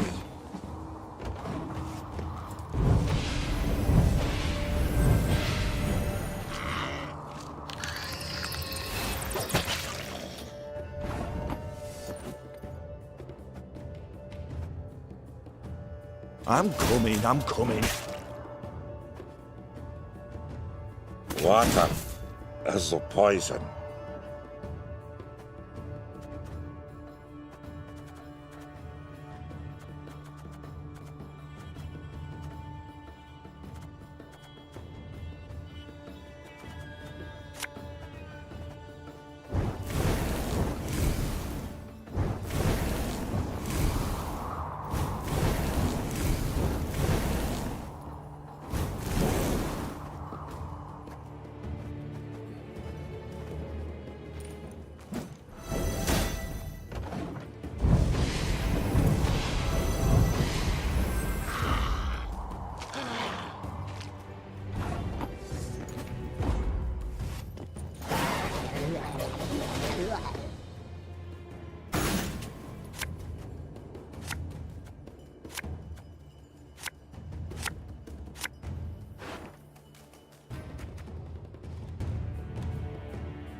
You can try to win them all, but you won't.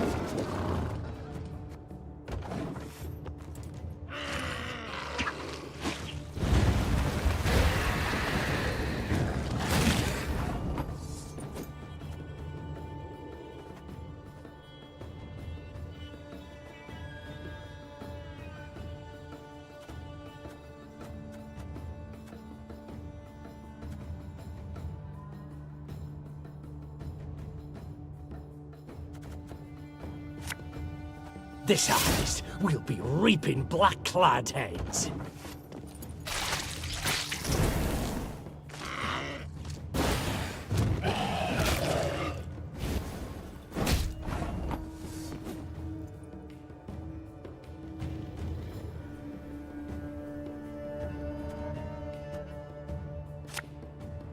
Arbalist in your command.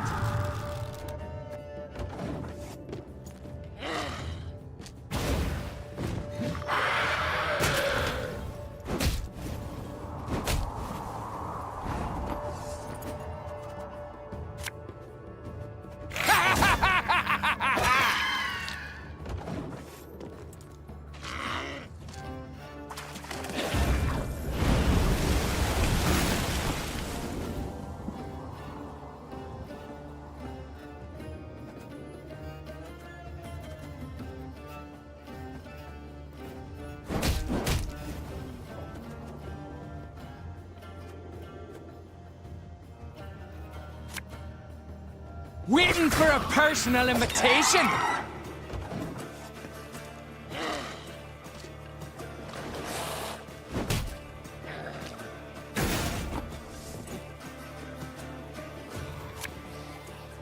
My spirit's willing and how, but these damn boots are killing me.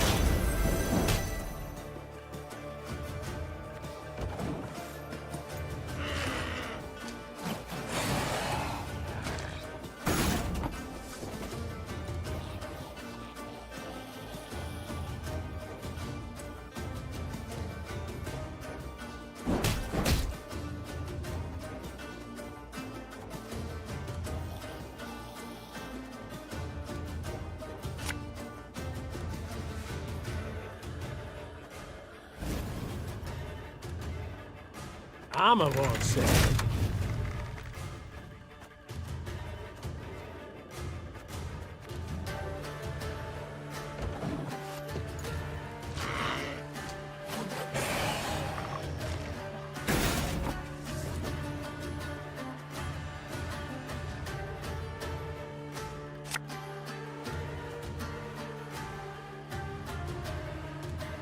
Discipline shall bring us victory!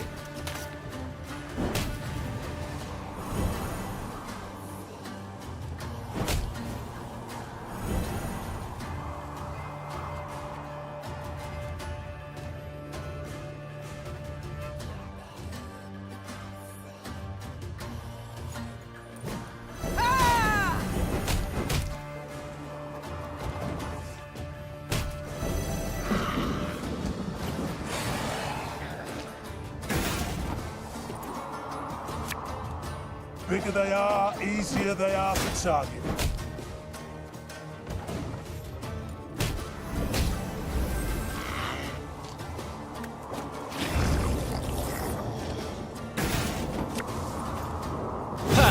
Ludicrous! Give me some of that! Dare! Come on, kill me!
have your kneecaps broken!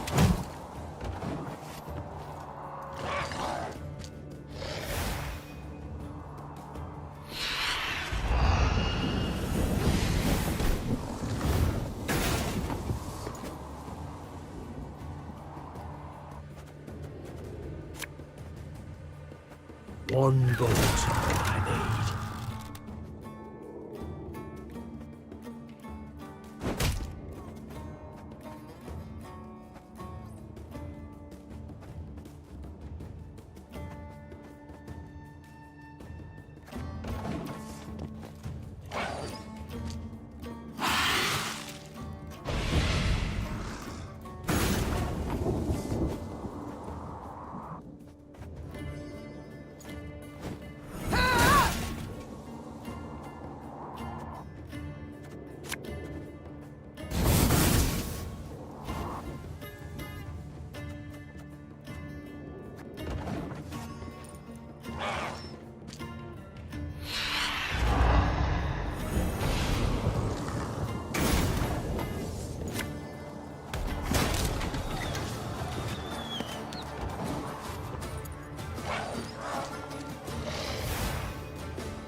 Got any victuals? Hungry like a wolf, I am.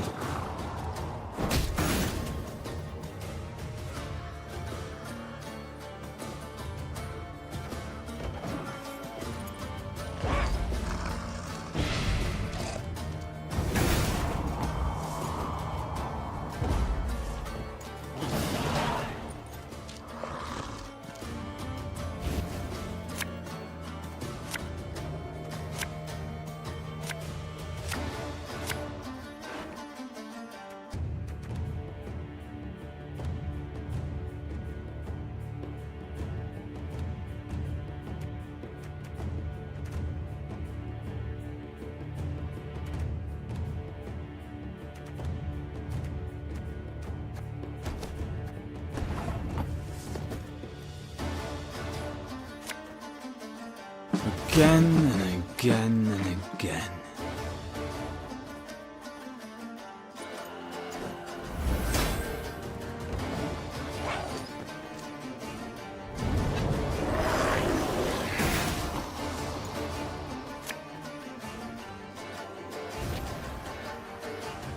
Army's a waste of time for one like me. Again and again and again.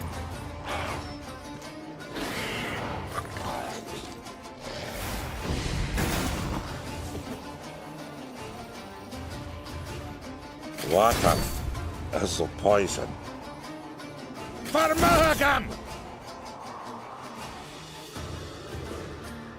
The chase is on!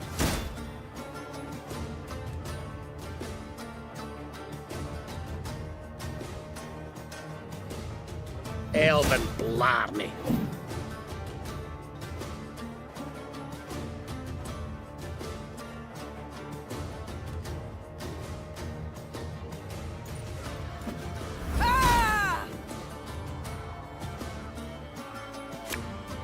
I'll fight to my last breath.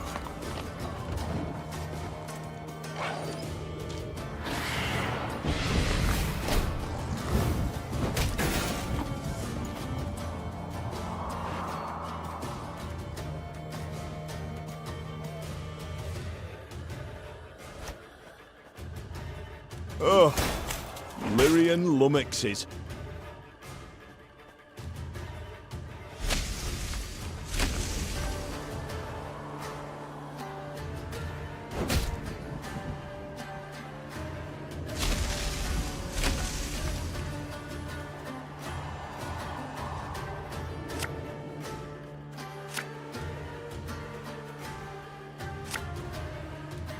Give me a target.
While accustomed to life mid swamp monsters and black magic, Angren's denizens never dared enter Isgith.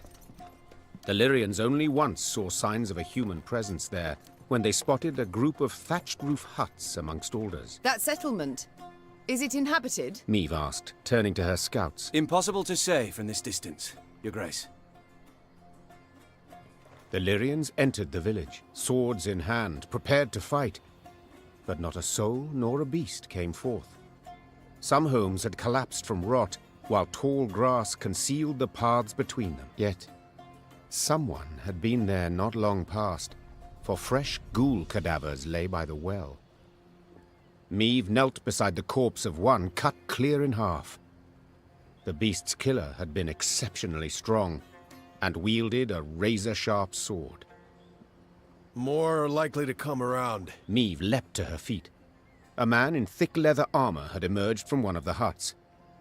Transfixed by his cat eyes, the Queen nonetheless sensed he was rather badly hurt. Were that true, my scouts would have blown their horns. The man pulled out a pendant shaped like a bear's head.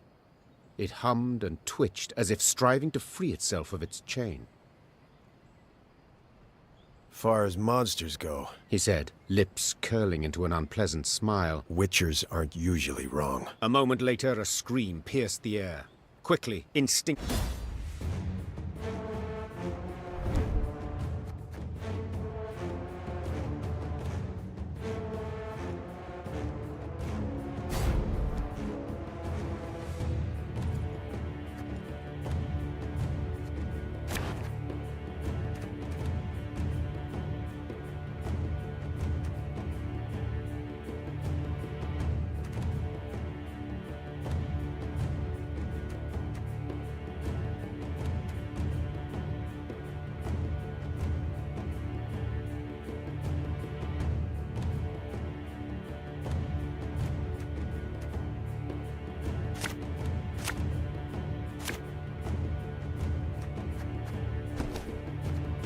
Approach!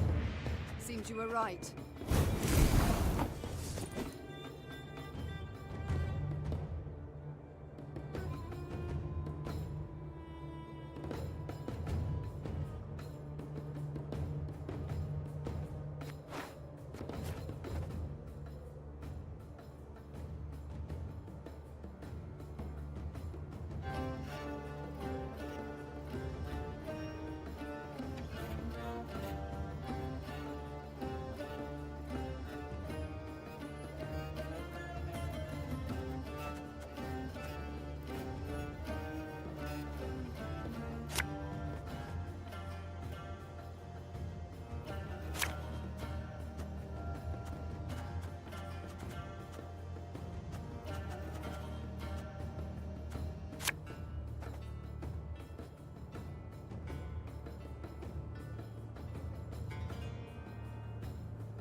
Something from nothing? It's exactly what I do.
pays late. Again.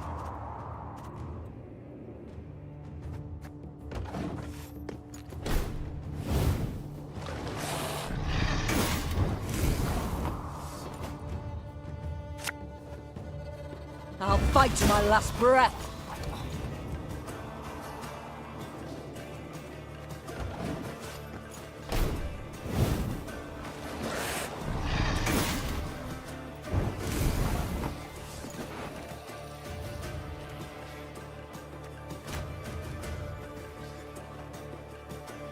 Water is the poison.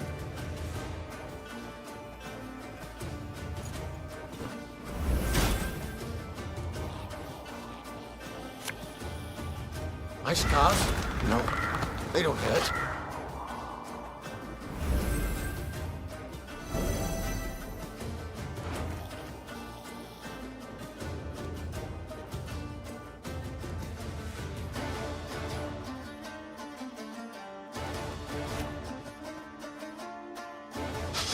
I smell a leak.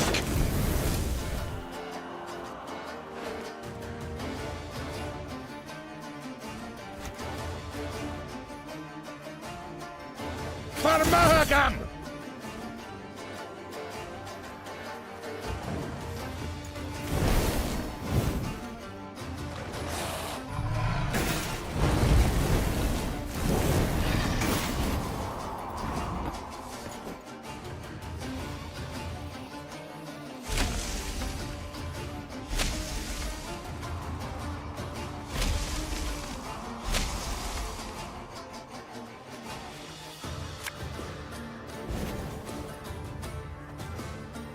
This harvest will be reaping black-clad heads.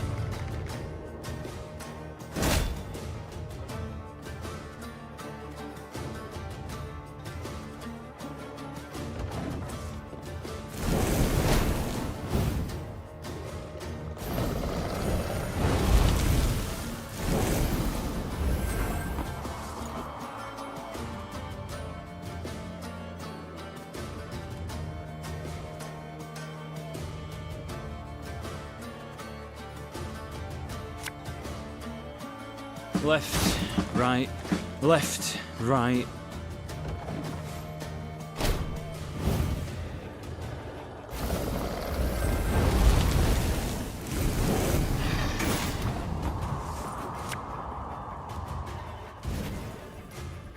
Again and again and again. Left, right, right.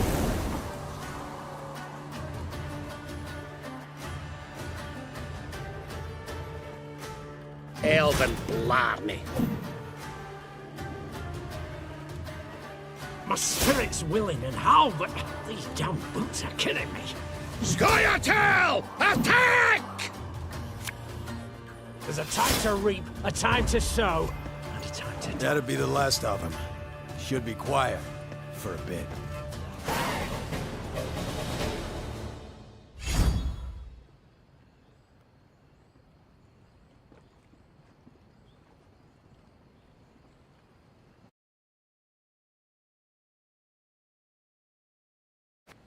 The Lyrians emerged victorious, due in no small part to the Witcher. Thanks for the help. Name's Ivo, Witcher, School of the Bear. Meve, Queen of Lyria and Rivia. Well, well. Didn't expect to see anyone out here. And certainly not a queen with an army in tow. We're not here by choice. I bet not. No one plans to pass through Isgith. And you? What's brought you here? A contract, perchance? That's right. Hunting a monster.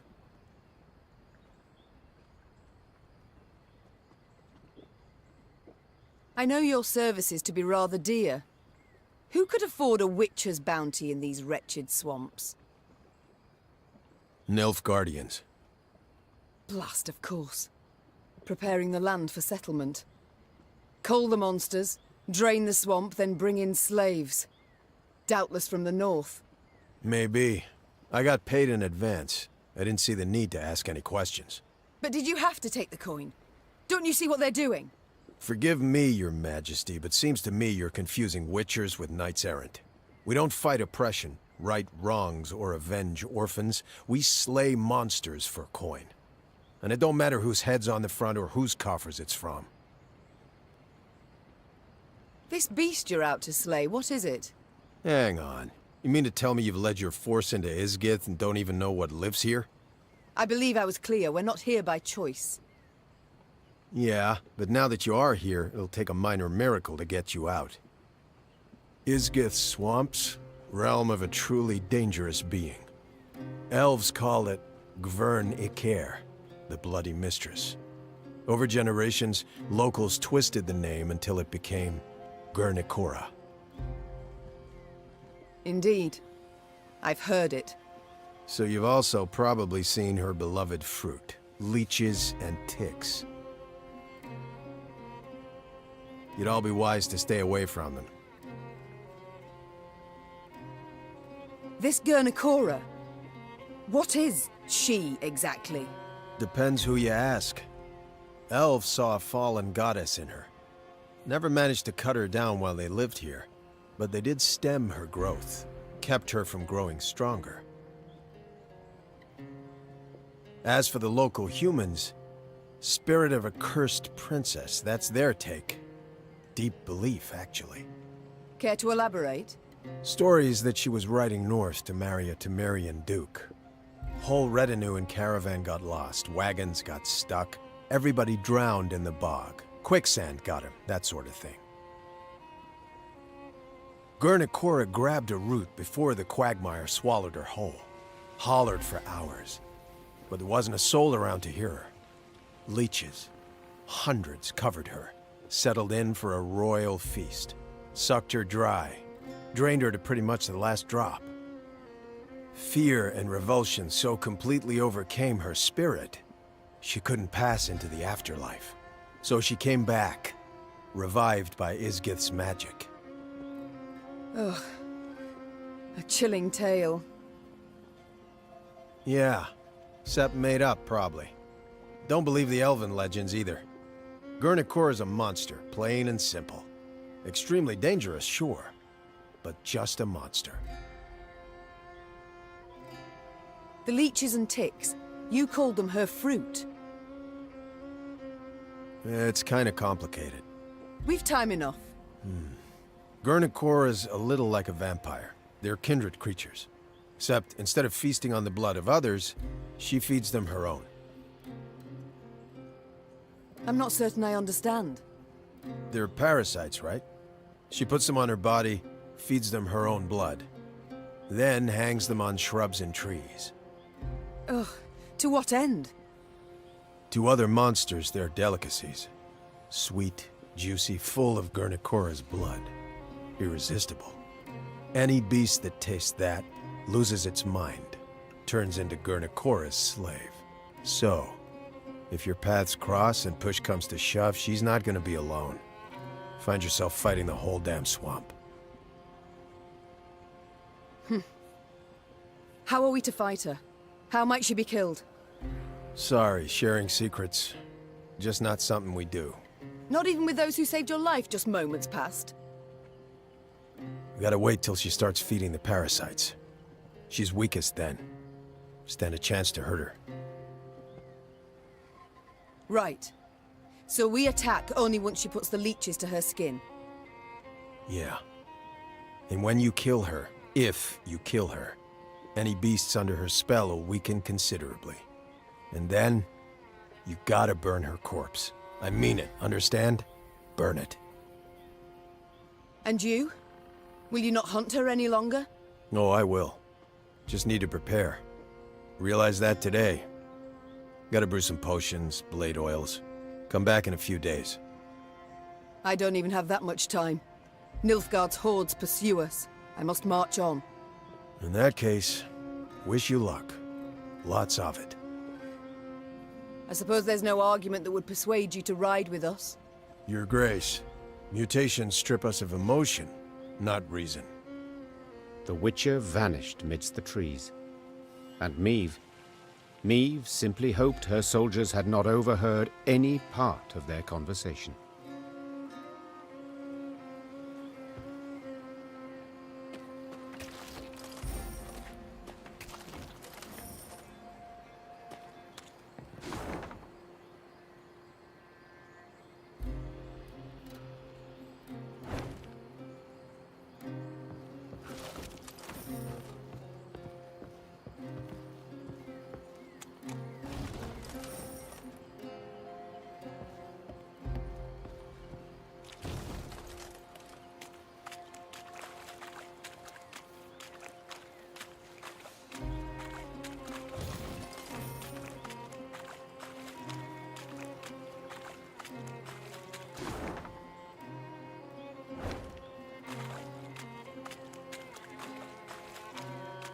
Caldwell had summoned Nilfgaardian support. Neve assumed they were not far behind. Yet in the unforgiving terrain, a full Nilfgaardian division could not hope to close the gap. Small detachments, however, light cavalry or footmen, could very well do just that. So when black-clad men emerged from the mist, the Queen was not surprised. She ordered her troops to fall in, form up, and brace to defend the line. Yet the attack never came. The invaders stood silent, motionless, and Neve got a closer look. They were slouched, ashen-faced, unsure of step, and covered in sores. Isgith had treated them as cruelly as any. Teetering in his saddle, the commander broke formation. He rode forth and addressed the Queen in fluent common tongue. Half my men are wounded, the others sick. Your force does not fare much better. True. Yet we outnumber you soundly. Indeed. If it comes to combat, you are certain to win. But in this damn swamp, all wounds fester. Flesh is quick to rot. You will lose many more apart from those who fall. What do you mean, precisely? Asked the Queen, her eyes narrowing, her head tilted to the side. We should part ways in peace. There's a war on, there'll be another chance to fight. Perhaps even face one another. But not here. And not like this. Suddenly unsure, the Queen weighed the officer's words. Their logic was sound, though they could also prove a ruse. Your Grace. Xavier's voice came from behind Meave's back. We can't let them pass. They've done only harm, and they'll not stop and go home. Alas, I see things differently. Meave said with a sly smile. Crush you now, and I'll have fewer to fight down the line. You seem sure of yourself, milady. Let me show you why. At them! Meave gave her mount a lash of her reins and charged headlong at the commander and his force.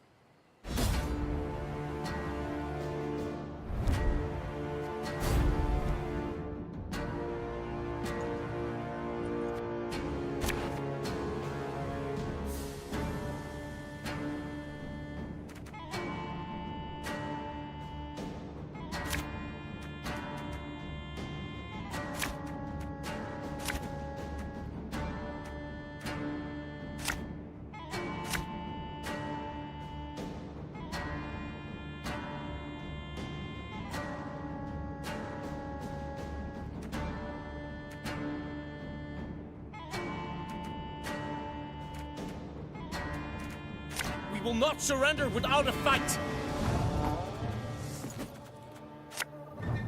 Got any victuals? Hungry like a wolf, I am. Order!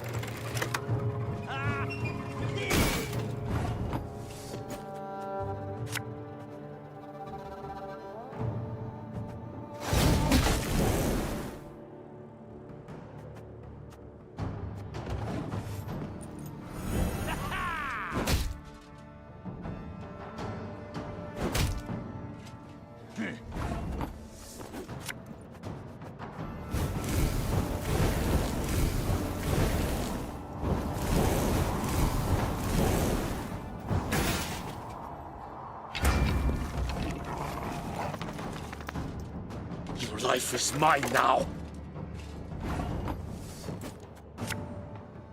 Arbalest to your command.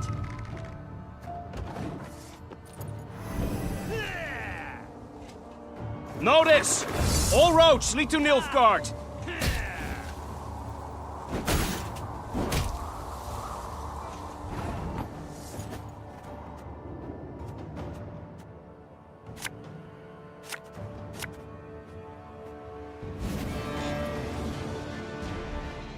Armor wars.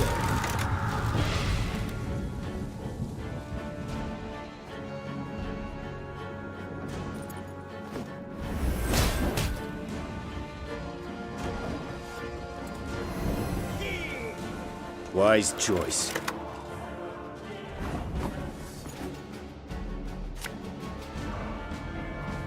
Again and again and again.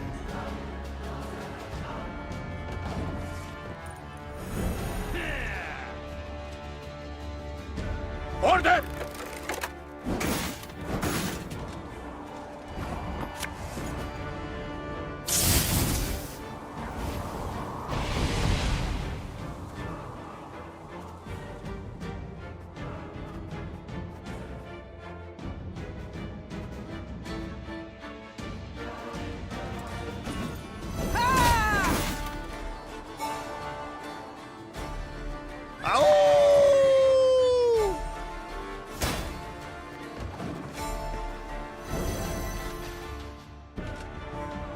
Order will triumph!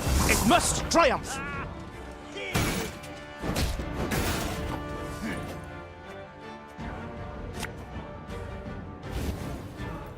Watch your heads!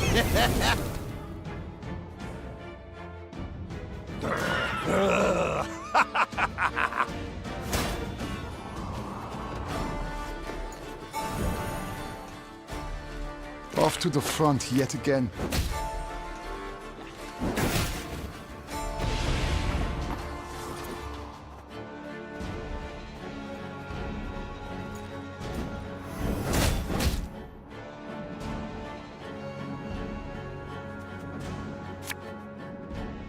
Come here! Let's dance!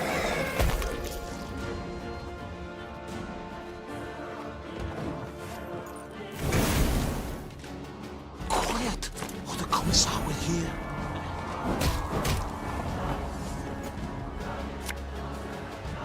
Oh, Lyrian lummoxes.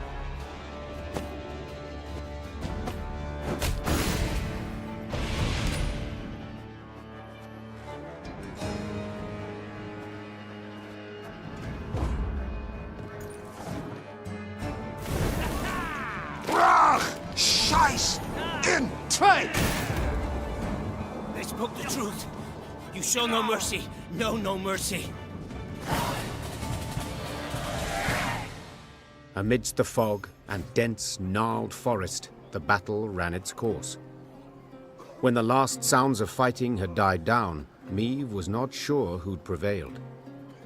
Then soldiers came forth, fatigued and hurt, with smiles on their lips. She saw they were hers, and only then knew victory was hers as well. But this was no time to celebrate.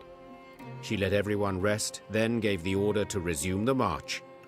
A great Nilfgaardian force pursued them. This most recent delay had allowed it to draw nearer.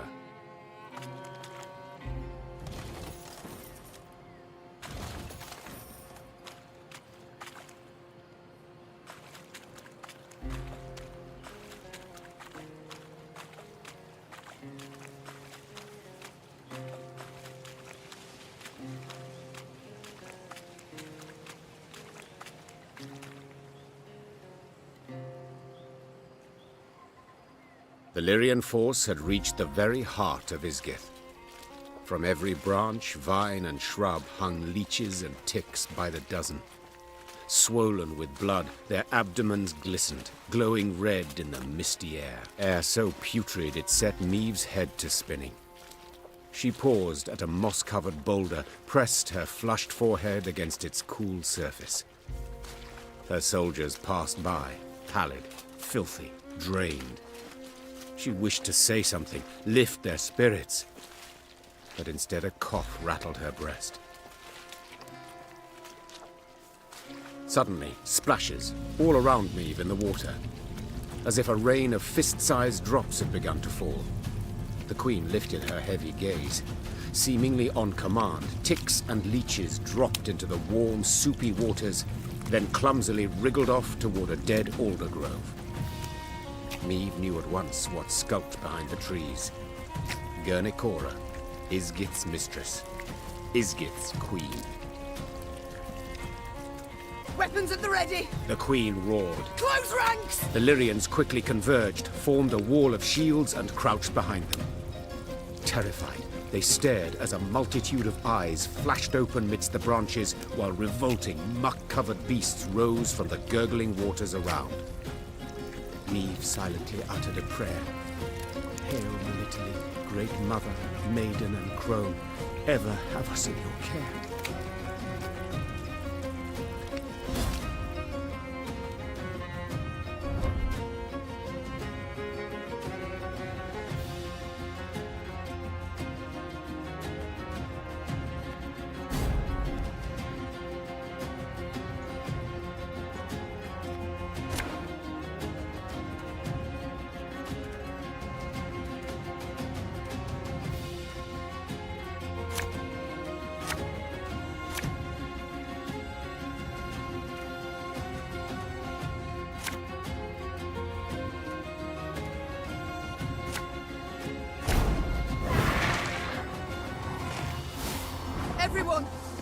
Rally to me!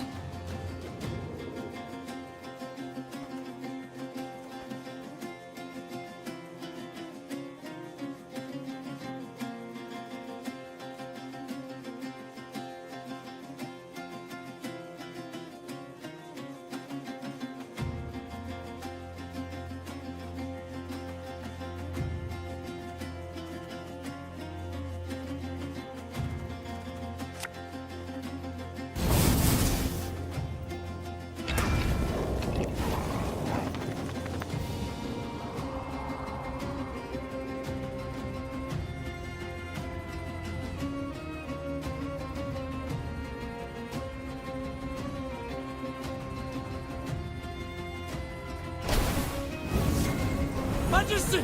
These parasites, they feed on her blood!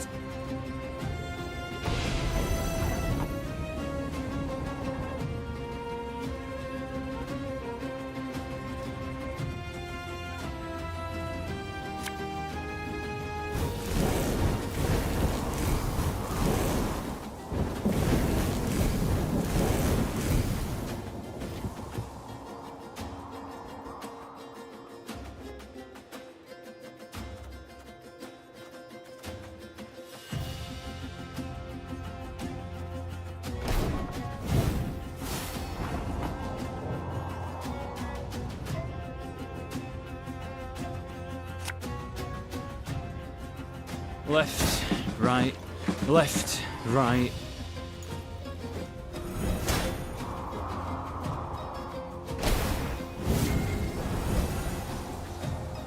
How quickly the scales tip.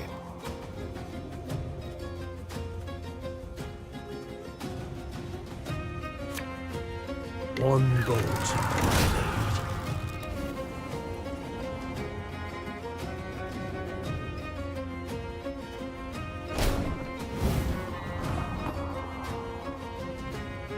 We'll put Mahakam boots to Imperial arses! And just when you thought things were about to get dull.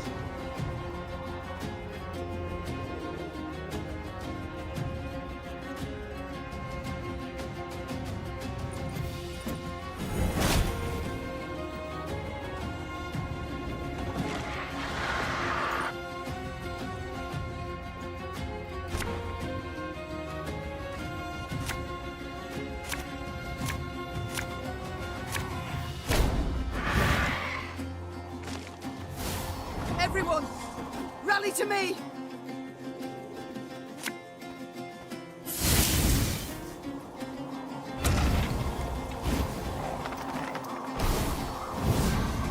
Majesty! These parasites, they feed on her blood!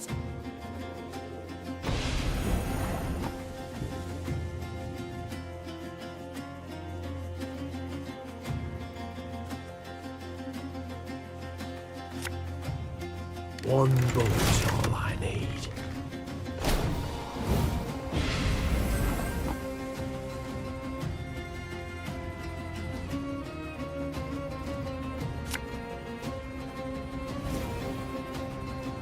Give me a target.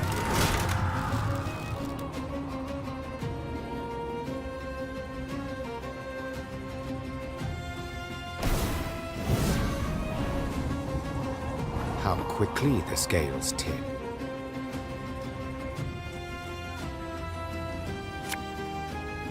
I've hit the white of an eye from half a league away.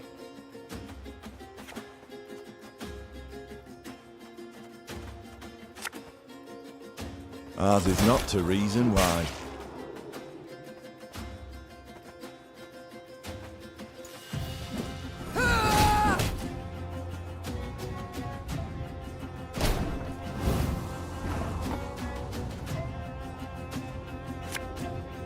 Is today the day?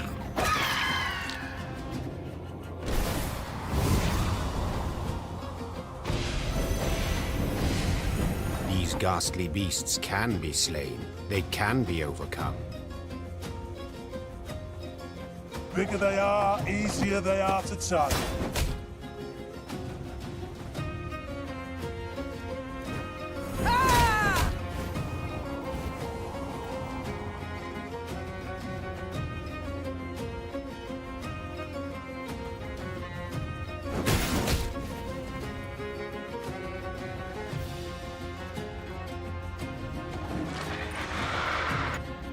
Of the battle in Isgith, Meve remembered very little. It seemed a nightmare, its details a haze, the sensations very real. Midst a thick fog, she fought in a frenzy, desperately hacking at the scourge that advanced from all sides. In the end, silence fell over the swamp. Its boiling waters lay calmed. The ticks and leeches were gone, while Guernicora lay among rotting leaves, covered in blood, unmoving. But still a fearsome sight. Burn the corpse, Rasped the Queen. and we move on. The soldier's eyes darted about in a series of silent glances. It took Meve a moment to realize the difficulty. They still feared it. Though the monster's lifeless body lay on the ground, they dared not go near. Were she to repeat the order, they would carry it out. Yet she did not wish to force that on them. Swallowing her own revulsion, she walked up to Guernicora's corpse and set it alight. The air soon filled with the suffocating stench of burning hair and flesh. Sparks belched out as melting fat fell on flame. Until finally, nothing was left of the bloody mistress but scorched bone. The Lyrians resumed their march towards the banks of the Yaruga. They forced their weary legs to maintain a swift pace, and stole no second glance at what they'd left behind.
One day, the quartermaster approached with news to report.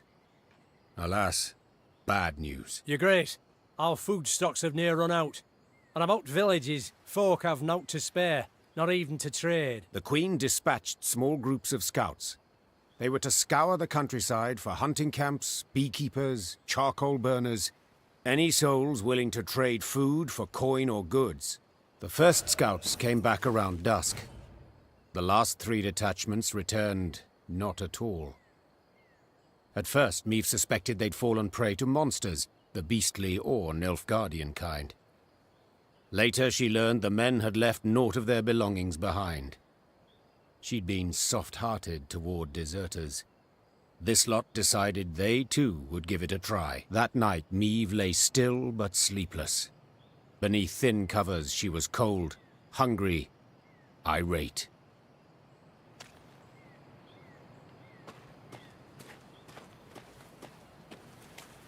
Towering alders grow thick in Isgith, their crowns weaving an expansive canopy that obscures the sky. Any sunbeams to slip through this twisted thicket scatter in the milky mist below. Thus the marsh abides in a state of perpetual twilight, wherein a sense of time and direction are easily lost. As the force moved along, a glow appeared in the trees. The Lyrians squinted, their mouths agape in wonder. An orb hung over the water, pulsating, humming. It circled the soldiers, darted off a distance, then hovered as if waiting. A will-o'-the-wisp, that is, whispered one of the footmen. Believe it's keen to show us something. Or lure us into a trap, said Meve. Stay away. Leave it be. That's an order. The light flickered still, and the soldiers stood so mesmerized they could hardly turn their eyes away. Later that day, as they waded through muck, they wondered where the wisp might have led them. Wondrous treasures they imagined now falling to bolder men, and the very thought made them sick.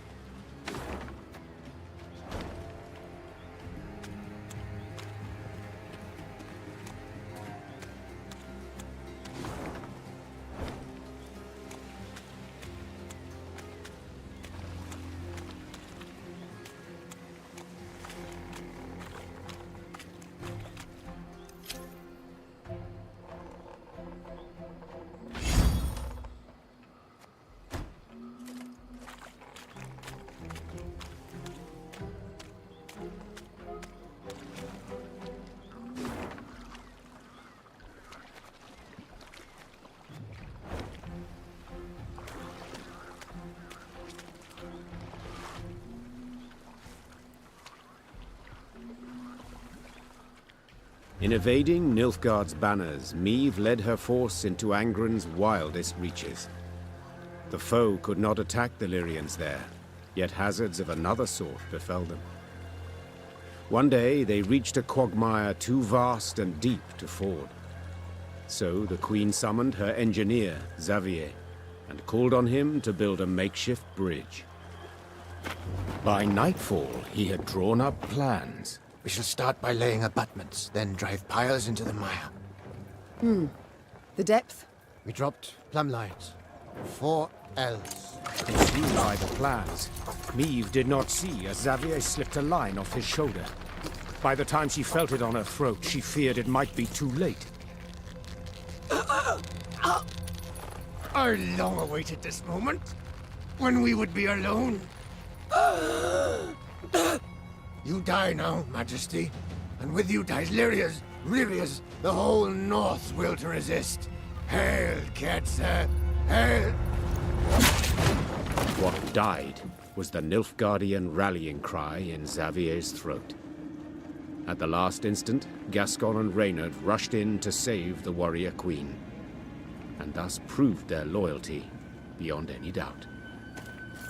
Your Grace! Your Grace! There was no answer, but Reynard could hear her breathe. Meve would live. It was several hours later when Meve finally came to. She opened her eyes, then Gascon and Reynard helped her to her feet.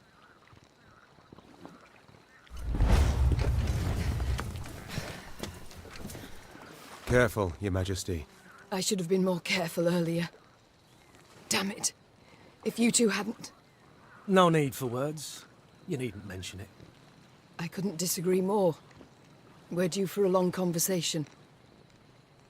First of all, I owe you thanks. Second, my trust in you both has been heavily tarnished. I believe that goes without saying. Yet today you proved beyond all doubt that I can rely on you. So I thank you. To serve under your banner, Majesty, it is an honor. Likely I'd have put it differently, but Reynard seems to have the right idea. Very well. We've reassured ourselves of admiration for one another enough. We've matters to which we must attend. I trust as I lay there dead to the world, you did not sit about with your thumbs up your bums. Have you at least learned why Xavier betrayed us, sided with the Empire? In a manner of speaking. Your Grace, the rogue who lunged at you, in truth, was one Gwalter ep Luinoch, a Nilfgaardian spy.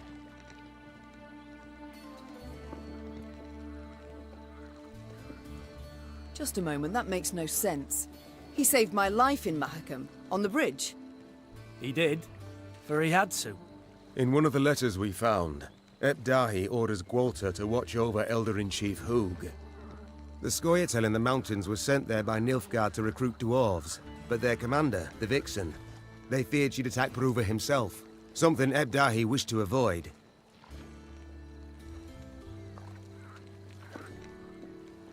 Naturally. For someone else could seize power, someone not so neutrally inclined. Someone more likely to aid me, gods forbid.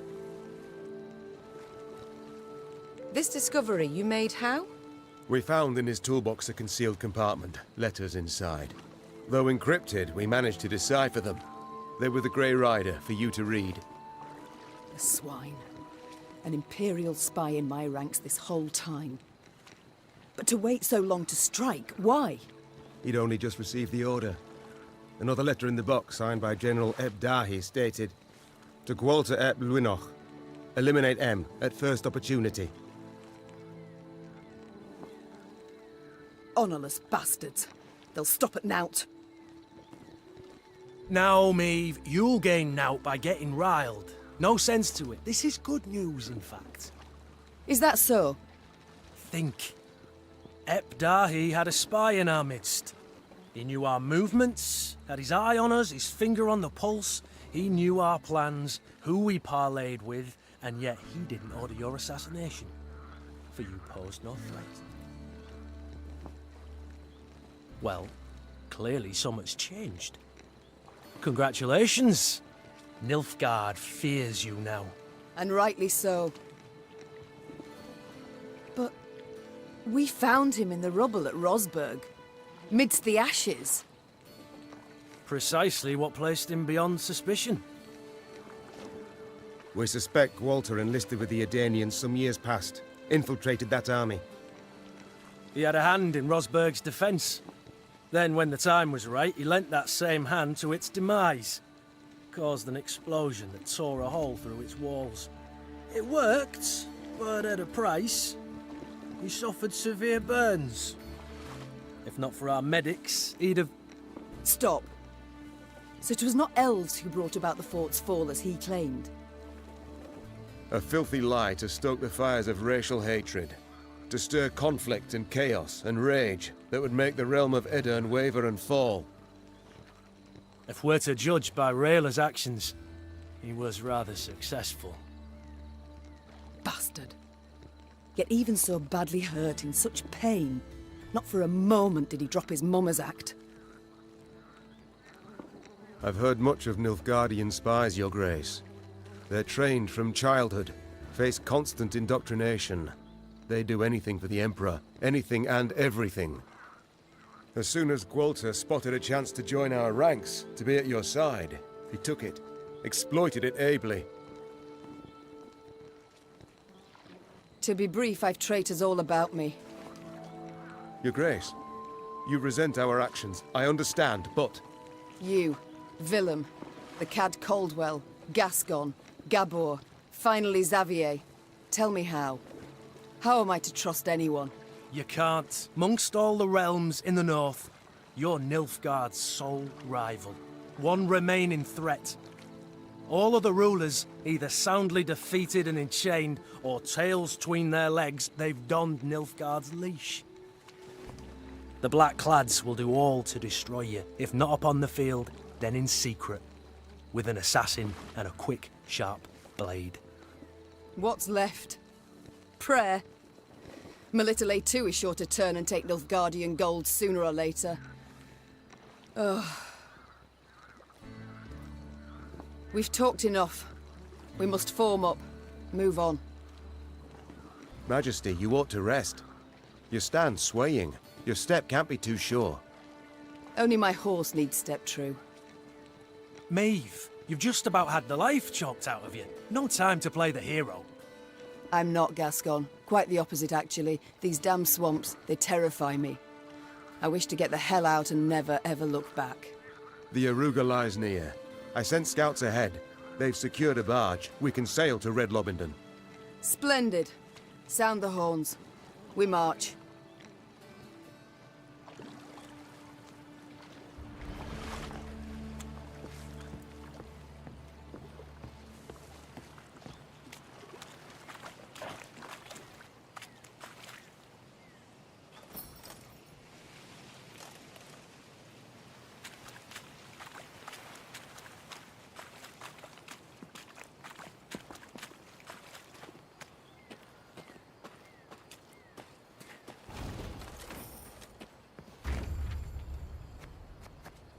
Sandflies and mosquitoes blanketed Maeve's face and neck.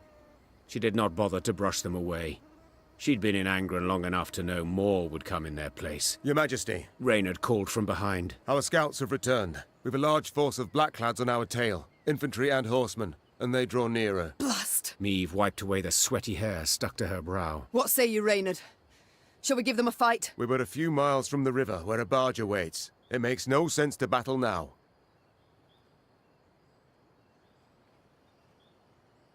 Though near her strength's end, Maeve stepped up her pace. She could not wait to stand upon a barge deck and leave Angren's infernal bogs behind. Alas, in place of the promised vessel, they found only severed moorings. No! No, it can't be! Suddenly, Maeve drove her fist into the trunk of the nearest tree.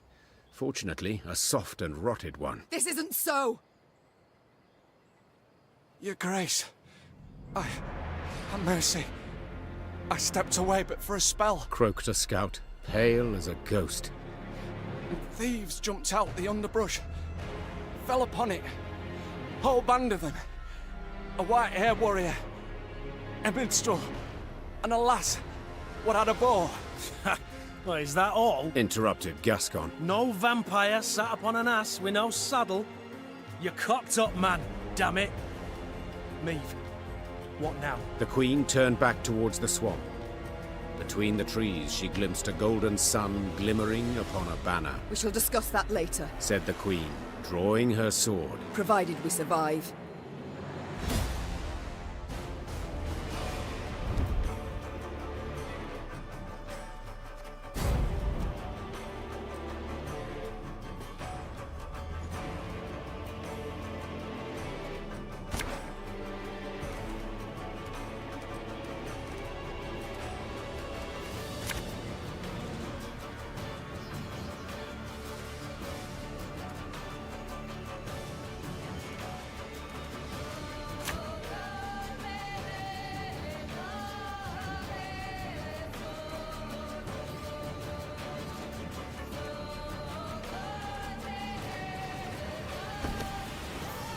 Everyone, rally to me!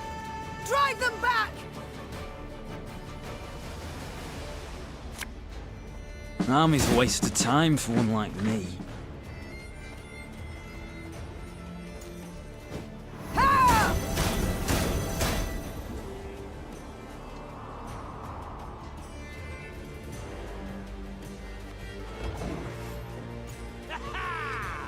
Wise choice.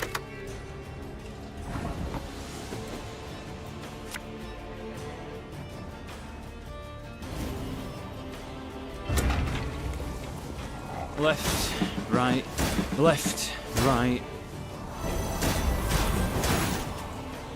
For Mahagam!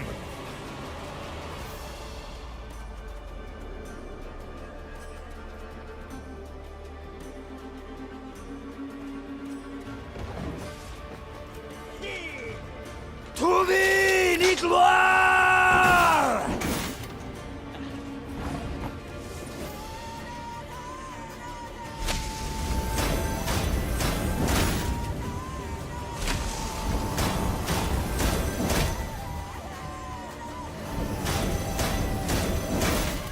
This harvest, we'll be reaping black-clad heads.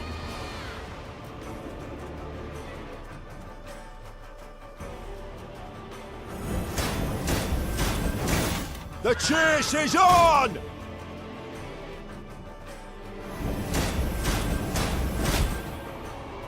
Scoia'tael! Attack!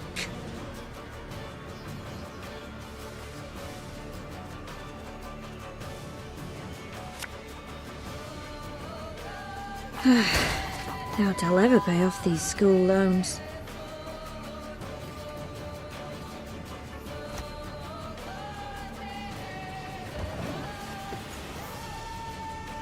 Order!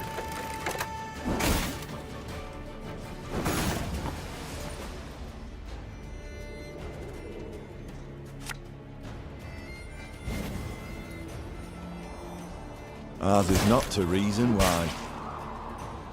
Pays late. Again.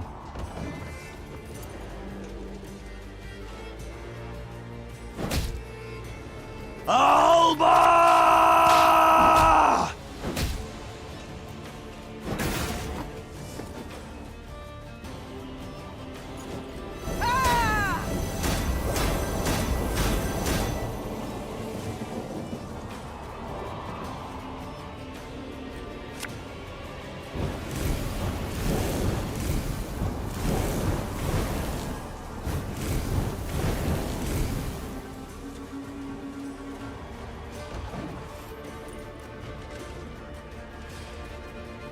Your life is mine now.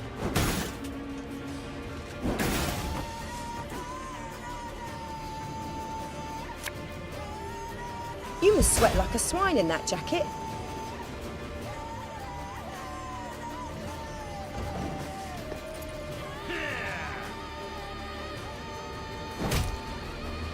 Wise choice.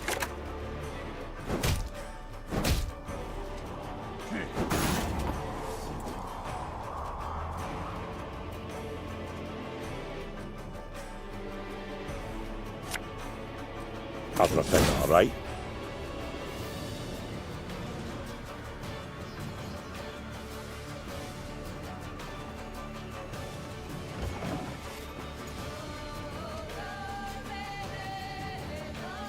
Very gloire!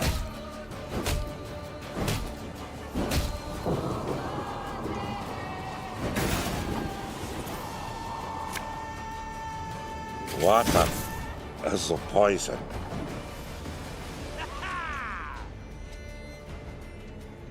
To thee, gloire!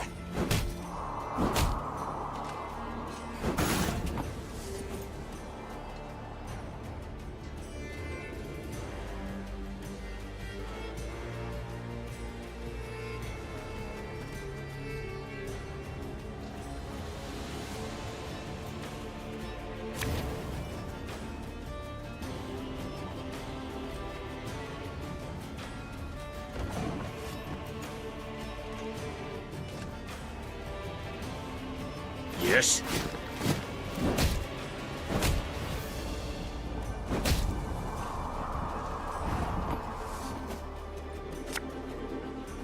Never had your kneecaps broken.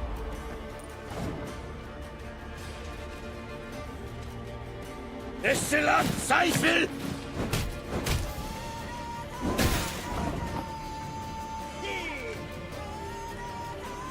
Elherzer.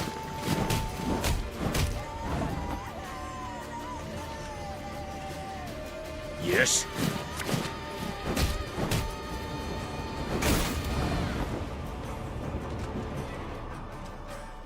Estilat Seifel!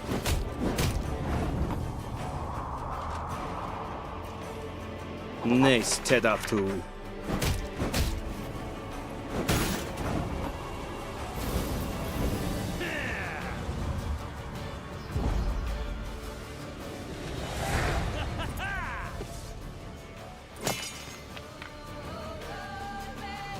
Near the battle's end, Meve faced a black-clad officer. Nimbly dodging his strike, she countered. The Queen's sword sank deep, the hilt rattling his breastplate. A rush of hot blood covered Meve's hands. The winged helmet toppled from the officer's head, exposing a sweaty face, gasping for breath. Nin! When? Before the Queen stood a ruddy-haired boy with long eyelashes. He was Willem's age, perhaps a bit older. His body slumped, then disappeared beneath the malodorous foam atop the murky waters. Meve cast away her sword as if it had burned her hand. Majesty, what is it? Are you hurt? Reynard said, rushing to her side. No, I'm not. It's fine. Give the order to march. With no barge, we must walk to Red Lobington along the riverbank. Your Majesty, we must tend to the wounded. Use the rest of the day, I wager. We ain't time enough for that. Interjected Gascon. That was but the vanguard sent in pursuit to slow us down. And even so, they outnumbered us 2 to 1. What happens when the main force arrives? We must flee. Now. And abandon the injured, to bleed to death in the mud. Alas, Reynard, yes. Unless you'd rather we stayed and died with them.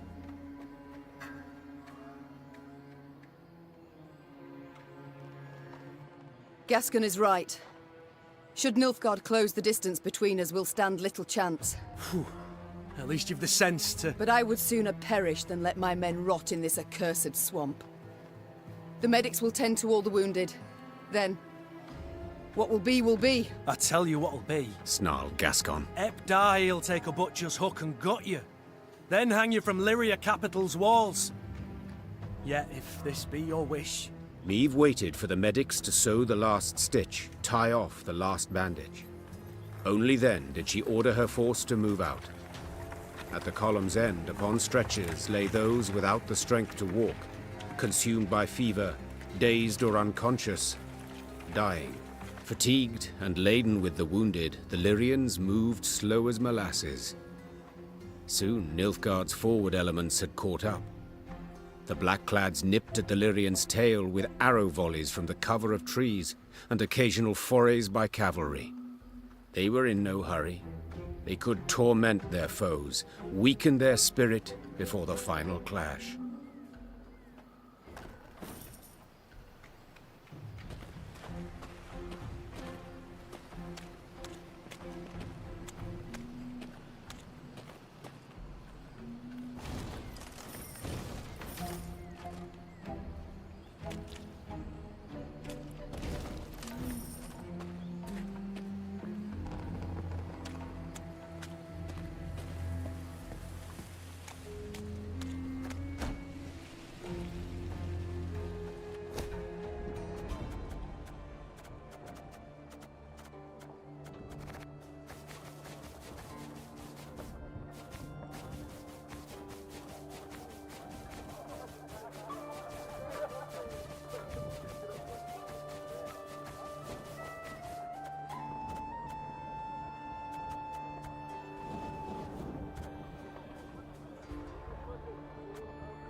At long last, Meave spotted a dark form spanning the river's course, Red Lobendon's Bridge. Just a brief stretch more, and the Lyrians would find themselves beyond the invaders' grasp, free and clear of bogs, and the beasts that prowled them. Yet joy at this sight soon gave way to despair. The bridge was dark, black, from the horde of Nilfgaardians that held it. Clearly the Blackclads had divined the path of Meave's flight, and had cut off her last means of escape. That's it. We're dead men. All! They'll cut us down to the last! Meave shut her eyes, felt them sting with fatigue. She knew when she turned she could not show her men 1 ounce of fear, 1 pinch of doubt. She gripped her reins tightly. The leather dug into her skin, helping her hold back her tears. And when the Queen finally spoke, her voice was strong and boomed over the river's roar. I know what you wish to hear. The Queen began. That the gods watch over us. That we'll come through the fray unharmed. That a friendly force is but moments away. Those would be lies. The truth is as bitter as it is undeniable. We stand cornered. Cannot win this fight, cannot flee it. We can but choose how to die. Hanged from the boughs like common criminals, or weapons in hand, like the fighters we are. I've made my choice. Time you made yours! With that cry, Meave broke for the bridge toward a forest of spears into a deluge of arrows. She let the tears fall from her eyes. Tears of rage, fear, fatigue. It was not until she'd almost reached the enemy line that she dared glance backward. And she saw she was not alone.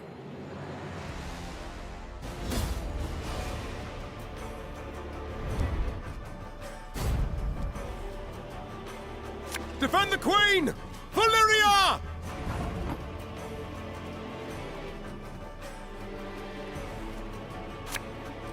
Armor won't save.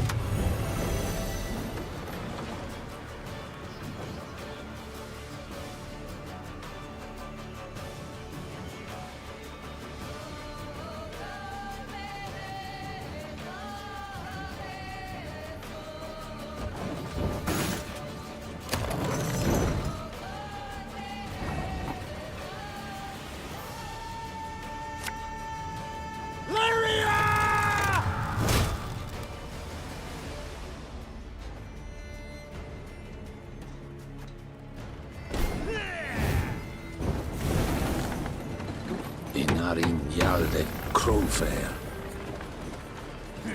We may die here today, but not on our hands and knees!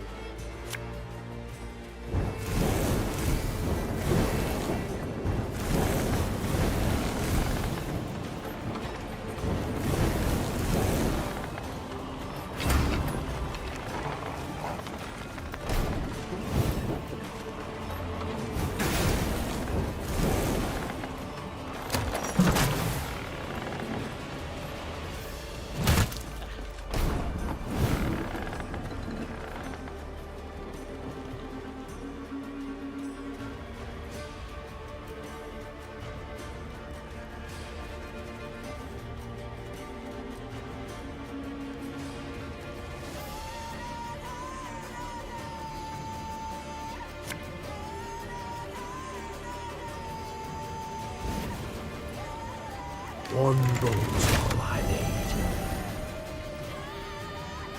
Give me a target.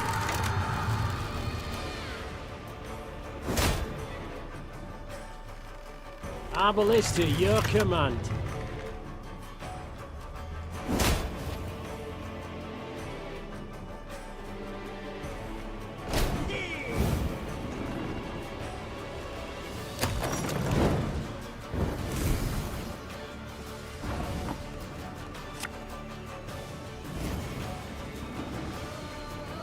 Again and again and again.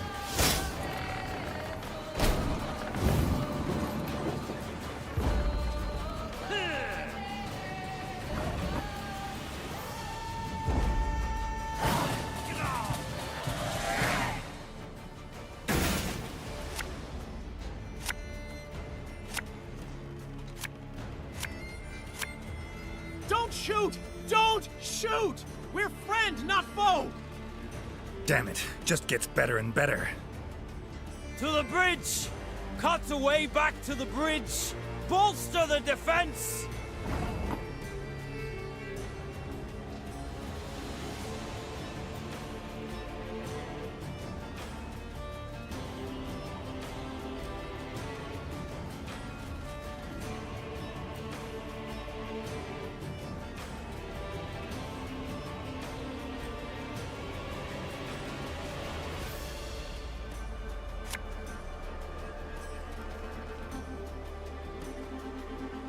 Pays late.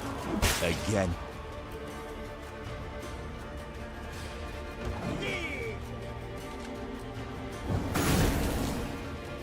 Barbarians.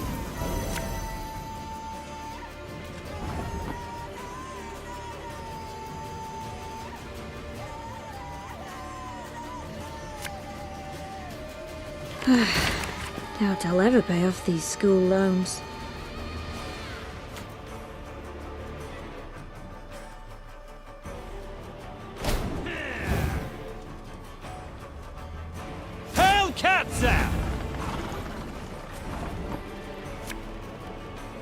As you wish, milady.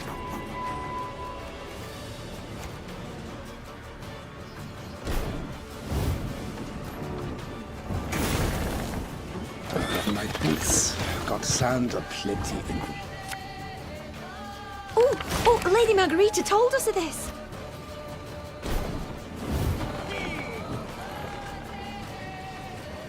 El Herzer.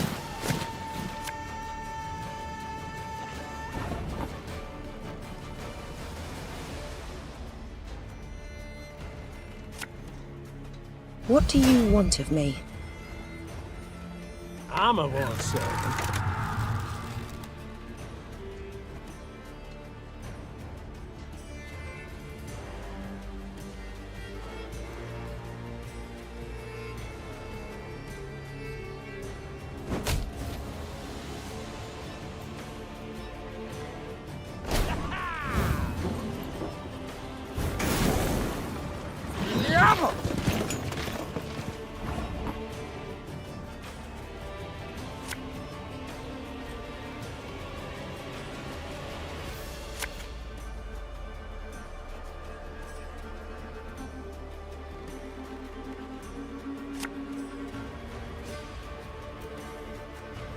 Water is the poison.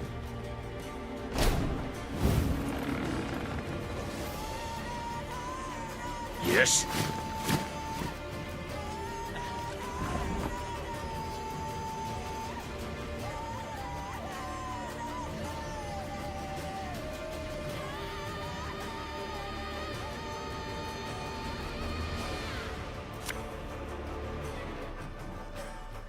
Army's a waste of time for one like me.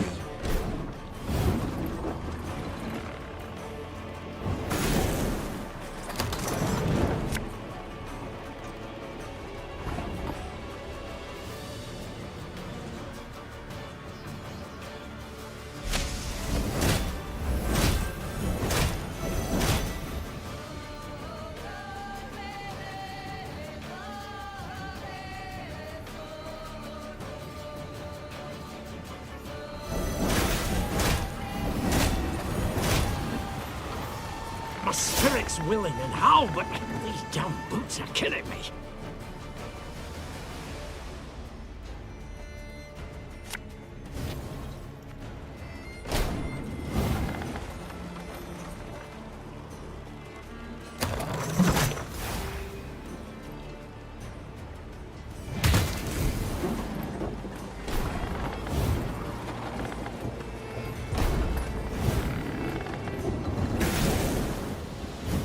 Of course, as you wish, master.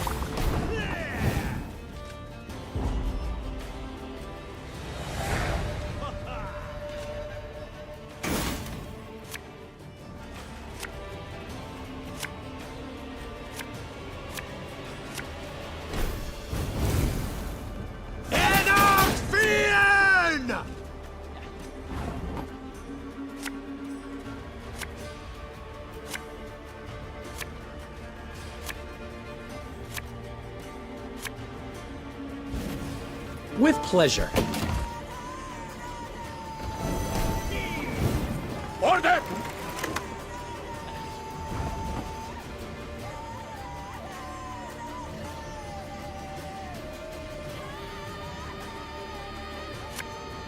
You mad? Don't shake that!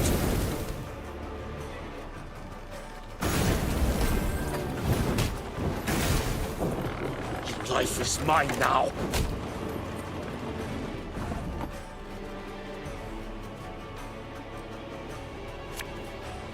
You must sweat like a swine in that jacket. Lyria!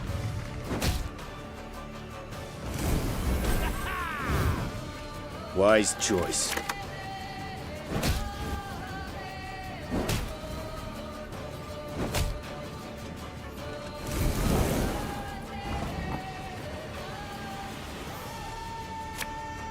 Something from nothing? It's exactly what I do.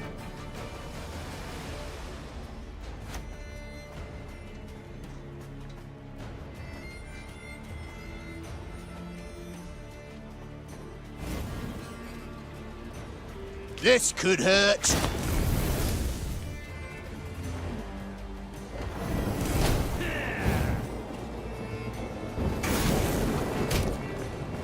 Excellent Zweifel!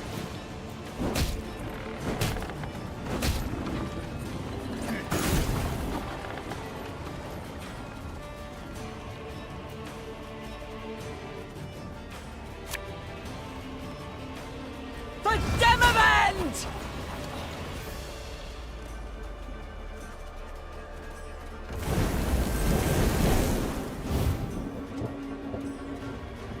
Elherzer.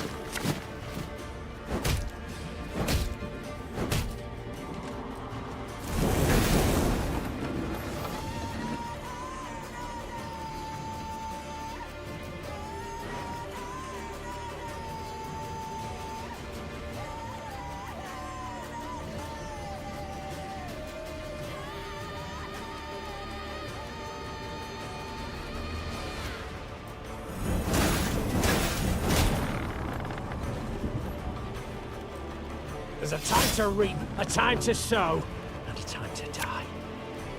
Company! Forward march!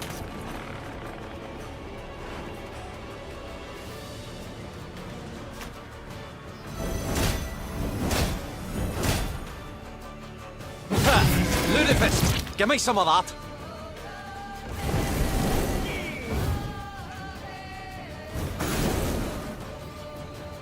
Quiet, or the Commissar will hear.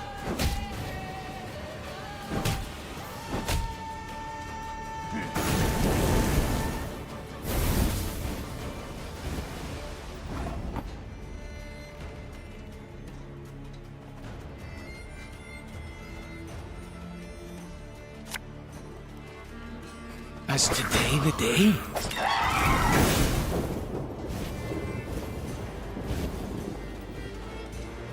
Egreto dum anime est, spec est.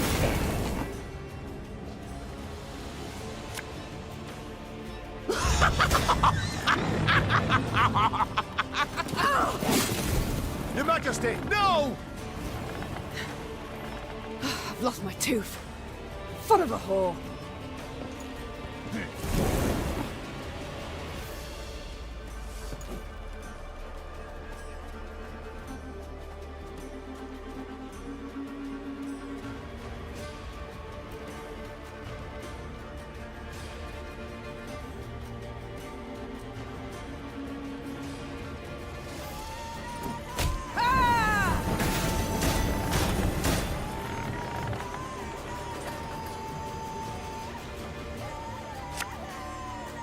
Left, right, left, right.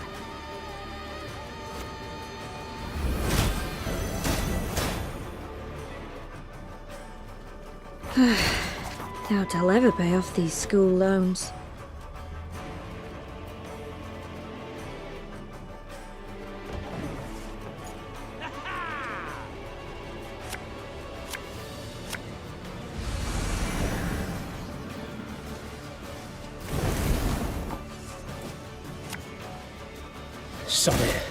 Sod it all.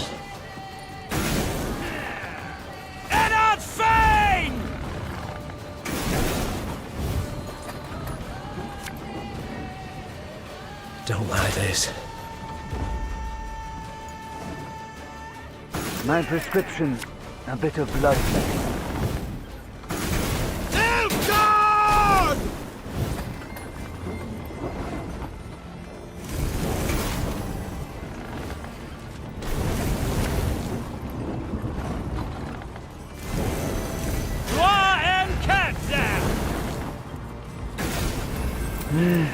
A highly curious case. Order!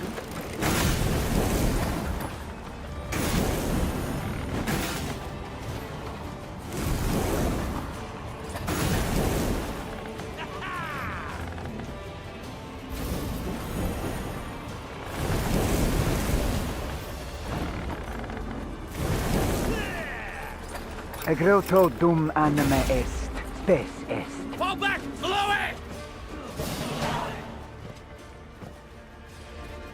Meve was victorious on the banks of the Yaruga, but paid dearly for it. She lost a host of men and suffered harm herself. Yet she'd have been doomed, if not for a certain white-haired witcher. Meve longed to meet her mysterious savior, and set off in search of him as soon as the battle dust had settled. She found him with the field surgeon and learned he was none other than the Witcher Geralt. Yes, incredible as it may seem, I've heard the tale from several and can vouch for its truth. At any rate, making naught of the fact that Geralt's ears were ringing from a blow with a mace, Meve began immediately to interrogate him. You for Fadewabwidge? Asked Meve, prodding him insistently. For a spell, Geralt worried his hearing was shot, but then realized the Queen had a lisp. Worked out that way, I guess. You guess? Meve gagged on the blood in her mouth. Someone hold me! The Queen felt Geralt merited the highest honor, a knighthood. Another monarch might have delayed until a more opportune time, but not Meve. Meve delayed nothing. Count Odo, you, sir, do the honors. Alas, I cannot because of my tooth. For valor shown in battle, I, Meve, by the gods' grace, Queen of Lyria and Rivia, hereby do knight thee. Gerulf of place unknown. The bridge you felled with men from Rivia. Or so you guess. I guess it falls to me to dub thee Gerulf of Rivia.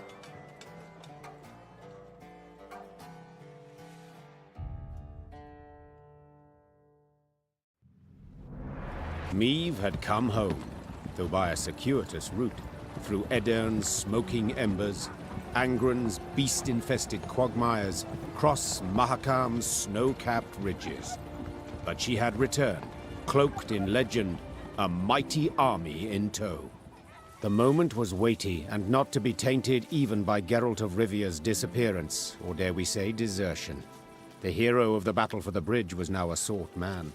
Yet Meve was determined to take back her realm, with or without the Witcher's aid. The Lyrians' daring escapade behind enemy lines, and the triumphant victory at the battle for the bridge that crowned it, breathed new life into the North's war effort. Bands of resistance fighters now swarmed the conquered lands, while Kedwen and Redania, on the verge of swearing fealty to the Emperor, suddenly broke off talks with the invader. The Nilfgaardian war machine suddenly screeched to a halt, and the tide of war turned. Facing a united North, the invader had to withdraw the bulk of its forces from Lyria and Rivia. The way was cleared for Meve to retake her lost lands, defeat General Epdahi, and depose Willem. Or perhaps mother and son would not have to fight after all. Milady, I come at King Willem's bidding. Prince Willems. His Majesty proposes a meeting. No arms, no escorts. His Majesty? Whelp's barely tall enough to reach his mother's bosom. For shame! Silence. Let him say his piece. His Majesty, Willem I, wishes to discuss the possibility of a truce. He wishes to surrender. Is that his aim? Your words, not mine, Your Grace. I've a few more on the tip of my tongue. But save them I shall for later. Willem I's chosen the site for the parley. Willem I will choose nought. If he wishes to speak, let him meet me midst the ruins of Devil's Tower. Understood, Your Grace. I'll relay your terms. Willem's emissary rode off, serenaded by hisses and jeers. Frightened by the clamor, his horse reared and kicked. The rider forced his mount to obey with cracks of his crop, striking many more times than was necessary. The fool. Nag'll toss him off first chance it gets. Soon as he loosens the reins. No great loss, I wager. But tell me, your thoughts on this reunion? Sounds a ruse to me. But I know that won't stop you. Whence this certainty? Come now, Maeve. At the end of it all, he's your son. You still care about him, it's obvious.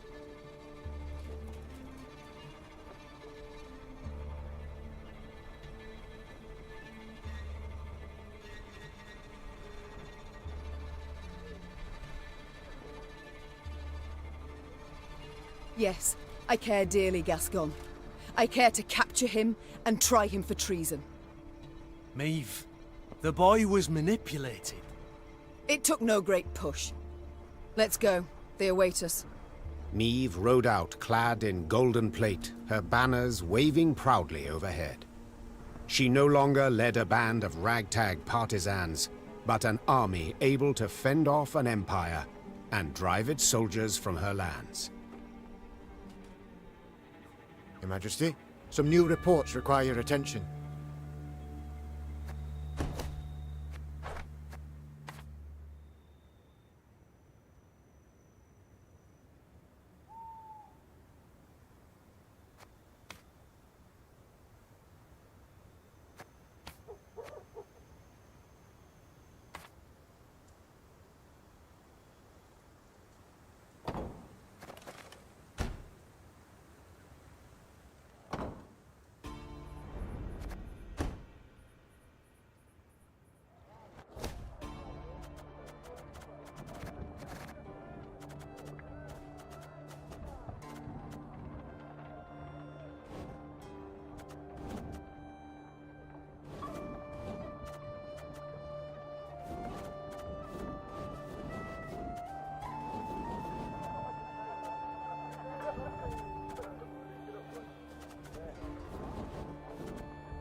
Never thought I'd see the day. The Queen's returned.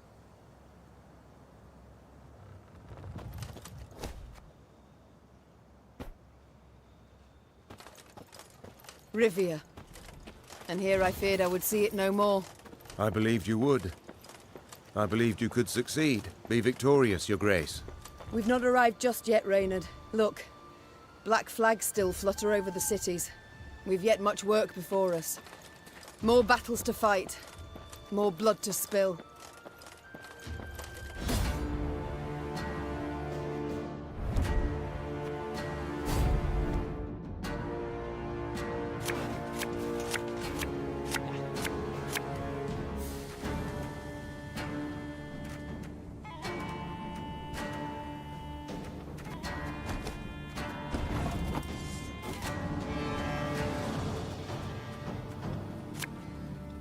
Pays late.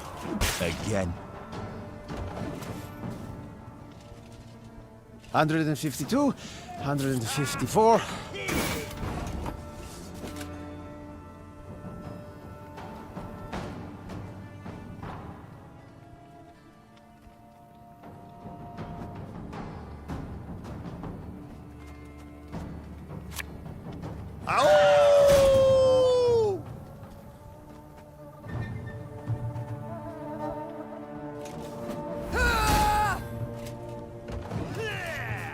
Scrubbing duty again? Oh, gods.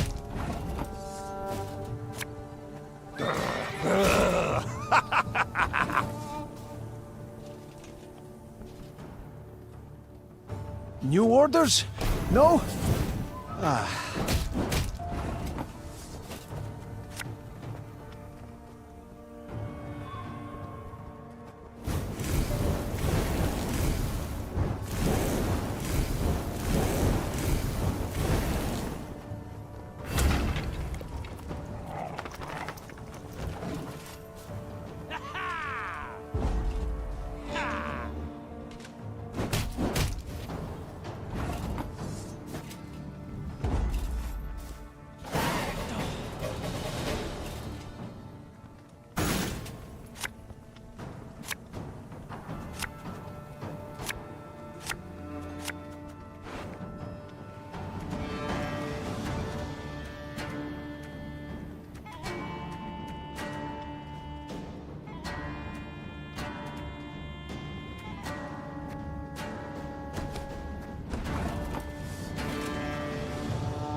Left, right, left, right.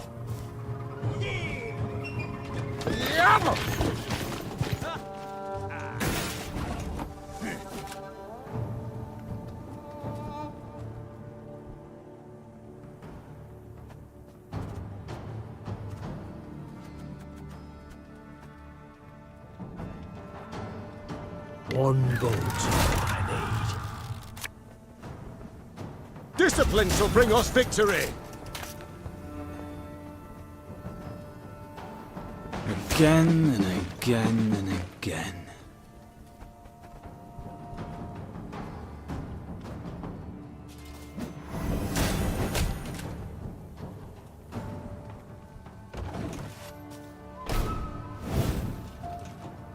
Yes?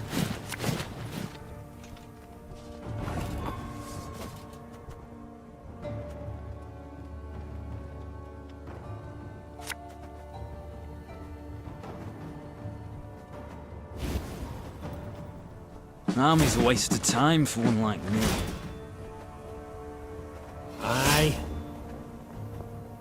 Yeah, yeah!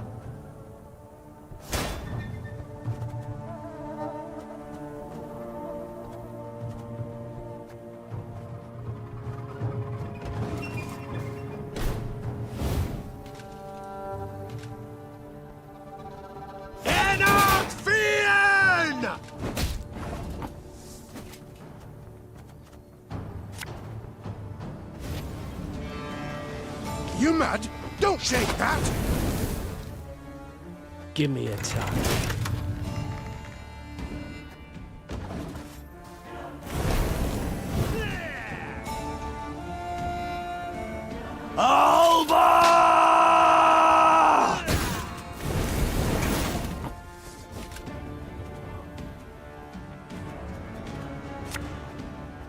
Drum it through, a bit of soldering, a rivet or two, and it's good as new.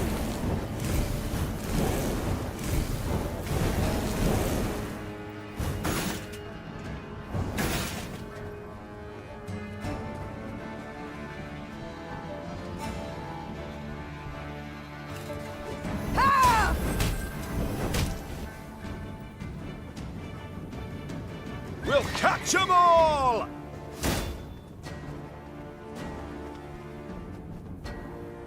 Water is the poison.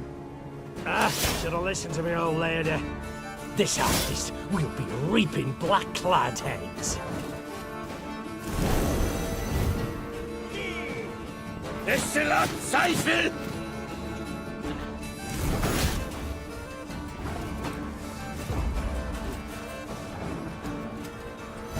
Nilfgaard!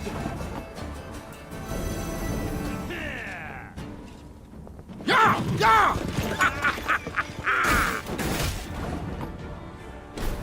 El Herzer. Quiet, or the Commissar will hear. Brach! Scheiß! In! Zwei! Off to the front yet again. Yes. Excellent, Seifel!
A robust rain hither comes.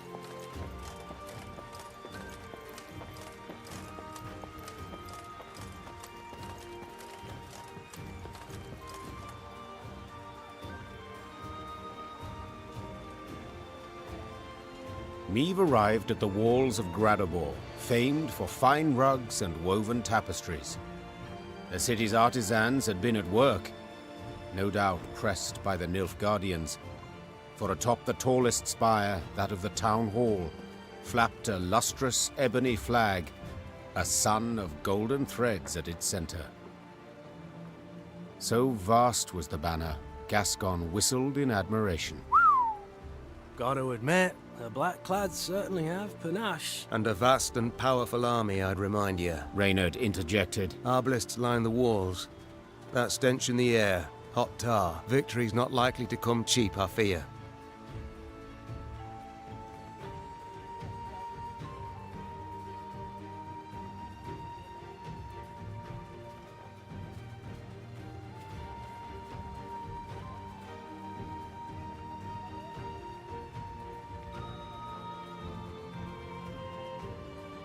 No cost is too high, said Meve, a hardness in her voice. Reynard, Gascon, ready our men to attack. The Lyrians needed no more encouragement.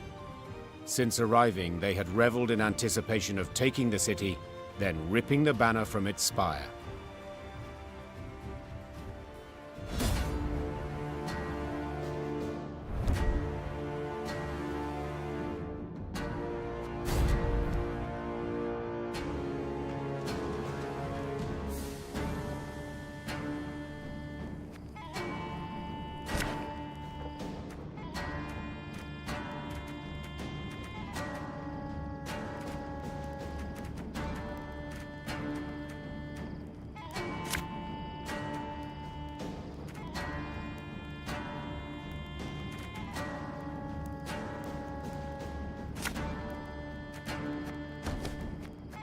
It will be difficult, Your Grace. The walls are strong.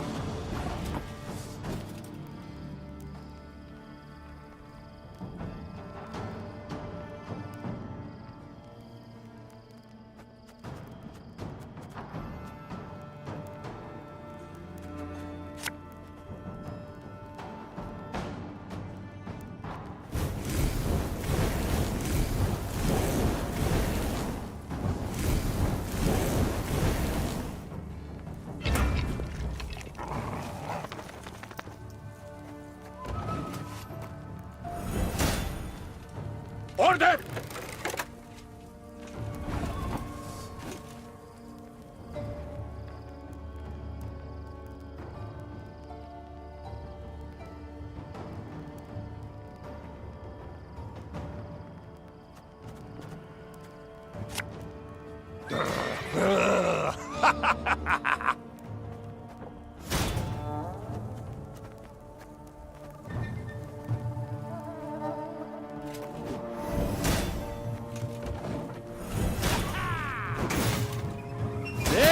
Retreat!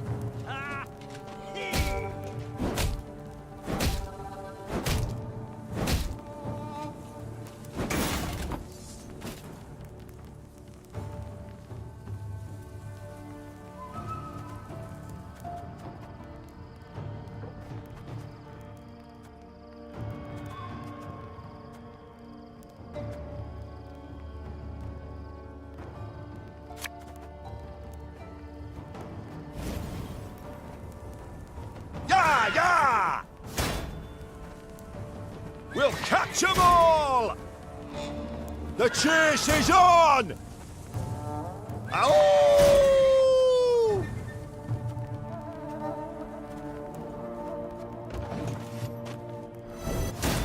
The gate! Someone's opening the gate! Forward, march!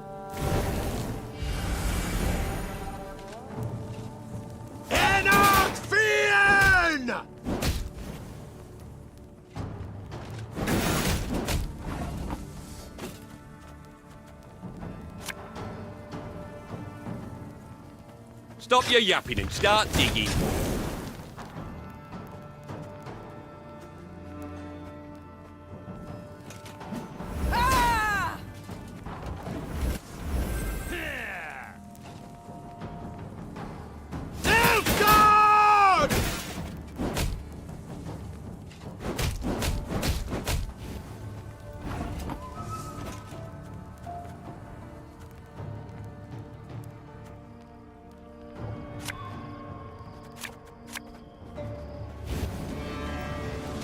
Left, right, left, right.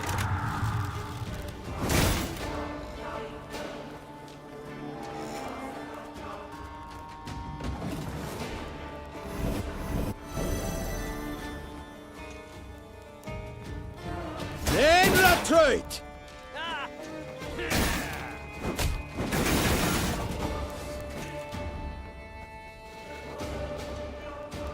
Give me a target.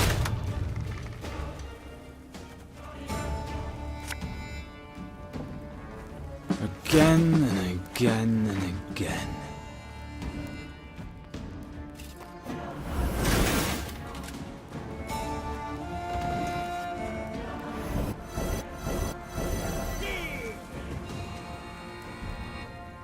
Your life is mine now.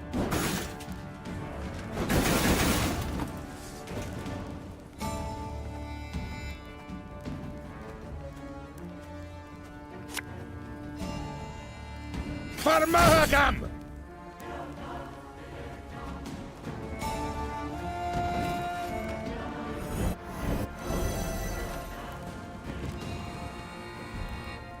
Discipline. That is what you folk lack.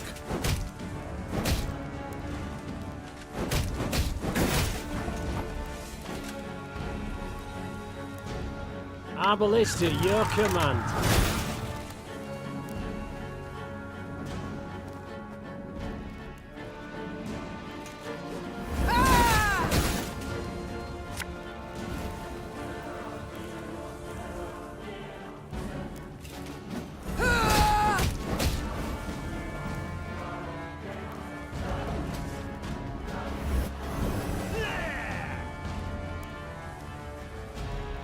Early gloire.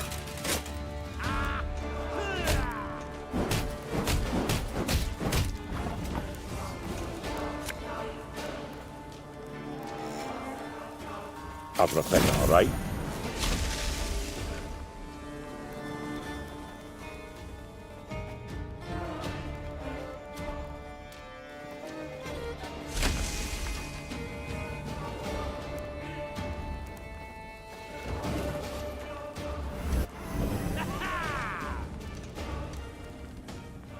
Estelat Seifel!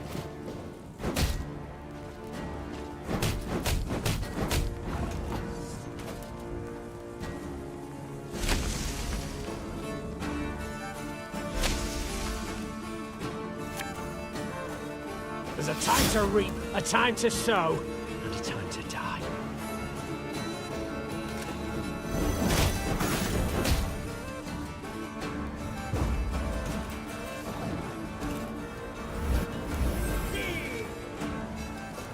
Egreto dum anime est, spes est.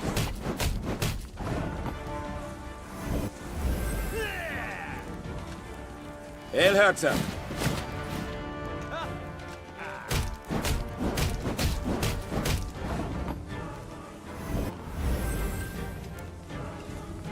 Yes?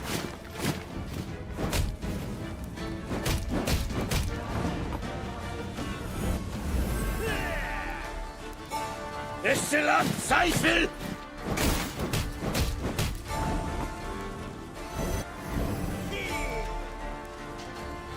Elherzer.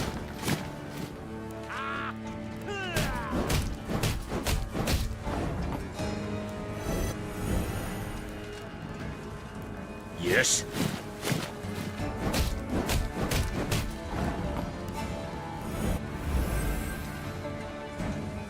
Estelat Seifel! Victory, your grace! The city is ours! The battle for Gradobor was a hard fight, though not quite as hard as most had thought it might be. During the assault, at its critical juncture, a blow fell from the blue. The unlikely heroes, merchants and burghers brought together by the city's guilds.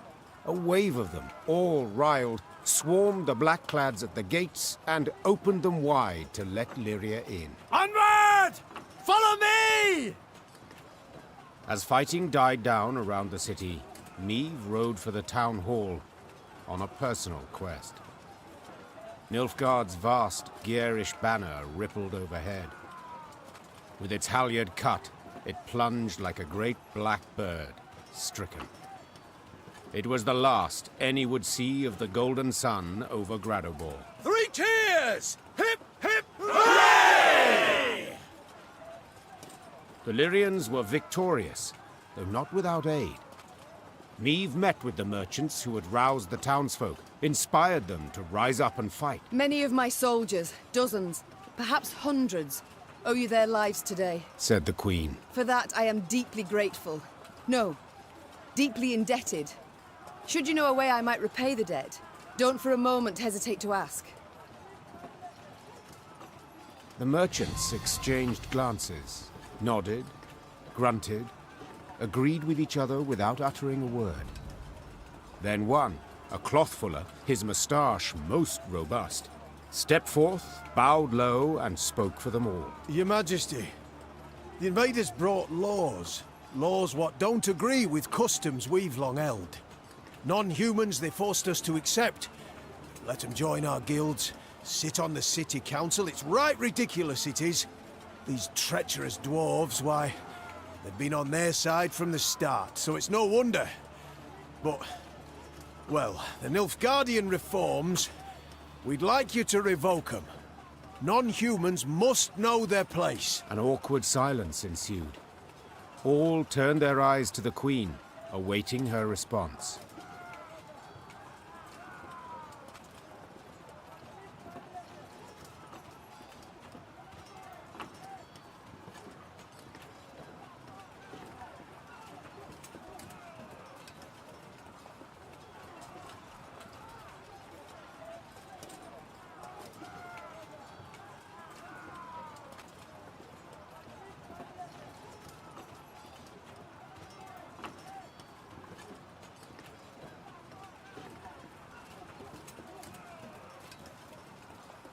I agree. Non-humans must know their place. began the Queen. So listen closely, all. Whether elf, dwarf, gnome, or human, it matters not. My subjects are equal. Your Grace, you said it thysen. Were it not for us... My troops would have died, true. Yet among the dead, there'd have been dwarves of Mahakam, I've no doubt. Dwarves who agreed to fight by my side when none believed I could prevail. The tradesman huffed, the tradesman puffed. Meve silenced them with a firm swipe of her hand. She left Gradabor that very day, furious at the city's merchants for their bigotry, and irked at an unpleasant truth, that even the vile Nilfgaardians occasionally got something right.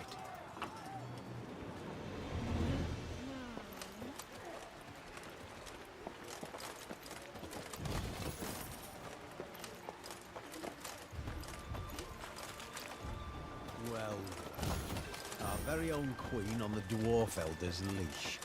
Why am I not surprised?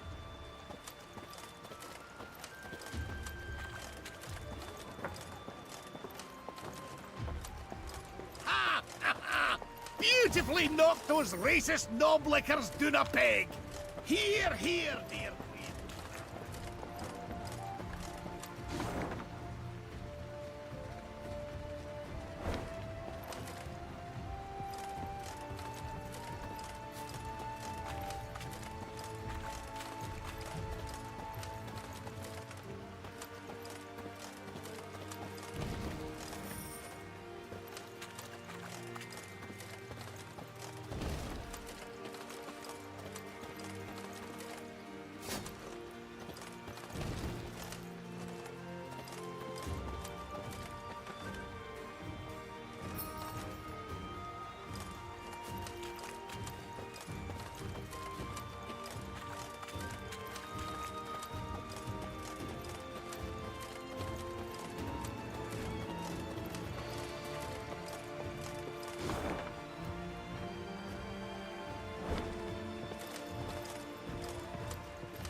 Yes?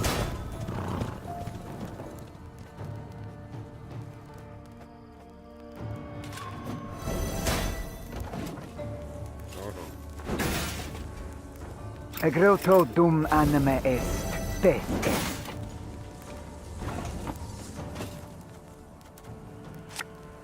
Pays late. Again.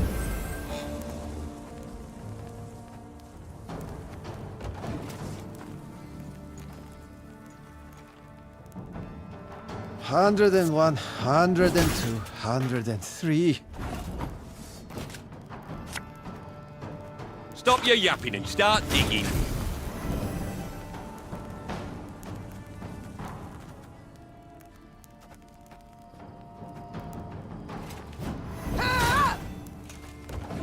Yo. 152, 154.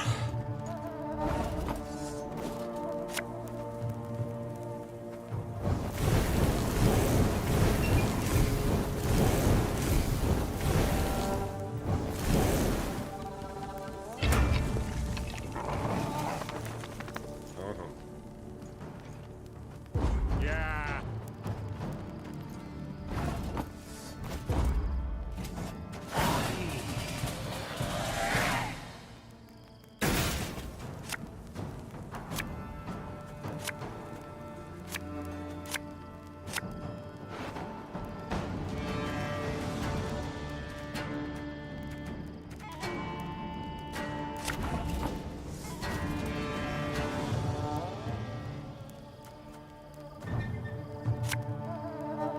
I live to serve you.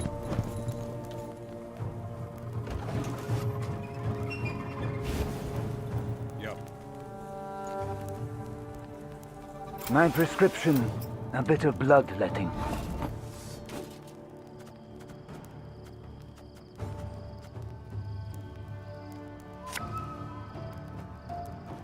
Aye.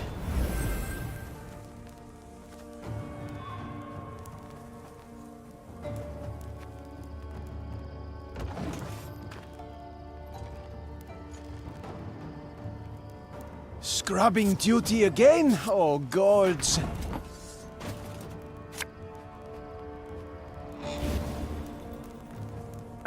Should have listened to me old lady. This harvest will be reaping black-clad heads.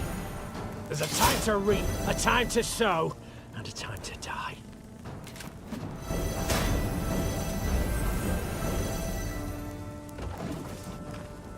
Yep. Yes?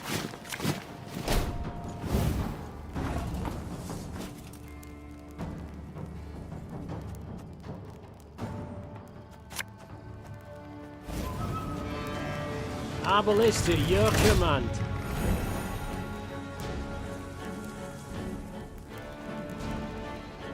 Water is the poison.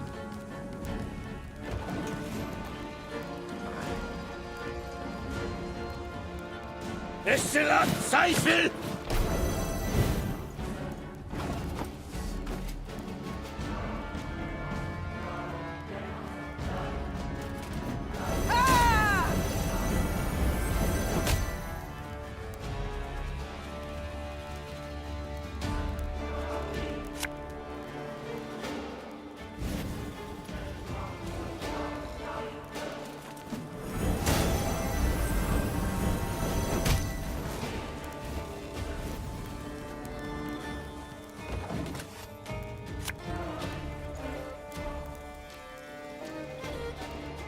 Your life is mine now.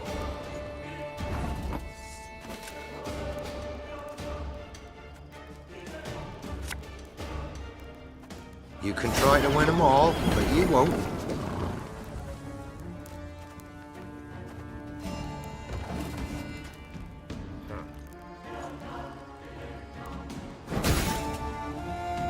My boots got sand aplenty in them.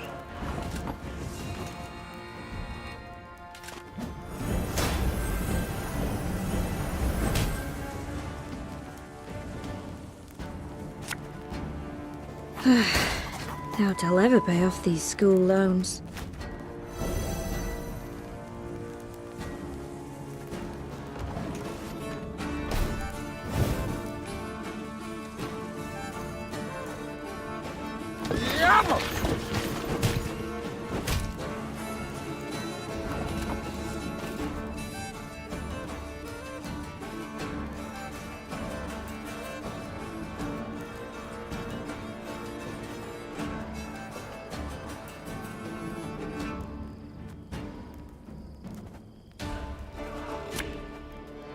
Gonna need 3 buckets of nails, a tub full of pegs.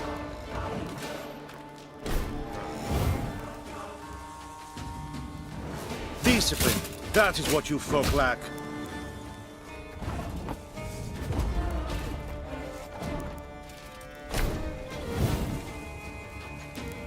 Yeah! Yeah! Wise choice.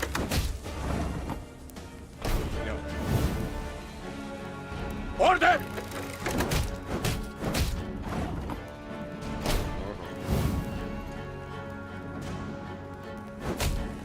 My boots got sand aplenty in them. New orders? No? Ah. Very glad.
The Devil's Tower.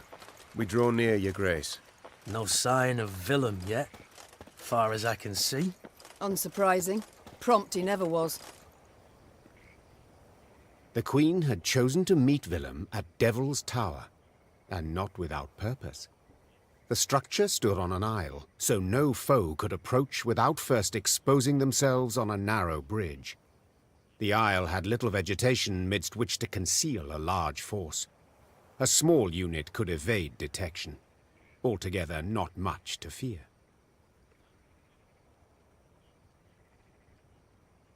No escorts were your terms. Began Gascon, with a hint of mischief. But better safe than sorry, I always say. What are you suggesting? Yours truly and 4 chaps behind the walls. Give a signal, any signal, and we'll leap to your side. Meve struggled with her conscience. There was no honor in Gascon's plan, but prudence, certainly. In the end, she nodded in agreement, though not without compunction. Willem arrived soon after, the heavily armored cavalry he had in tow clearly there to boost his courage. He left them at the foot of the bridge and rode across alone. A stiff wind from the river nearly made off with his ermine fur cloak.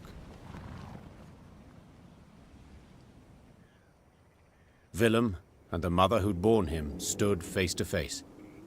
They gazed into each other's eyes, waiting to see who would look away first. When neither did, Meve broke the silence. Time flies, and I've a kingdom to liberate.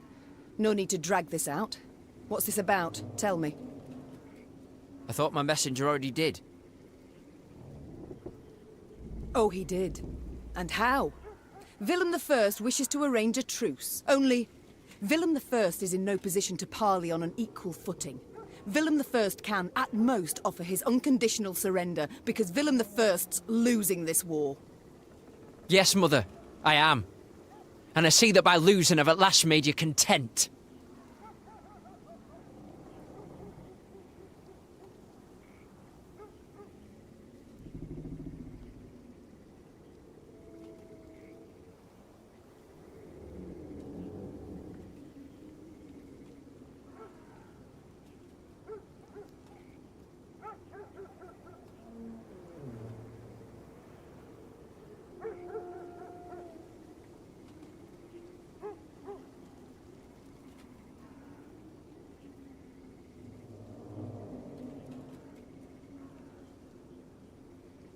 Don't play the victim. What next? Will you say you turned cloak because Mummy showed no warmth, displayed no feelings? 'Twould be unfair, any such judgment. You did show feelings, chiefly enmity, contempt. But that's not why I betrayed you. No, I simply disagreed with your choices, assessments. I had every right to do what I considered just and good. And I had every right to voice my view, which you ever ignored. Yet this is neither the time nor the place to discuss that. Let us parley as strangers. I'm losing, you say. And you're right.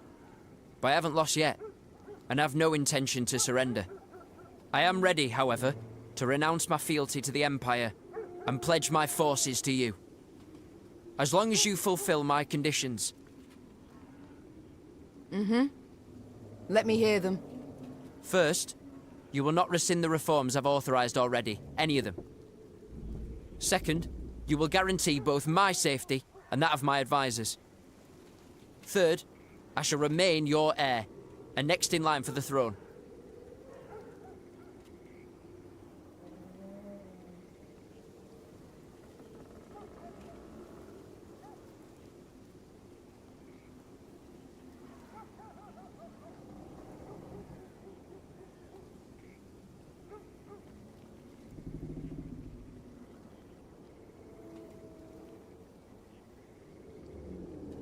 These terms I cannot accept.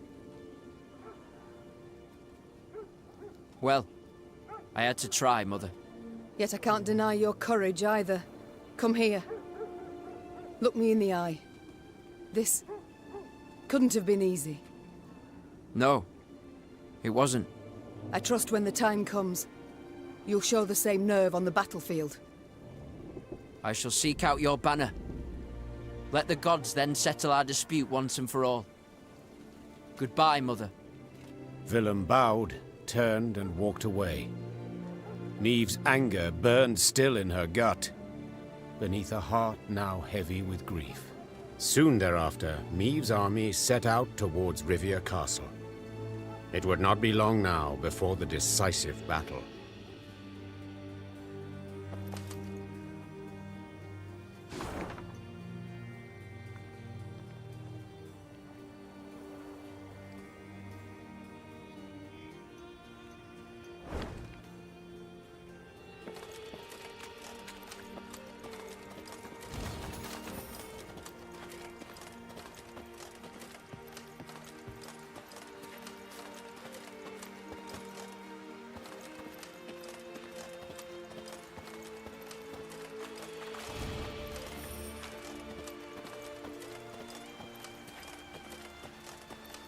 Your Grace, said Reynard, saluting and clicking his heels. Peasants from the Scala region have arrived at camp. Supplicants, wishing to deliver a plea to your person. Neve sighed. Supplicants, trials, audiences. All aspects of queendom she did not miss. Very well. Bring them here. She replied. And instruct them to be brief, with no digressions. The band of commoners was led by a sturdily built beekeeper dubbed Ethelred, son of Theobald. Finding himself in the Queen's presence, he fell to his knees and waved his arms in his best impression of proper etiquette. Oh, my lady, the Queen, your gracious mightiness, take pity on us tillers and toilers. Wars all around, leaving us but scraps to live off, and barely that, to be honest. So we beg you, don't do it. Don't raise the levies. We can't pay more than... What? Neve interrupted. What the devils are you talking about? What? Your decree? One they nailed to our notice board. The peasant said, sheepishly pulling out a parchment and pointing to the relevant paragraph with his rough finger. We, Queen Meve, do hereby proclaim that if our throne we shall recover, the tallage, murage, and pavage we shall raise threefold. The expenses of this war for to compensate at the cost of the common folk. Neve and Reynard exchanged astonished glances. They had issued no such decree. Yet the document bore her signature and seal. Perhaps it was Willem's doing. Impossible, Neve said firmly. My son sank low. but not so low as to forge my name. Then who fabricated this decree? The Nilfgaardians. The Queen replied without hesitation. They have access to my seal, to my scribes. They wish to spread fear, uncertainty, and doubt, turn my folk against me. And they are liars without any honor. The Queen tore the falsified document to shreds. Knowing this would solve nothing, she had to find the printers churning out these fakeries and end their run.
New orders? No? Ah. I live to serve you.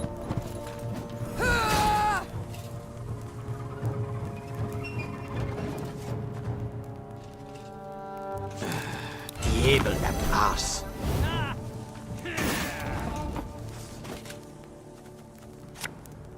For Rivia!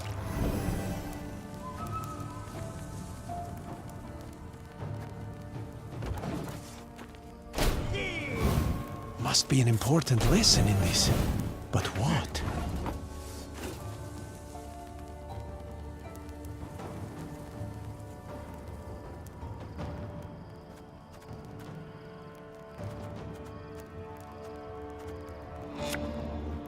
Left, right, left, right.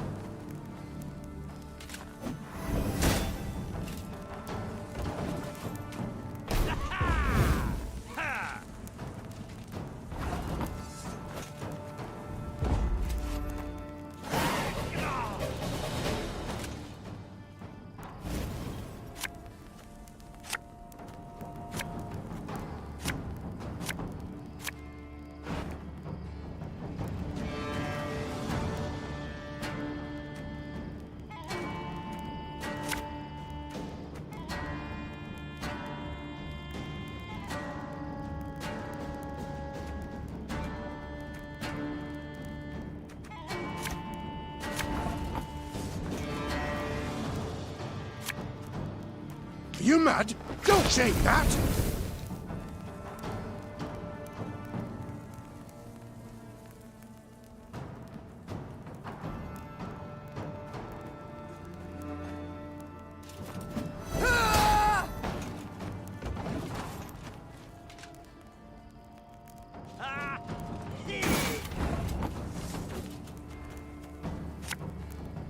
This could hurt.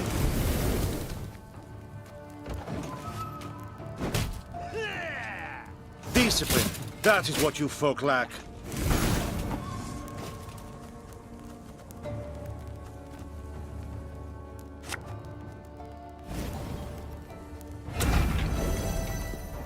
You can try to win them all, but you won't. There's a time to reap, a time to sow, and a time to die. Claw and cats out!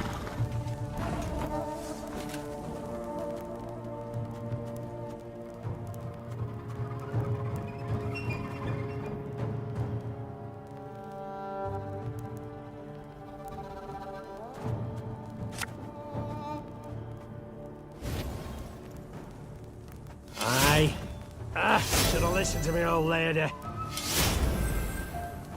My spirit's willing and how, but These damn boots are killing me.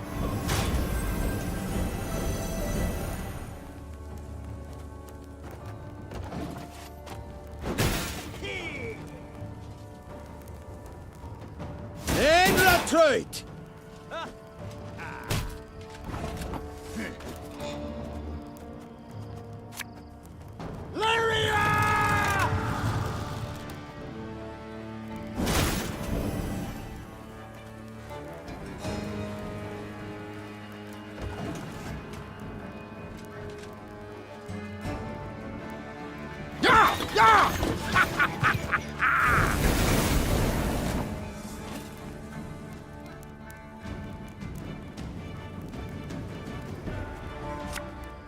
Don't you worry yourself, your grace. We'll get her done in no time.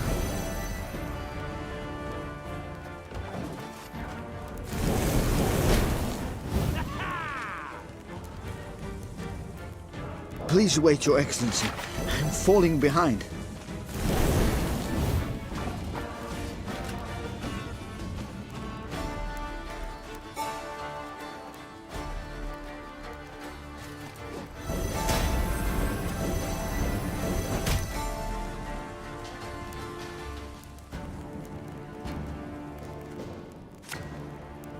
We'll catch 'em all!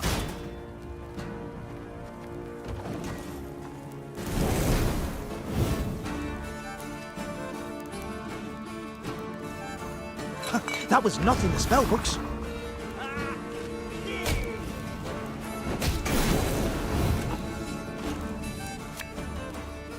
We must trust each other.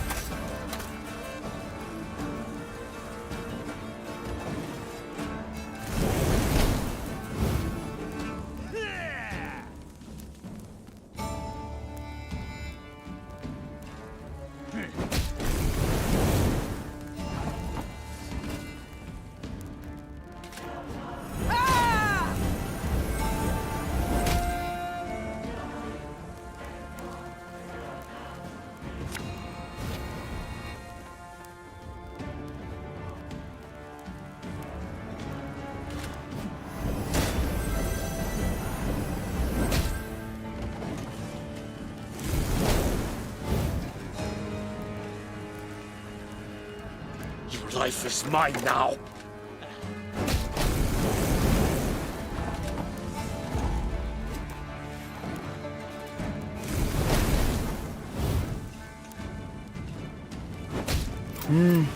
A highly curious case.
These lands, they look familiar to you? Naturally, Your Grace. They're the venerable Count Caldwell's. War, death, chaos. Everywhere but here. This land's positively pastoral.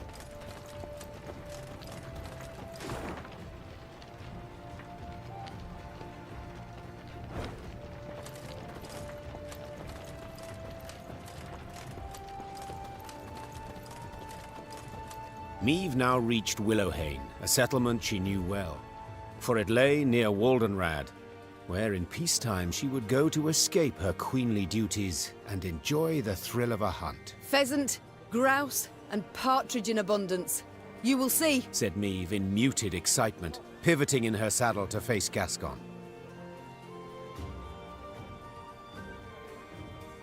Alas, it appeared the war had ravaged even these woods.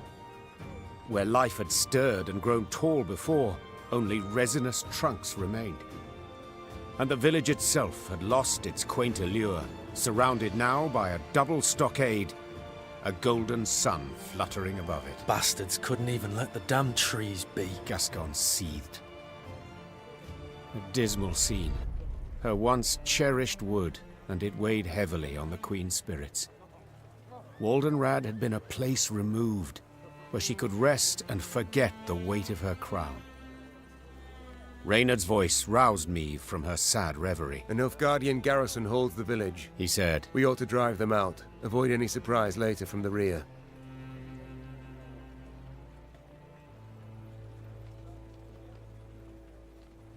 give the order to attack, but none is to play the hero. We shall breach or topple the stockade together. Senseless to perish so close to home. Reynard nodded. Moments later, the Lyrians rushed forth and attacked.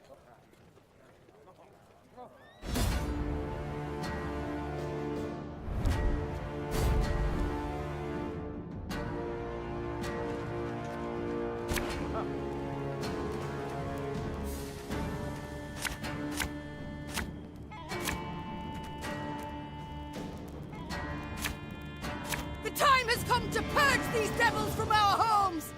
Follow me! Order! You mad? Don't shake that!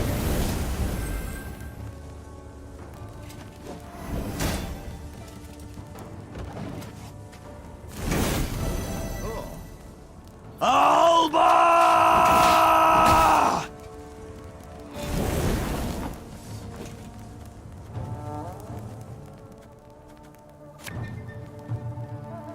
Army's a waste of time for one like me. Your life is mine now.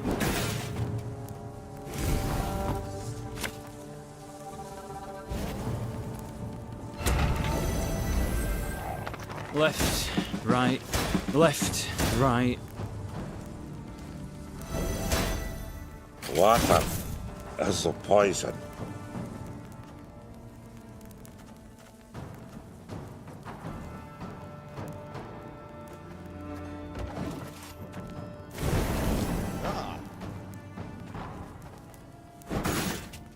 Wise choice.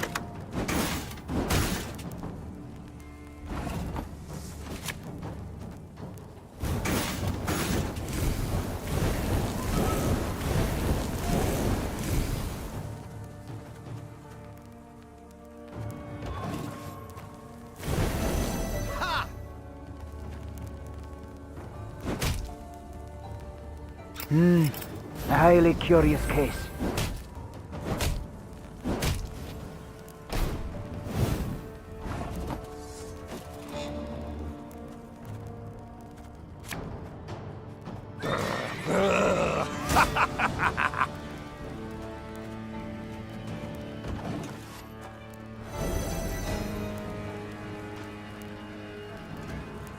Egreto dum anima est, spes est.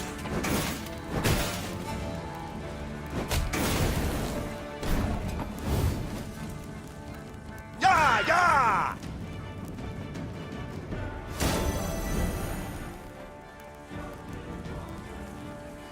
I'm coming.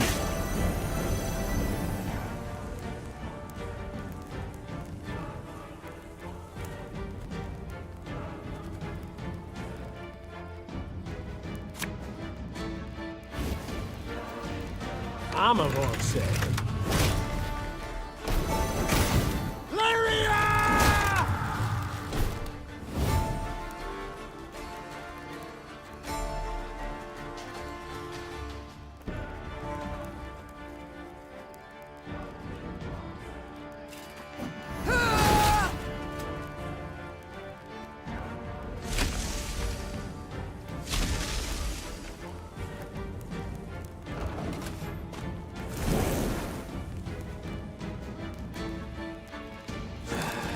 Able at last.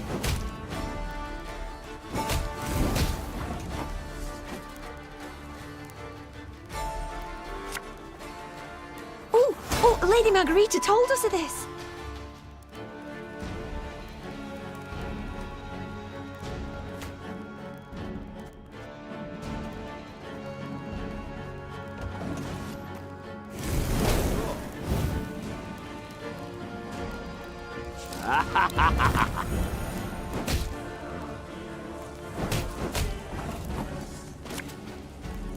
My spirit's willing and how, but these damn boots are killing me.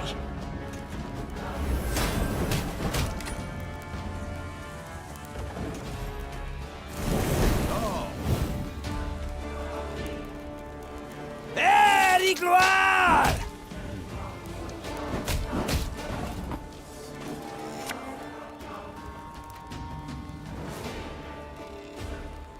Ours is not to reason why.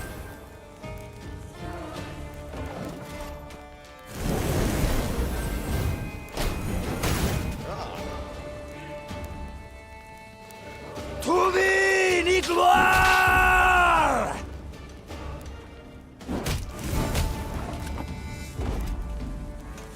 Rivia is ours! Ours! When the battle dust had settled, Niamh instructed her soldiers to gather Willowhane's inhabitants. Upon spotting their armed liberators, the common folk cowered in terror. No longer need you fear. The Queen shouted. No longer must you worry about homes and loved ones. The war's nearly done. Of a sudden, a villager dropped to his knees and raised his hands to the heavens in supplication. Trache! Guide my queen! Niamh broke off oddly, baffled by the man's outburst. And then it dawned on her. The Rivians of Willowhane had been driven away. Taking their place, Nilfgaardian settlers brought in to transform the near-subsistence plots of local peasants into great estates producing for the Empire. Reynard managed to grasp the essence of the Nilfgaardian peasants' frantic pleas. They wish to stay. They've come to love the land. They pledged to renounce their emperor, swear allegiance to you as their rightful ruler. They... Niamh had stopped listening. She turned to survey the hamlet. The walls of the huts freshly whitewashed, tools neatly arranged, flower beds well tended. A young girl of 6 or 7 summers peered out from her hiding place in a sunflower patch. Your Majesty? Asked Reynard, having noted that Niamh's mind had wandered. What are your orders? What shall we do?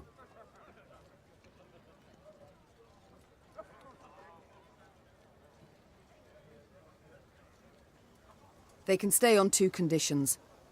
Tell them. For 15 years, they'll pay double the tax. And if any of the previous inhabitants return, they're to be given their huts, lands, and any crops produced in their absence without delay. The Nilfgaardian settlers accepted the terms with relief. Niamh's soldiers with markedly less enthusiasm. As the force left Willowhane, the troops made a show of knocking aside any food or drink the peasants offered.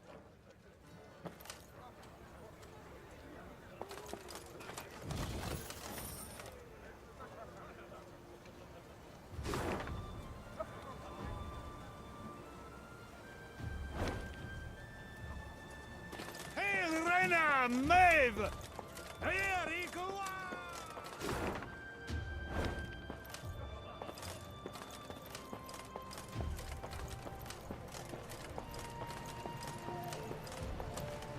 Niamh's force reached Cavaldon, a small, run-down town. The Blackclads, they've a strong garrison in place. Proclaimed her scouts upon returning from a foray. And they stand prepared for a siege. Their stores overflow, and we've seen ballistas, scorpions. Cavalden can be taken, began Reynard hesitantly. but not without losses. Considerable losses. A retreat. Is that what you advise? I fear the soldiers wouldn't take to such a course. They're eager, Your Grace. They've a fire in them. Order a retreat and you could devastate morale. Our losses may be heavy, said Meve, drawing her sword. but I'll make certain the vile invader suffers even more. Order the troops to prepare. We will attack. Soon after, the Lyrians moved on Cavalden, war drums rumbling in step to their march. Upon the walls, the Nilfgaardians stood poised.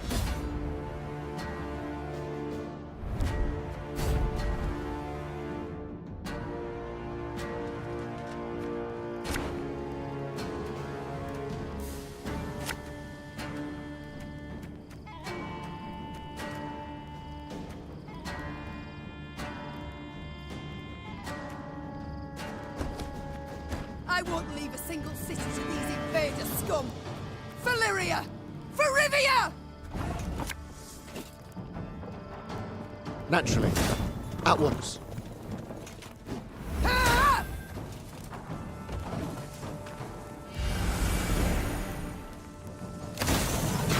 My, now that is some fancy weaponry. Bet it's still got that new war machine smell.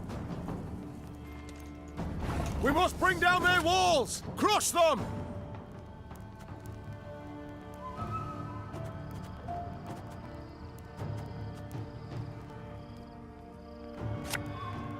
I'm coming.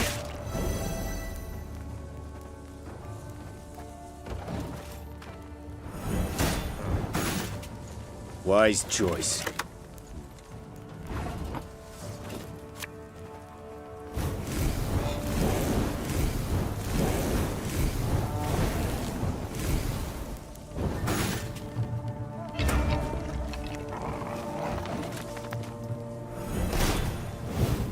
Order!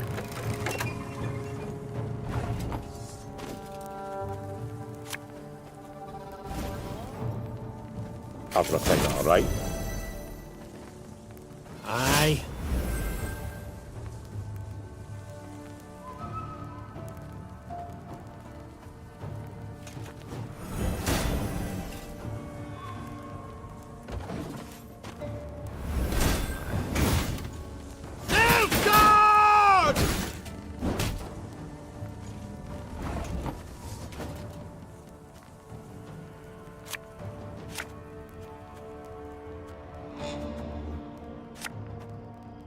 Hey?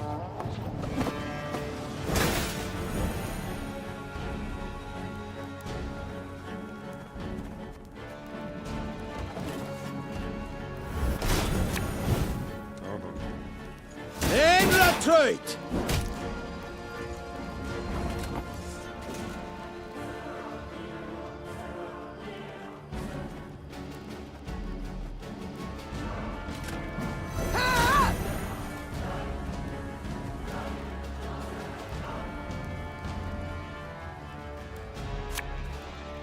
The chase is on!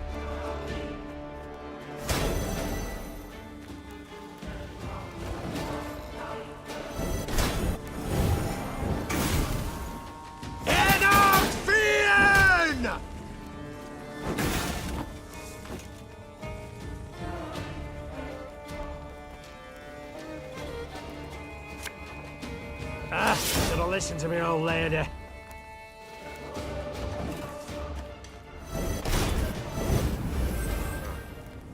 Your life is mine now.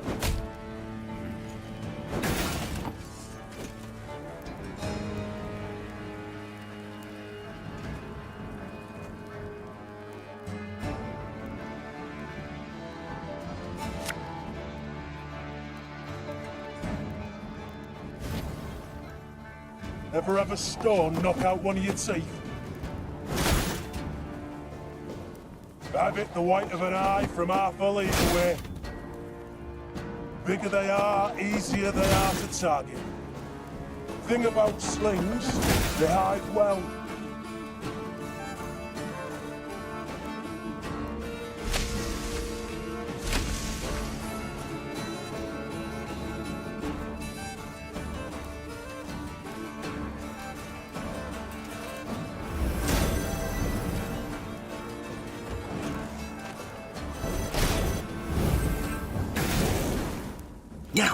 How did that incantation go?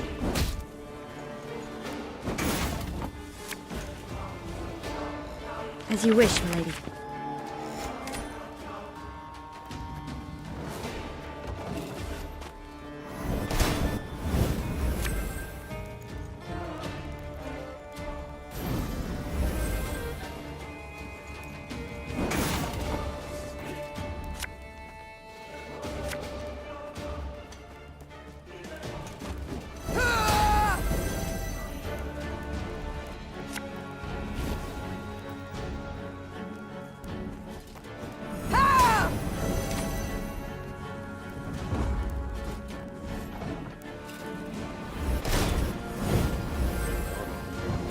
El Herzog.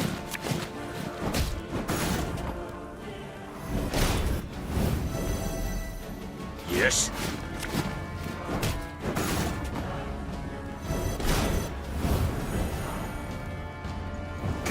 Exzellent, Zweifel!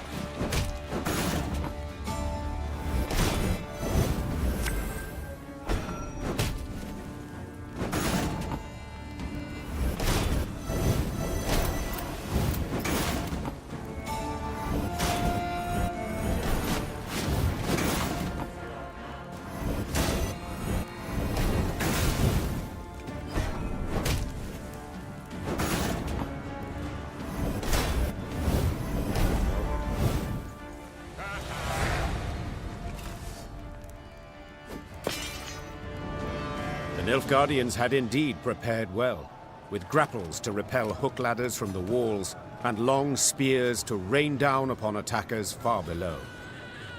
Meve managed on the fourth attempt to breach the defenses, but did so scrambling over the corpses of her own men. The Queen was in the field tent when Reynard arrived with surprising news. To be heard over the groans of the wounded, he had to raise his voice. Your Grace, a delegation of townsfolk. They seek an audience urgently. Dozens of burghers stood before the tent. Between them and the Queen, a man knelt in shackles. His face was blooded as if he'd endured a vicious beating just moments before. Who's this? Our blacksmith, Todor. Snarled a priestess in a frayed robe. He betrayed you, Your Grace. Soon after the Nilfgaardians arrived, within hours in truth, he offered his labour and strength. They didn't even need to ask.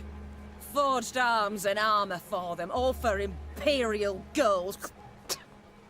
Meve gripped the beaten man's beard, tugged upwards, and looked him in the eyes. Did you forge the hooks and the tips for those spears? I did, Your Grace. It was fine work. Growled the Queen. Damned fine. Show him mercy, milady! Cried a withered old man in a flour-spattered apron. When the black-clad bastards captured my son, they were eager to hang him. Todor spoke for him, saved his life. He helped me too. Hollered a woman in the crowd. I were hungry. He shared what little he had. The townsfolk began shouting over one another. Some told of the blacksmith's noble deeds. Others labelled him a traitor, deserving of a cruel and violent end. Meve turned back towards the field hospital, pondering the case, then spotted her soldiers' corpses laid out in rows. Had it not been for Todor, there might not have been so many.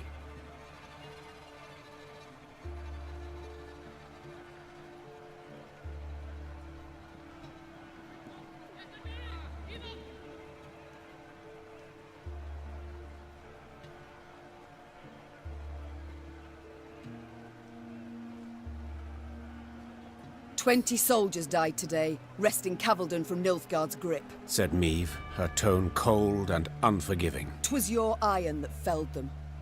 'Twill be your blood that pays the debt. 5 lashes for each of the fallen." Todor's torturers were several, as no one man's arm could complete 100 blows. Amazingly, Todor survived the ordeal, but his body had been broken. He'd never put hammer to anvil again, and spent the rest of his days a beggar.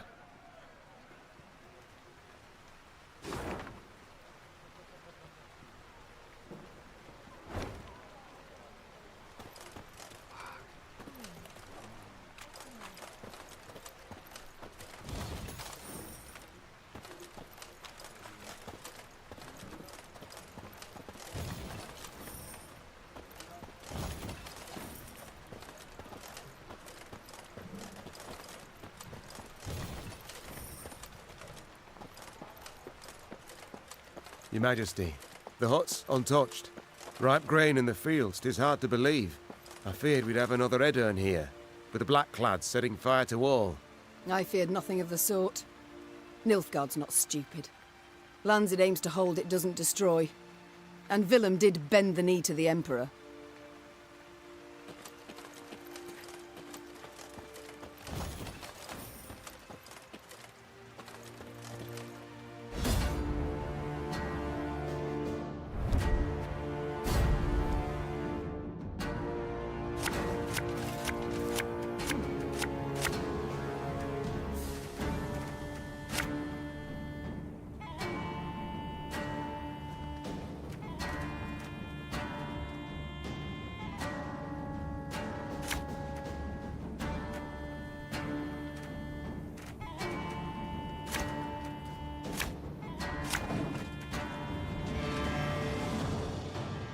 Hundred and 102, 103.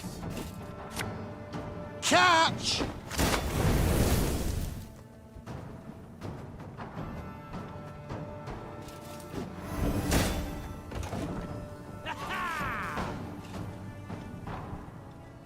Used to be, I hunted game. Men bring more coin.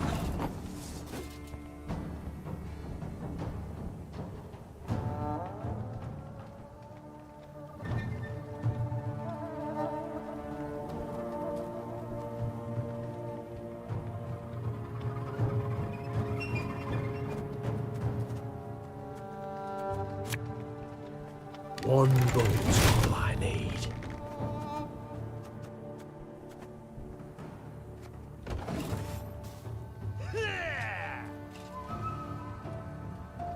Zerikania, source of the best goods.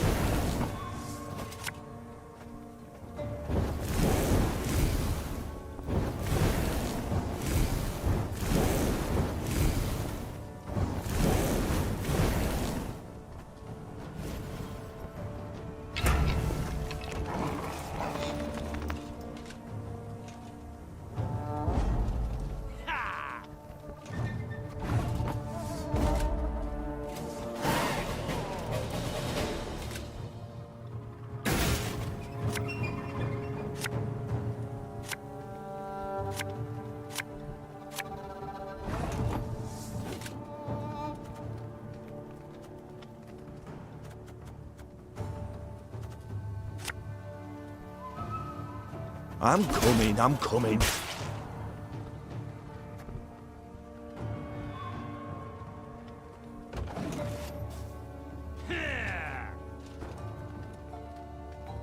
Hundred and 52, 154.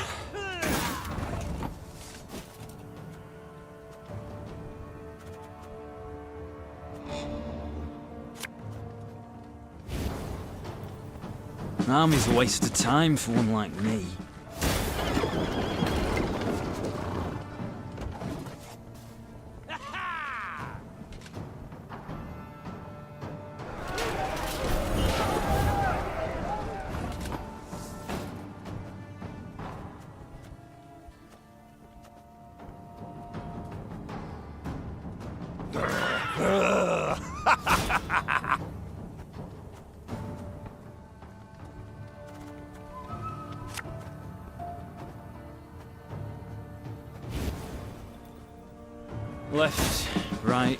Left, right.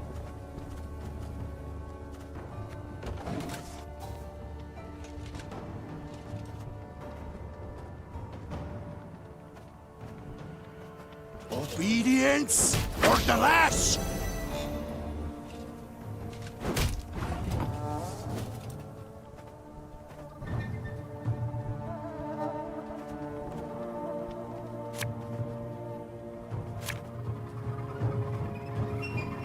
Give me a target.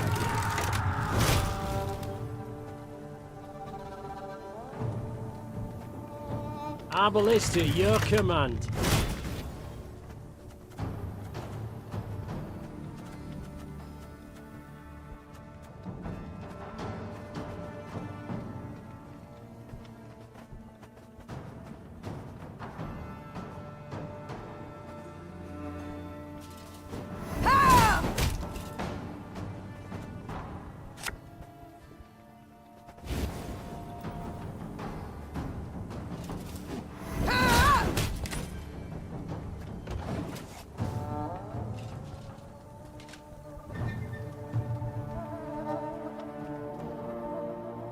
Back in line!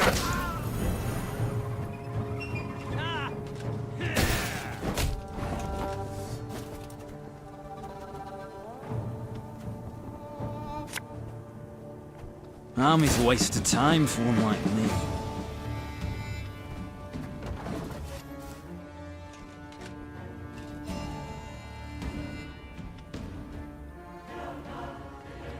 Move!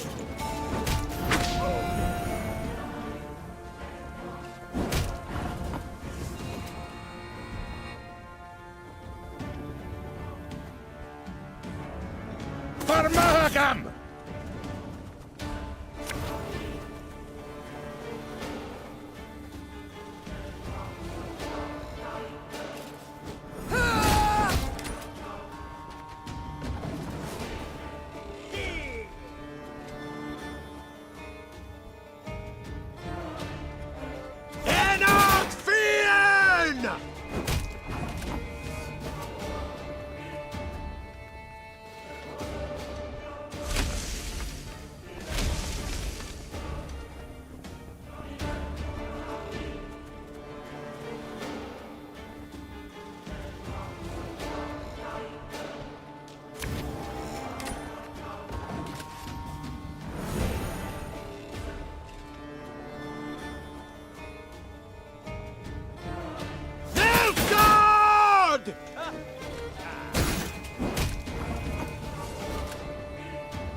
Wise choice.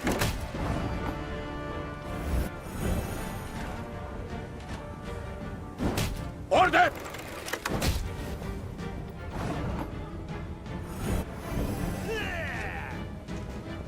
That will do.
101, 102, 103. Without hesitation.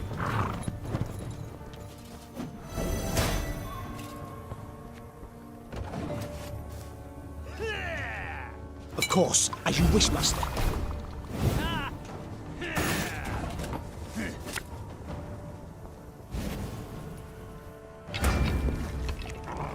As you command. Yes, I live to serve you.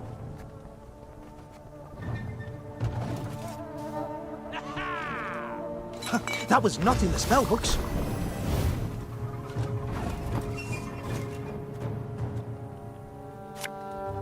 Arbalist to your command.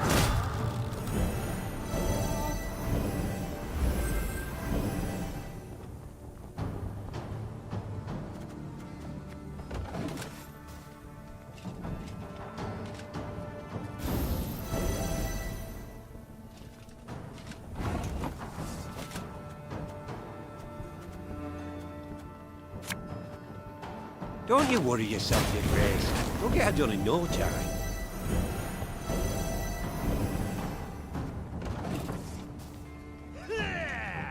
Order!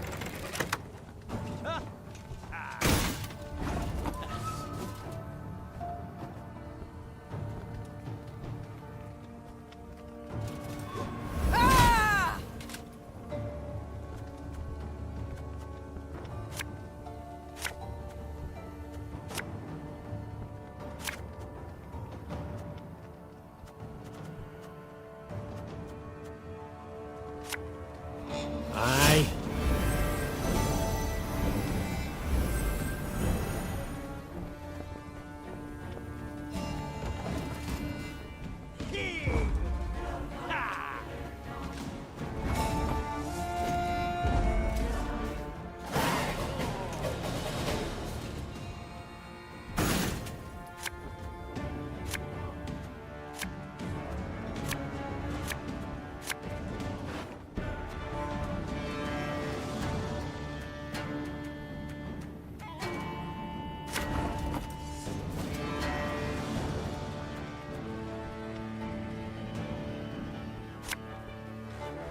Oh, Lyrian lummoxes.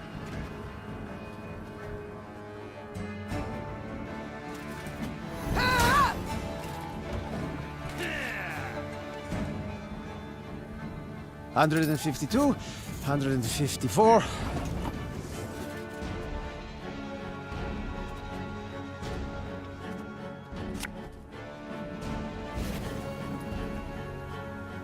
Armor won't say. Lyria!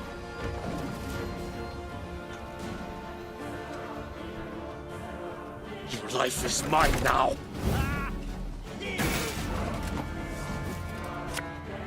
Yeah, yeah!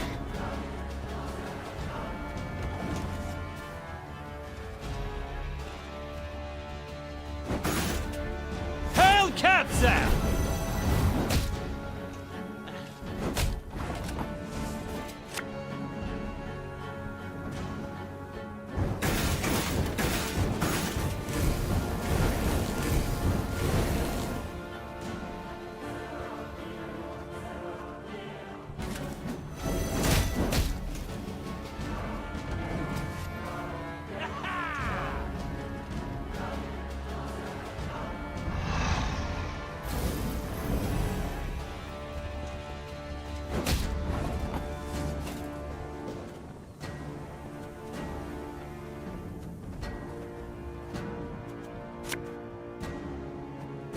Again and again and again.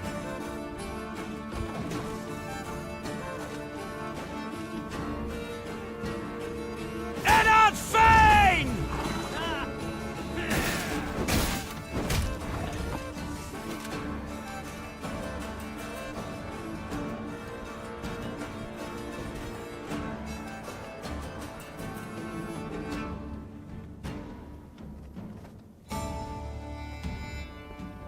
Army's a waste of time for one like me.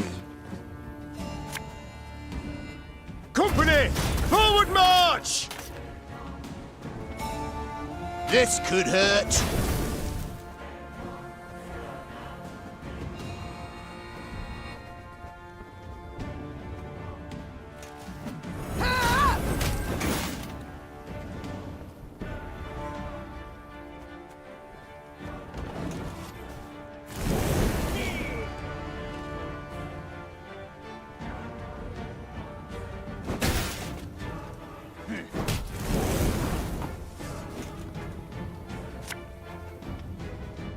We'll catch 'em all!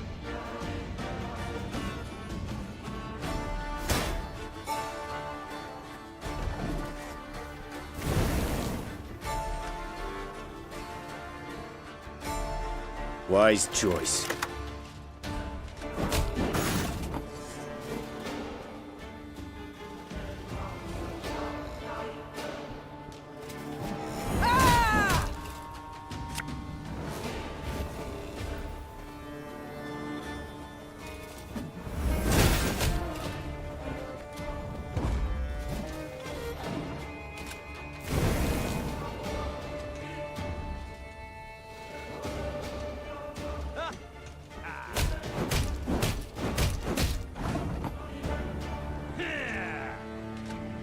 Off to the front yet again.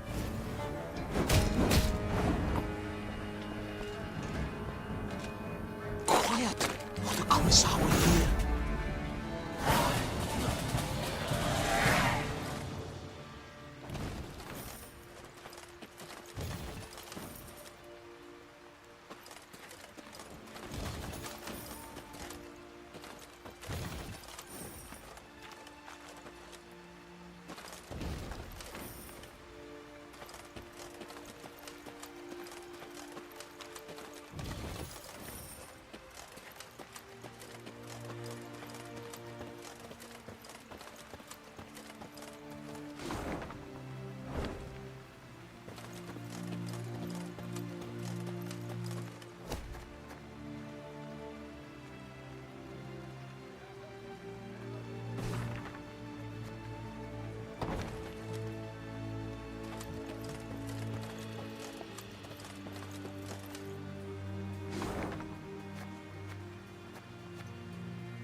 Broadhead now loomed before Meve and her force.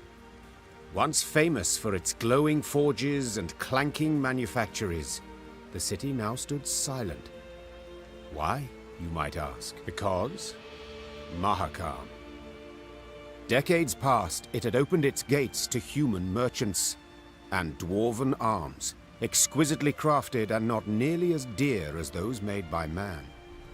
The caravans had simply stopped coming to Broadhead.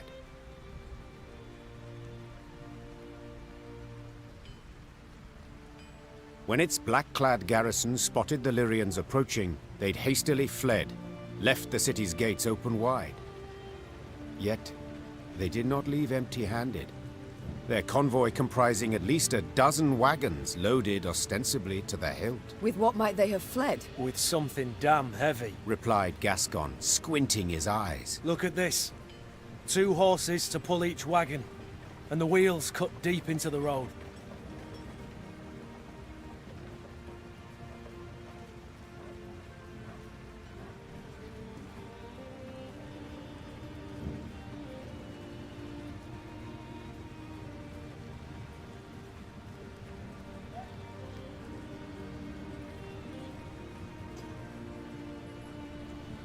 What they've taken from my city, began the Queen. they've taken from me. And I will have it back. Follow me! Meve spurred her horse and galloped off in pursuit of the fleeing caravan. When the Blackclads realized they had no hope of escape, they planted pikes and feet, bracing for the assault.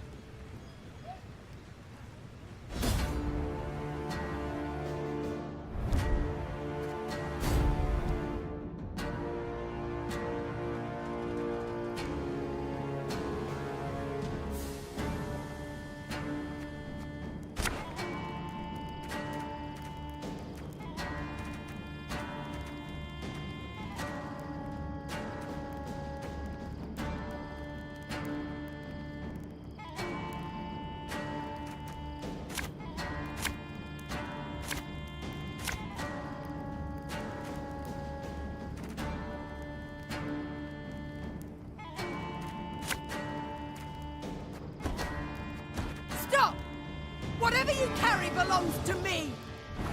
They gain ground! Dal Seifel! As you command.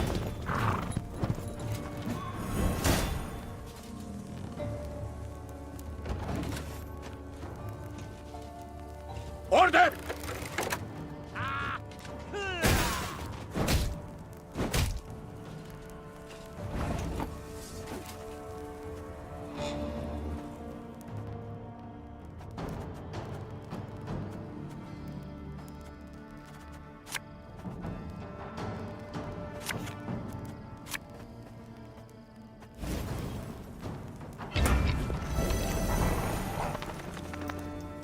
Naturally. At once. I live to serve you.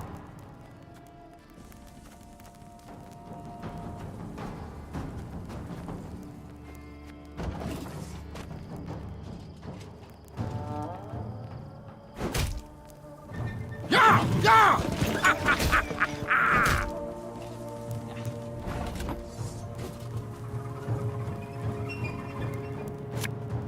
Catch!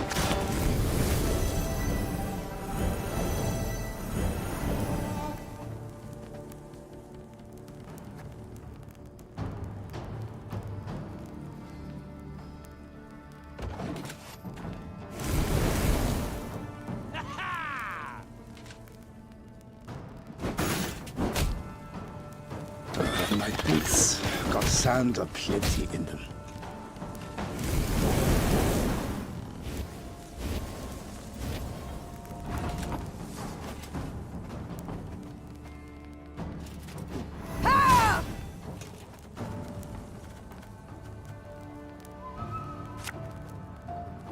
Again and again and again.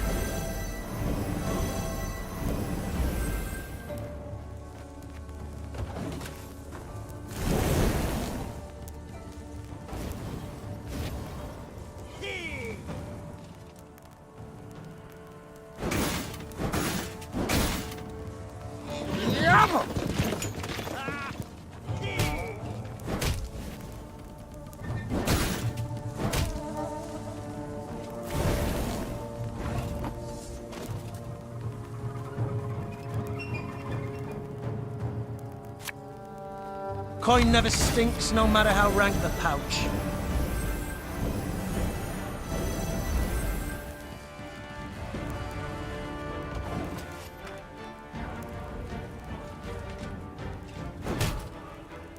To thee, ni gloire!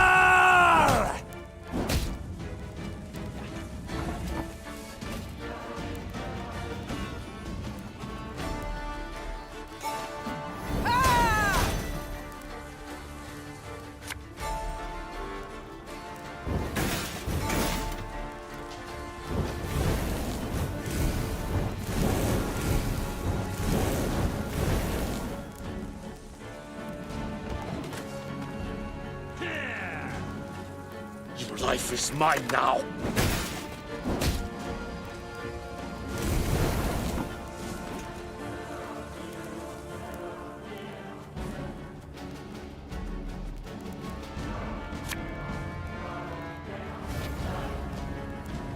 Farmaga!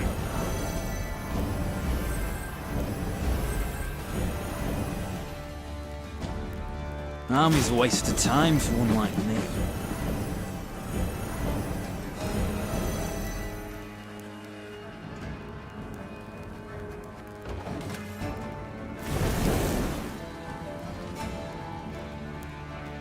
Wise choice.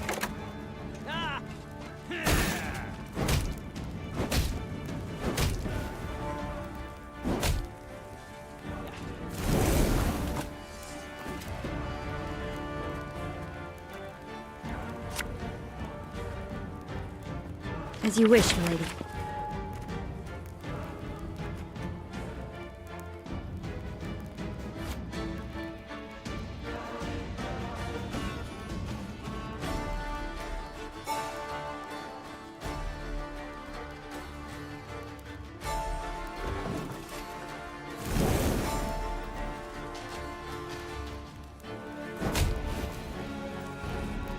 Alba!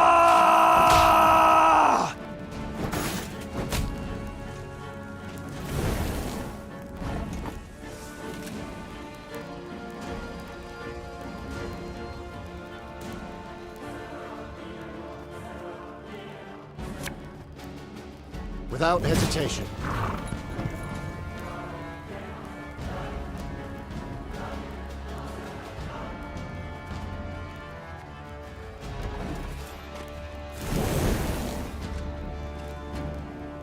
Allez, gloire!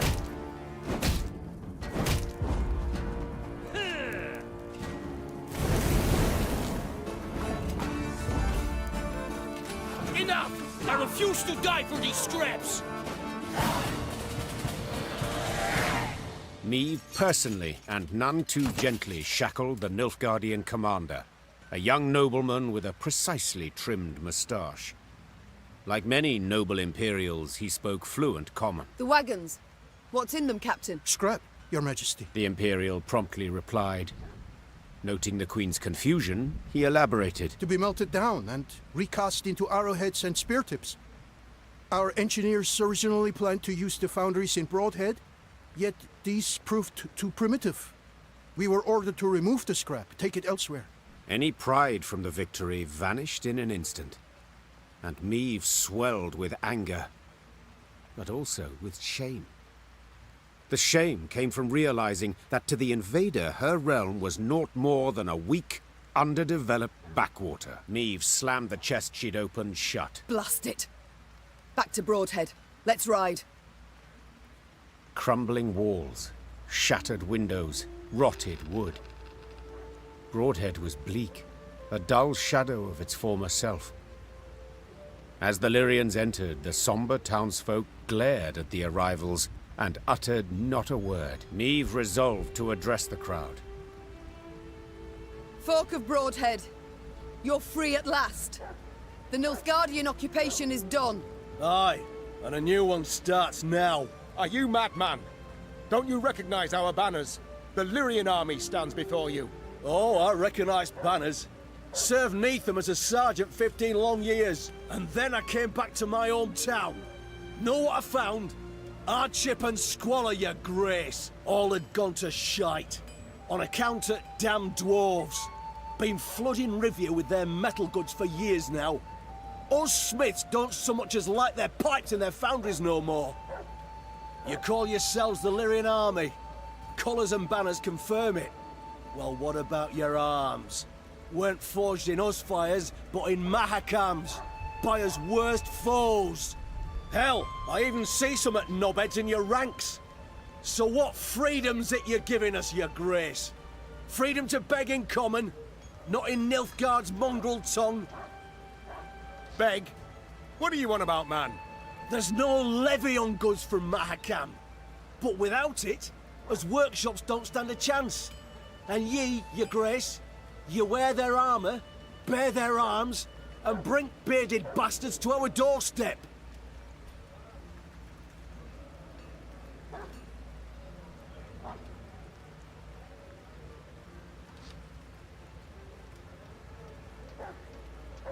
The dwarves are faithful allies. They help us because... 'Cause they've got something to gain. Simple as that. Enough. Silence. Consider yourself lucky you've a merciful queen. I'd have had your head off by now. The time came to leave Broadhead, so Meve summoned her advisors, eager to hear their counsel. They put forth ideas, many of merit, but the Queen would decide the city's future.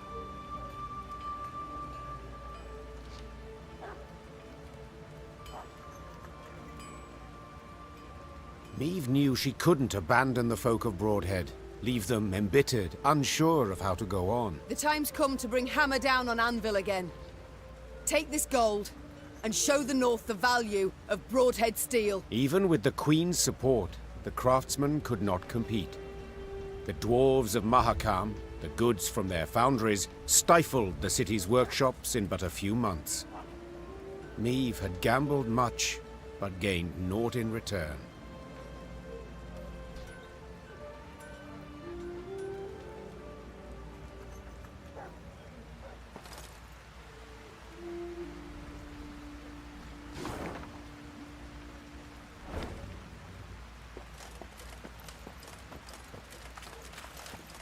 The wind howls like a ghastly apparition.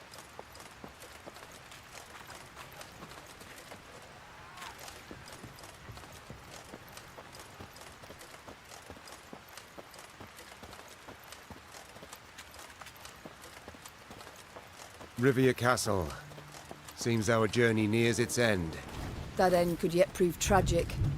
We've daunting tasks ahead. Pride. It's all I ever felt pondering those walls. Yet now, to behold them from below, I truly do wish we hadn't built them so tall. The castle of Rivia now loomed before the Lyrians. Water surrounded it on 3 sides, and dual defensive walls studded with podgy turrets completed its perimeter. It was famously difficult to take, and had changed hands only once, a few months before, when traitors opened its gates to the Nilfgaardians. Foreign banners waved upon the walls. The Golden Sun and General Epdahi's crest on Rivia's walls. The walls of home. There was somber silence among the troops, the glee and pride of many triumphs suddenly gone.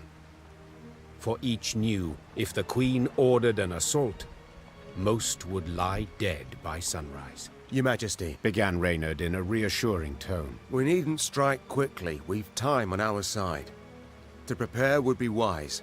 2 months, I wager. Perfectly enough. We stop supplies from getting through. They'll capitulate, I've little doubt.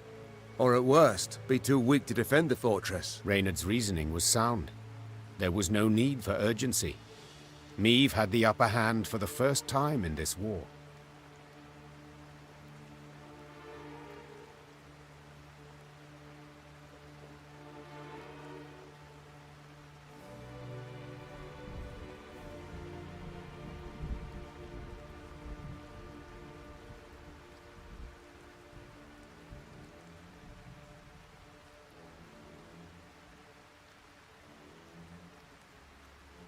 Let Epdahi wait. Eyes trained on the citadel. Let him watch from those walls as we reclaim our realm, village by village, town by town. Follow me! Meve turned her back to the castle, eager to take the fight elsewhere.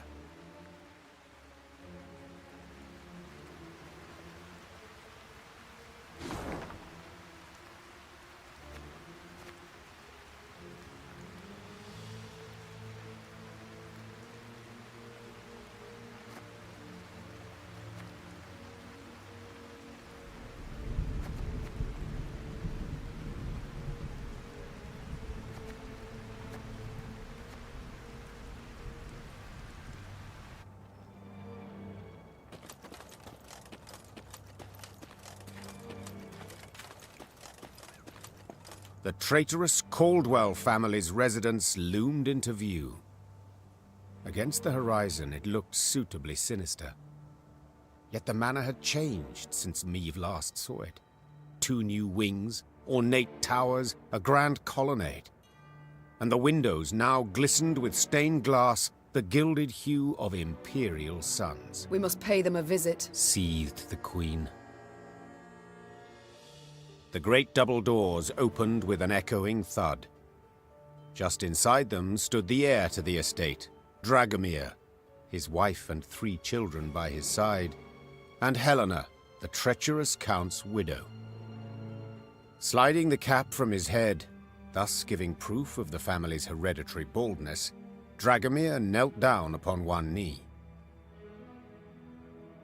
Your Grace, my father's betrayal stands beyond doubt and exoneration. The young Caldwell said flawlessly, and in a single breath, as if he'd practiced a dozen times. And his death at your hands was most well deserved. I ask that you not punish sons for the sins of their fathers. I ask humbly, with bowed head, allow me to stay on my ancestral lands, to serve faithfully as your loyal subject. I believe not a word slithering out of his mouth, whispered Reynard. The first chance he gets to stab you in the back, he will take.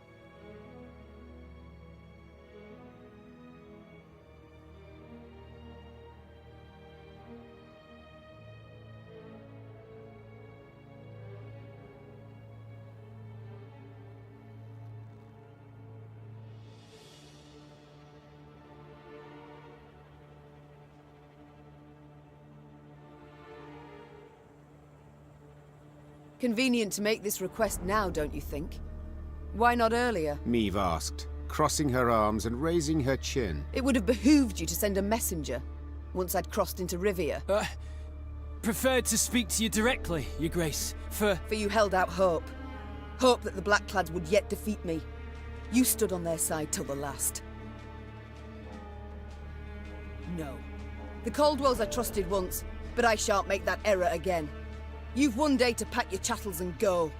Leave my country. Dragomir rose from his knee and shook out the cap he'd crushed in supplication. Only ever as a corpse, Your Majesty. He hissed, his vulnerable demeanor gone in a flash. If you'll not take me for your vassal, you must take me as your foe. Men, to arms! At this sign, armed men rushed from the house while archers appeared atop the roof. Clearly, Dragomir had expected to be refused.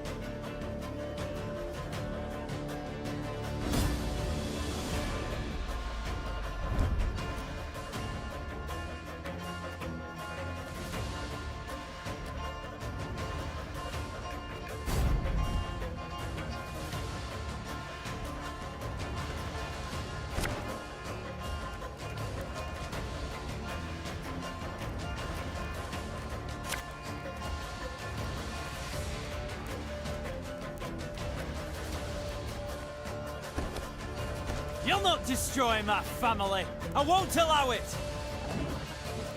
There's a time to reap, a time to sow, and a time to die.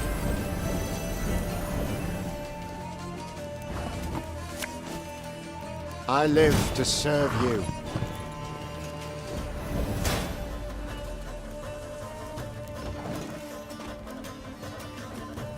Aye.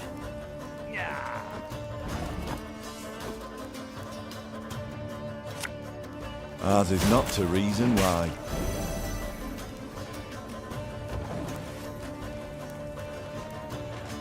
Should have listened to me, old lady.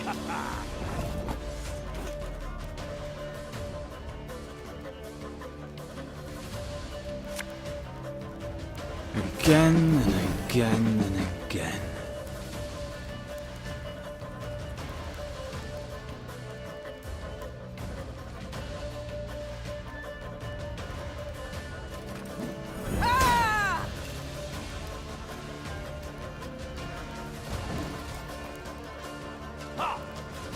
Give me a target.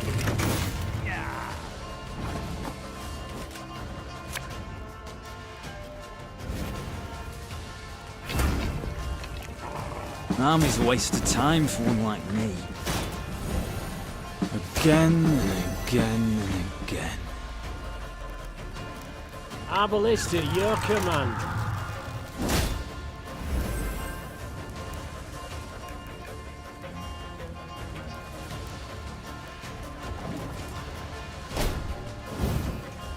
Armor won't save.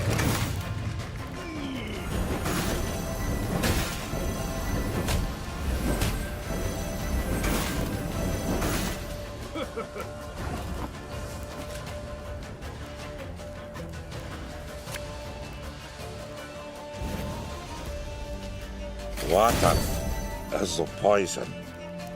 You mad? Don't shake that!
You must sweat like a swine in that jacket.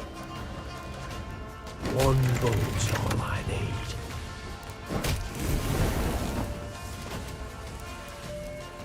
This harvest, we'll be reaping black-clad heads.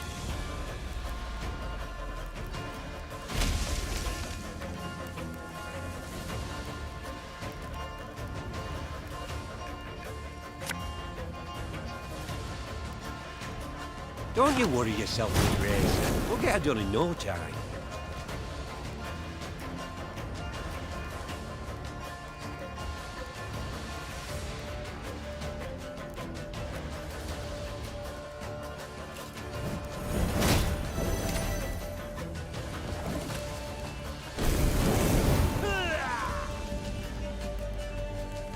Tell me you jest. Give me the target.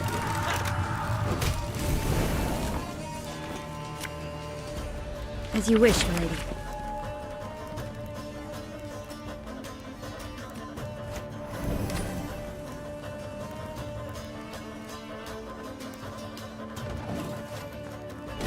Father was right about you.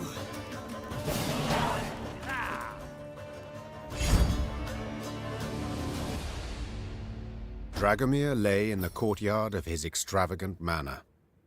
With the last of his strength, he clawed at the colored gravel. He resembled an insect that was hurt, damaged, yet pulled itself along as if it could somehow escape death. The Queen knelt beside him and gazed into his clouded eyes. I want you to know your family will be looked after. You've relatives in Kedwen. They'll be sent there, properly escorted, with the proper stipend. Dragomir wished to say something, but choked on his own blood. He was dead a moment later. The Queen slowly stood and gave the order to march. She rode at the front of the column, deep in thought.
Niamh needed but set one foot into the Ruwode to know something was amiss. The sickening stench of rot hung in the air. Flies swarmed in thick clouds, and crows cawed in a deafening cacophony. What had caused this murder to amass? Well, Niamh's scouts soon found out. Your Majesty. Reported a certain Sergeant Nadamur. Not far from here, past the bend, there's a cutting and it's full of bodies. Our boys and the blackclads alike. Bodies mutilated, horribly so, guts ripped open, entrails strewn about, heads lopped. Somewhere, yes? Branches embrace him, grip him tight, as if the trees, they strangled him. Hearing this, the Queen ordered a halt to their march. They would go no further, she thought, till they knew what had killed those men. Luckily, witnesses were soon found. A haggard band of resin burners emerged from a nearby dugout, black with dirt, covered in dried blood. My lady, Their eldest stammered. Blackins came and started felling the wood. Forced folk to chop away, to make way for a town, they said. They pushed hard, right to the heart of the forest where the old oaks grow, and awoke some foulness, the whole camp, blackclads and loggers alike, done in one night. No time even to draw their weapons. We was lucky, found pits to hide in, just heard something huffed and puffed, while talking to the trees, no less. Reynard ordered medics to tend to the tar makers, then turned to Niamh. We cannot wash our hands of this, Your Grace. The Nilfgaardians awoke the monster, yes, but It kills Rivians just as readily.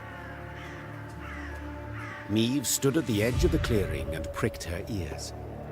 The ruode echoed with the cawing of crows, which seemed to perch on its every twig. She also heard the howling of wolves and a hollow rattling, as if branches whipped in the wind, though the day was fair and still. That Geralt. He just had to desert me. The Queen removed her cloak to avoid snags and trundled toward the heart of the wood. Her soldiers followed, clutching cocked crossbows to sweaty cheeks.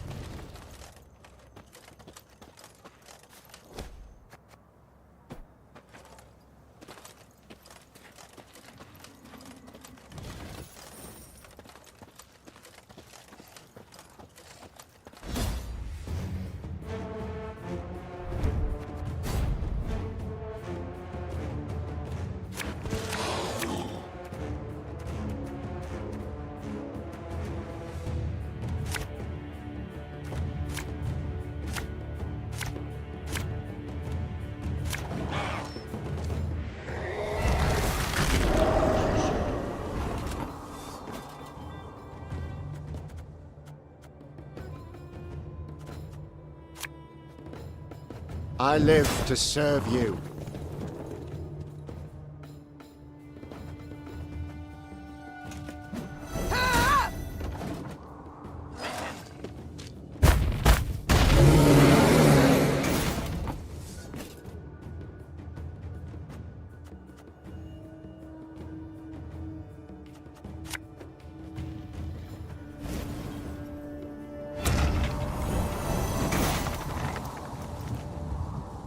Without hesitation.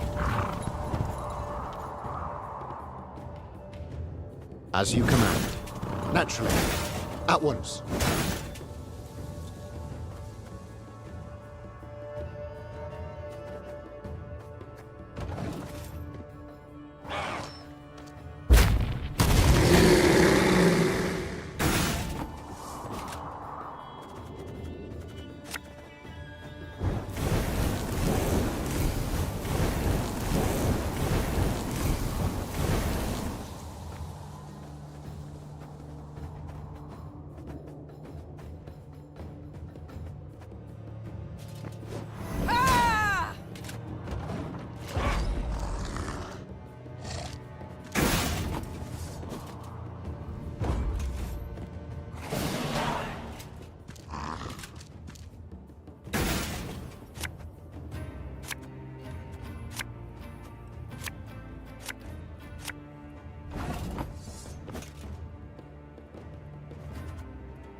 I smell a leak.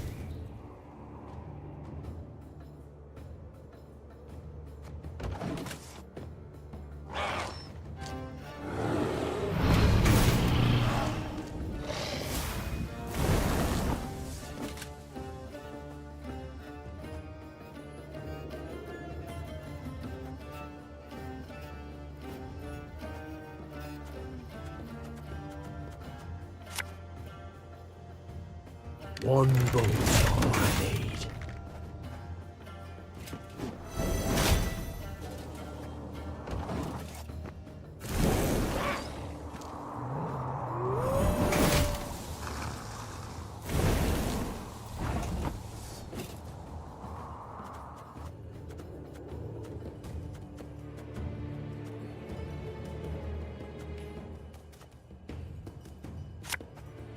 The chase is on!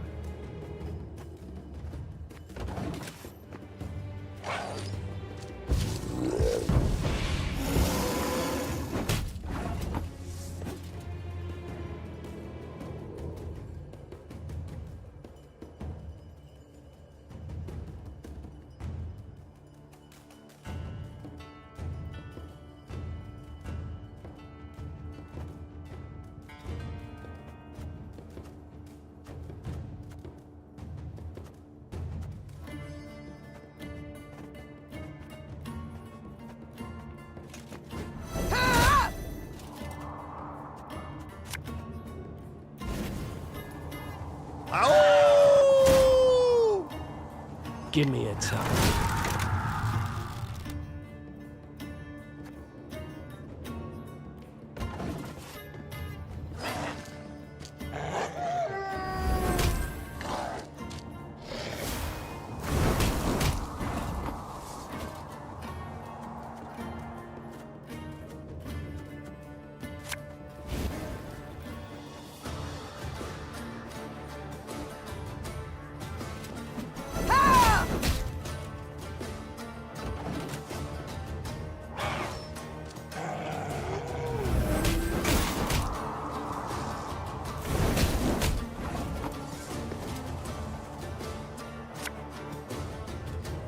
For Rivia!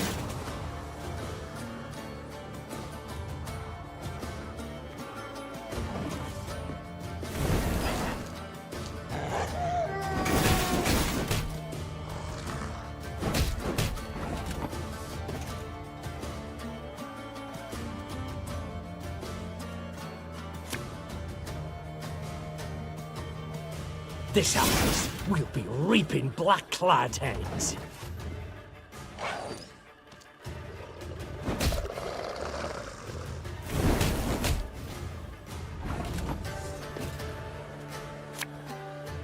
My spirit's willing and how, but these damn boots are killing me.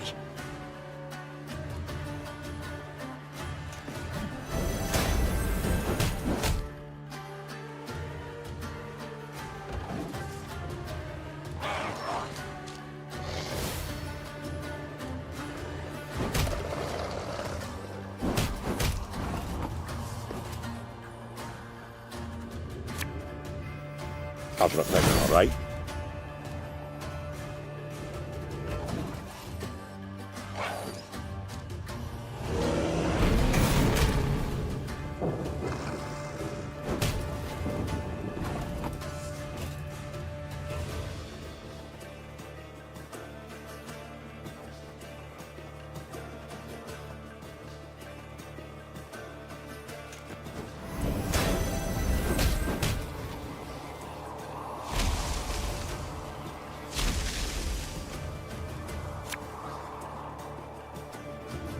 Coin never stinks, no matter how rank the pouch.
Neve had returned to the foot of Rivia Castle. Tense and silent, her troops awaited her command. These invaders have grown fond of Rivia Castle, said Neve. so let them stay and rot. Reynard, Erect road barricades and guard posts between city and citadel. Gascon, seize all boats, barges, anything that floats. Stop anything from entering from the lake.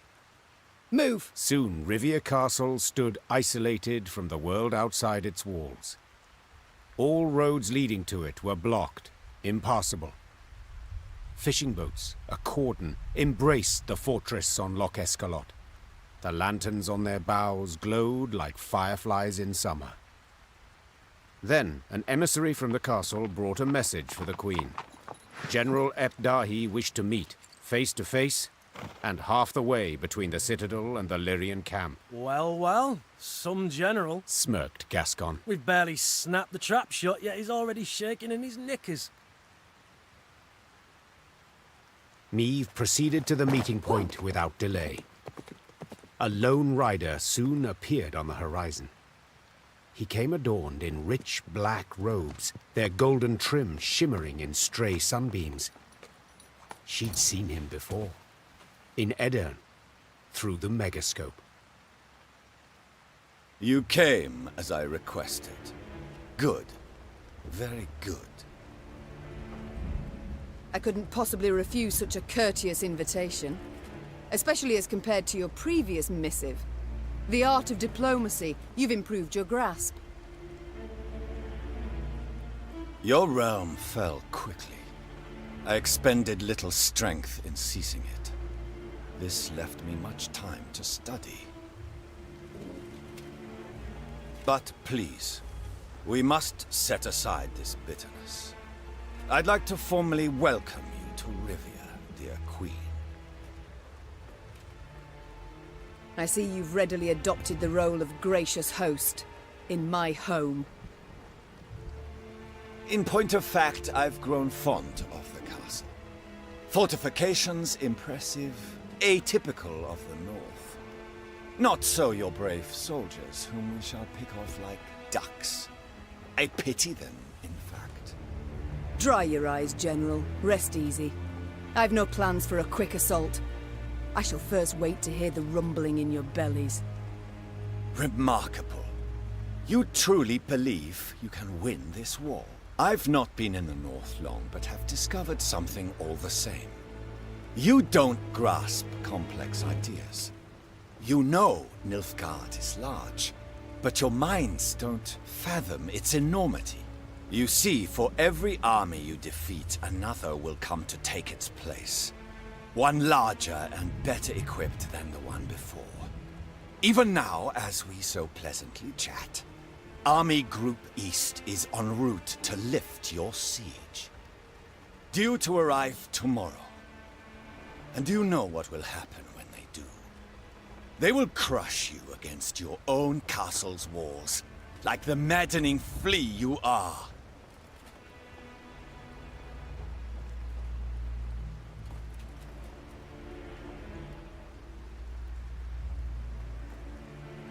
Enough.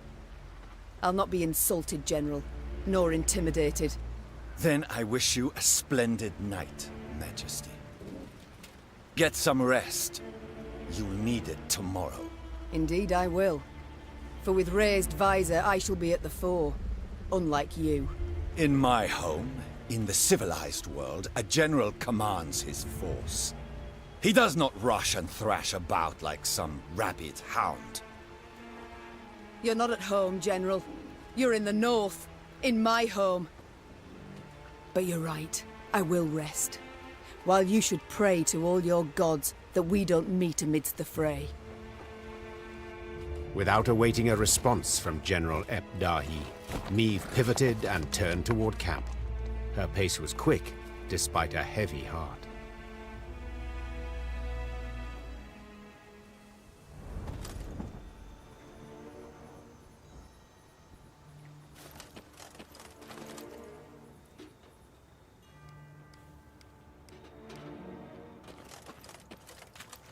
And I thought Rosberg had strong walls.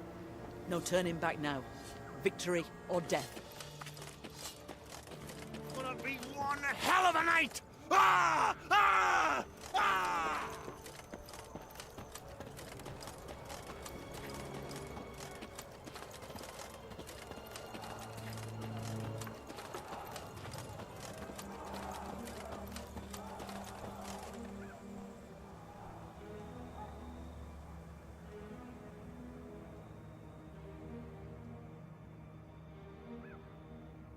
Meave's closest advisors already awaited her in the command tent.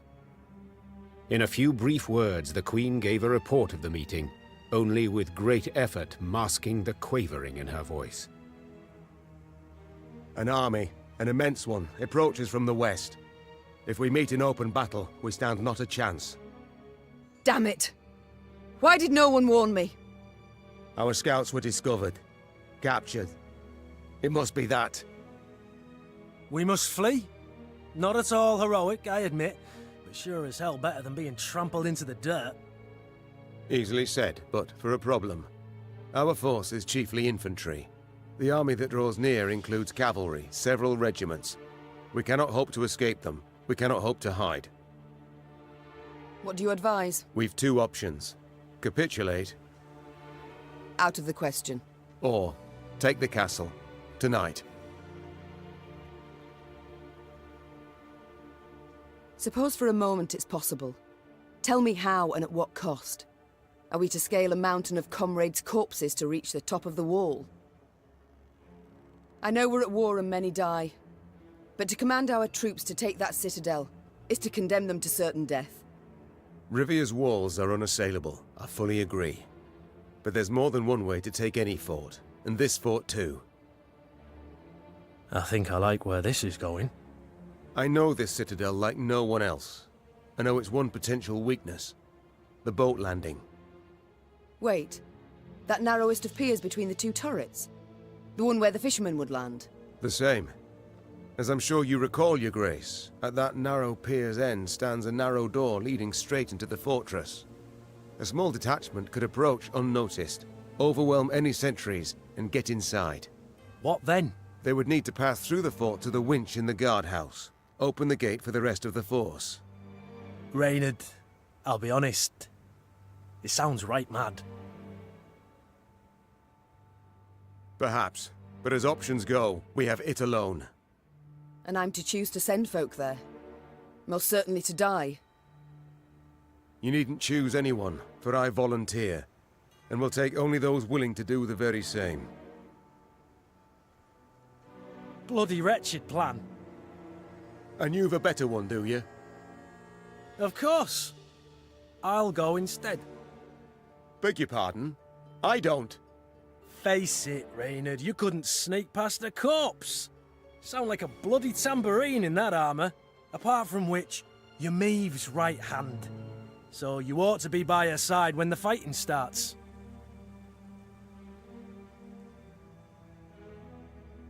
Firstly, Reynard, I'm grateful. Well done, my friend. Thank you, Your Grace. But truth be told, I did indeed hear you walking to the tent from the other side of camp. And yes, you know Rivia Castle better than anyone else. But the assault must transpire silently. Gascon will lead the force. Understood, Your Grace. Cheers, Maeve. I'll try not to disappoint. You won't, I'm sure. God speed you on your way, and please, try your damnedest not to die.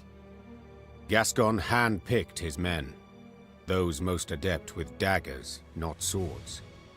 Noiselessly, they glided through the dark toward the castle, the light of its lanterns blurred by the evening mist.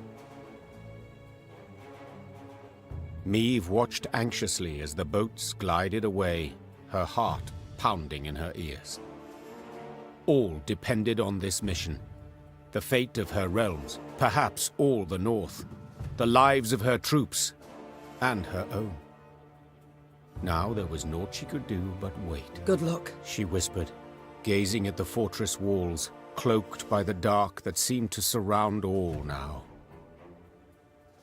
The Lyrians prepared for battle, their silence absolute, in darkness, illuminated only by the pale light of the moon. Maeve was restless.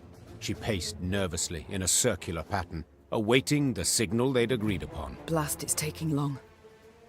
Finally, a torch's faint glow appeared atop the towering walls. It disappeared, then glowed again, and one more time around. Maeve leapt in the air, and as she did so, barely stifled a cry of utter joy. They made it! It worked! Moments later, Lyrians in the hundreds burst from the trees. The Nilfgaardian defenders loaded their catapults and ballistae. They did so slowly, convinced the castle walls remained impenetrable. Then they heard chains, grinding and clinking, and the sound sent shivers down their spines. Bewildered, they watched the main gate rise as the attacking force rushed forth. General Epdahi dispatched an elite unit to take back the winch at once. Yet he saw this was in vain and all was lost when Meve rode into the castle courtyard. Meve had begun the day known as a great warrior. Yet by night's end, legend was the cloak she wore.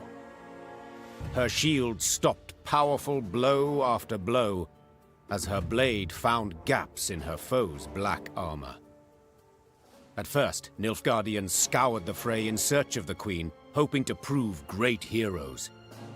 Soon, she was their chief scourge, and they began to flee before her blade that sung their death. Retreat! Retreat! What was this extraordinary vigor that surged through Meve? Naturally, she wished to liberate her castle and realm, drive off the invaders, defeat the arrogant General Epdahi. But in that moment, above all else, she longed to fight her way through to the guardhouse and bring Gascon's party relief. Follow me! Move! Move! Meve had expected the worst, a bloodbath, piles of corpses. Yet all in the guardhouse was eerily quiet and calm. The door to the winch room lay shattered, true, but this was the one sign there'd been any sort of struggle.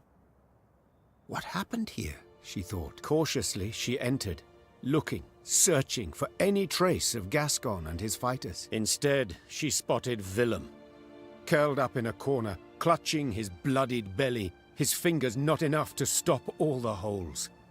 Meve tore off her cloak and went to stem the bleeding. Willem, what happened here? My wrongs. I sought to right them. Wheezed the prince.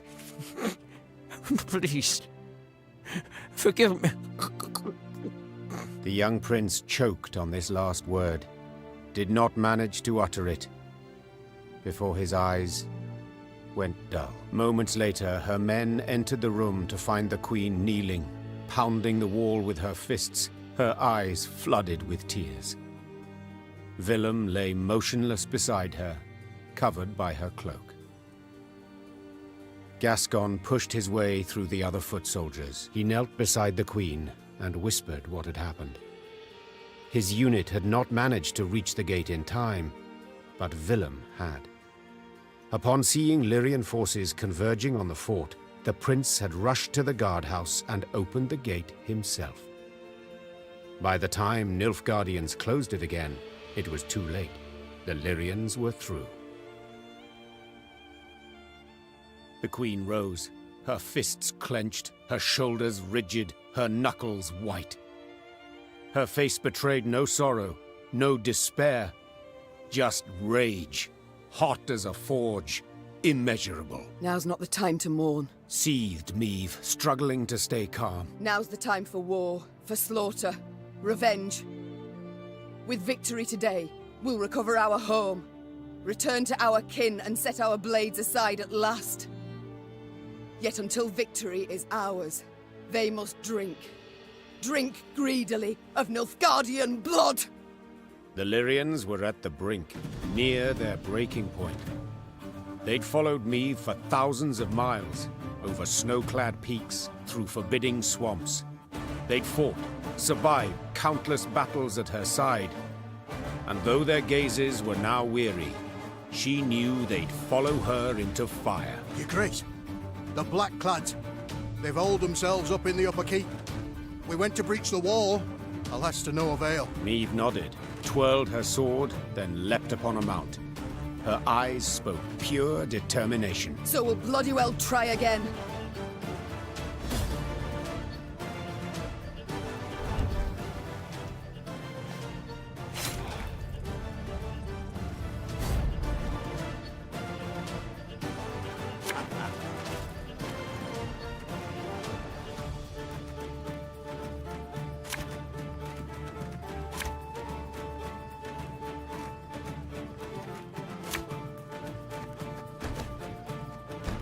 the end, Ebdahi.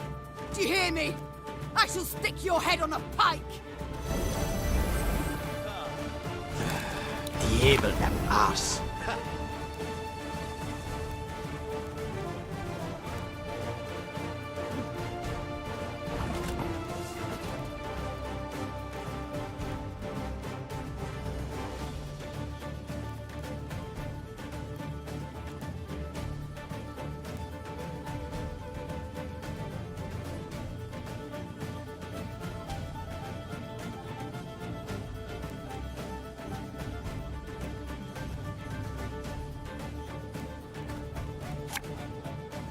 Yes?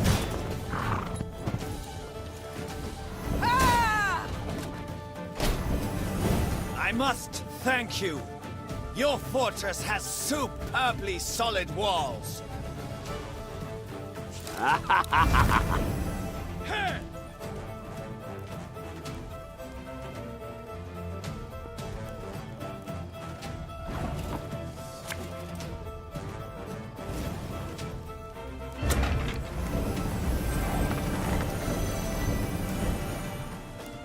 I live to serve you. As you command. Naturally. At once.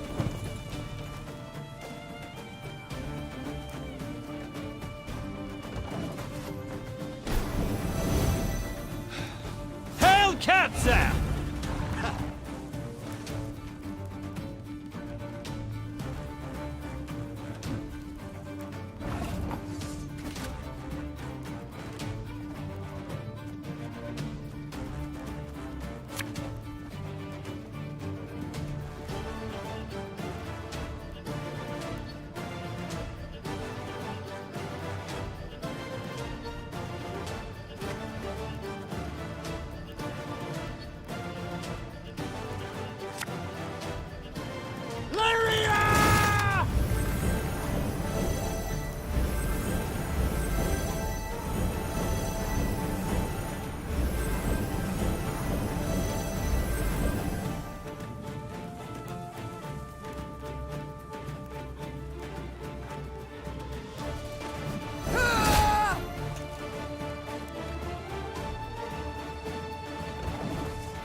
Enough! I do not need to hear this.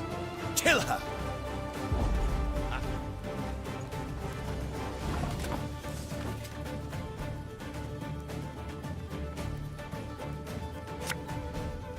Gonna need 3 buckets of nails and a tub full of pegs.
The chase is on!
To me, ni gloire!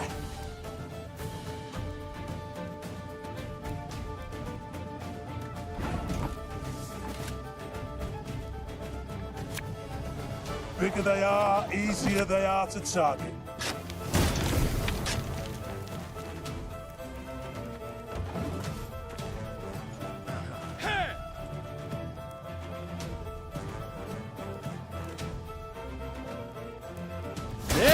Retreat!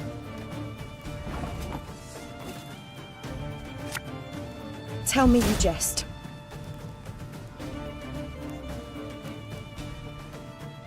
Yes?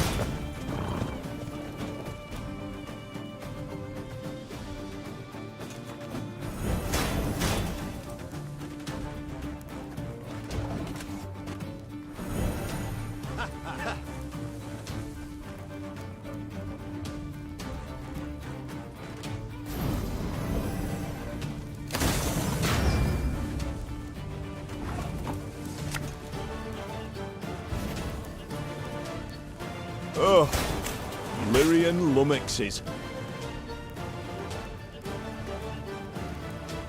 An army's a waste of time for one like me.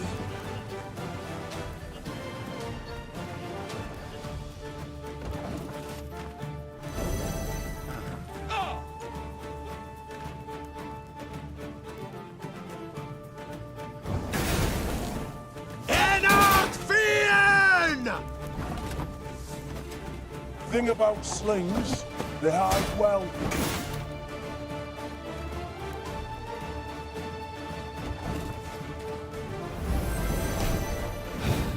Nilfgaard!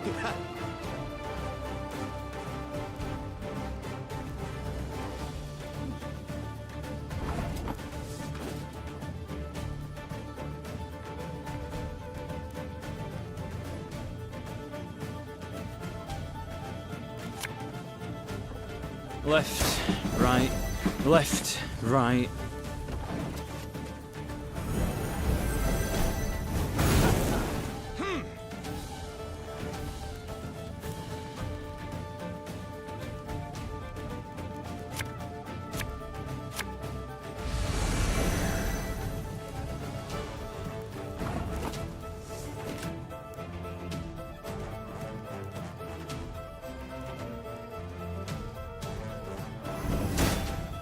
One bolt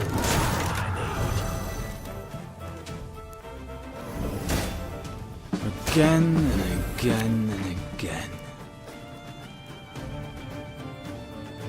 Her Majesty is exceptional. Ow!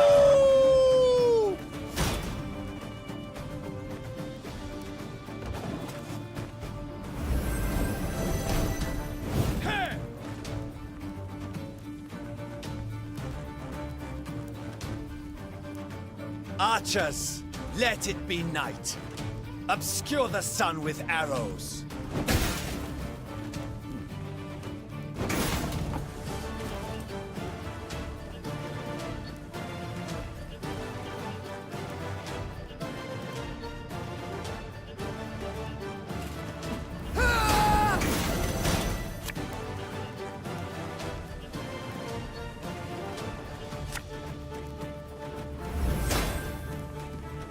Water is the poison.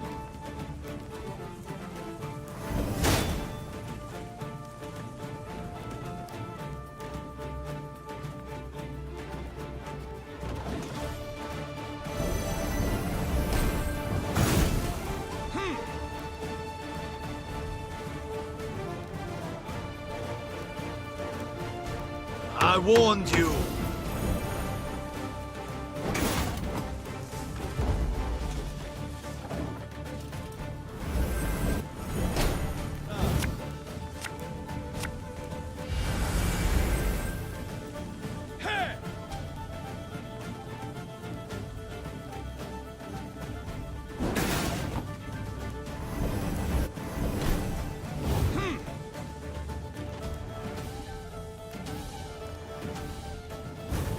Inarignalde Kronfair.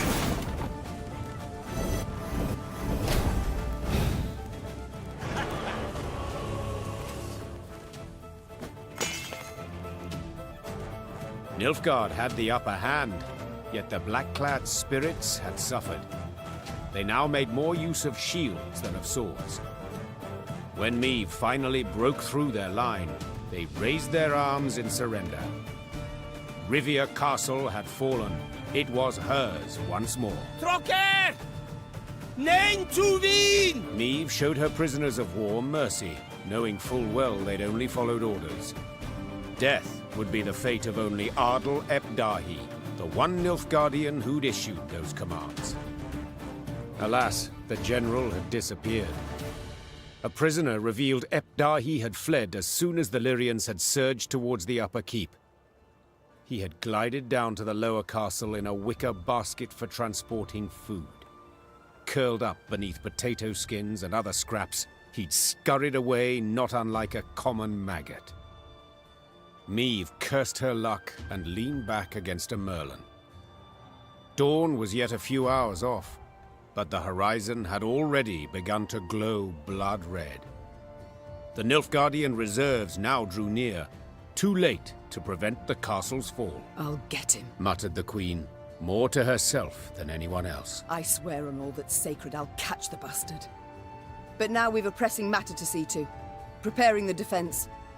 That night the war turned, with the battle for Rivia Castle as its fulcrum. Meve's great victory, not only retaking the stronghold in a single evening, but also fending off a further invading army, proved the Nilfgaardian Colossus had feet of clay. The armies of the north had united and now seemed to be on the attack everywhere. Imperial forces, while still far more numerous, lay stretched over thousands of miles. Their position was untenable, and Nilfgaard's commanders knew this. In a decisive battle, they yet stood a chance, so they gave said battle, and suffered a resounding defeat. Just a few months on from that memorable night in Rivia, the Imperial army was in utter disarray. Aldersburg, the fortress, remained a last point of resistance. General ep Dahi and what had survived of Army Group East had dug in there, this place, where Nilfgaard had triumphed grandly in the war's early days, would now bear witness to its impending defeat. It seems history, after all, has a sense of justice, or humor, or both. Though Meve had already reclaimed her realm, she refused to retire her sword just yet. For King Demavend had requested her aid in purging Edirn of the invader. How could she refuse? She owed the king a favor, firstly. Yet she also had a burning desire to settle the score with ep Dahi.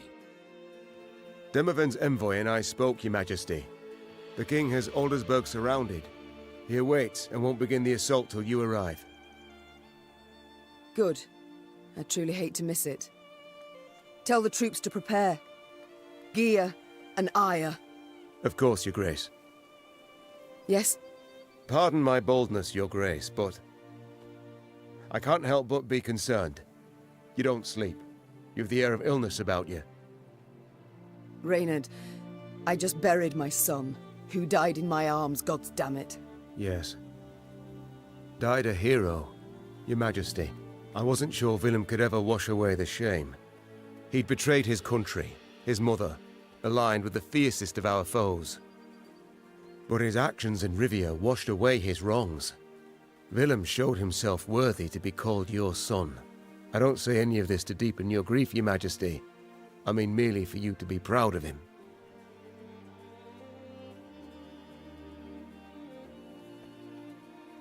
You're right. I thank you, Reynard. That I needed to hear. We've talked enough. We must march on to Aldersburg.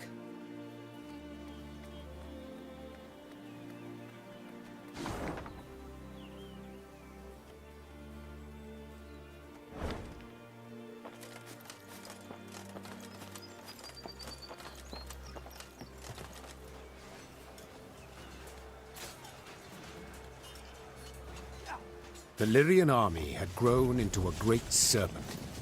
So much so that riding at the column's tail, Meve could not see its head. Footmen, cavalry, and archers stretched like a glistening snake between two horizons. Niamh had come a long way indeed, and she felt proud.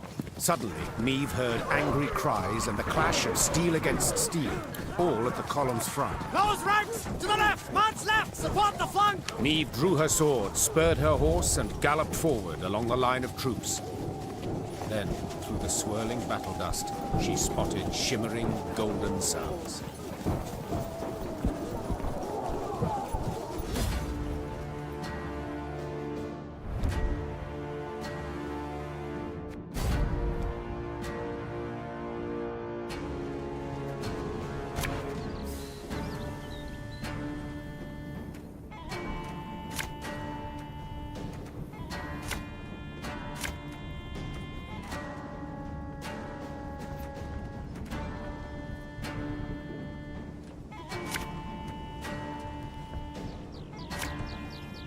Surround them!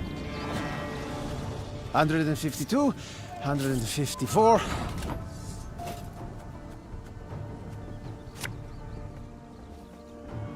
Catch!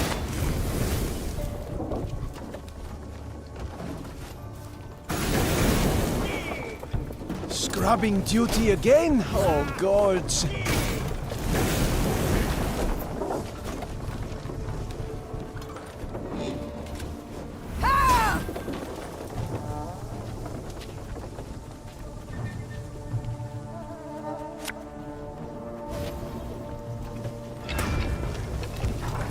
Everything all right? I smell a leak.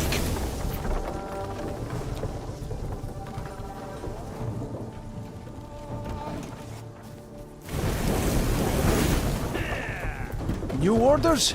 No? Ah.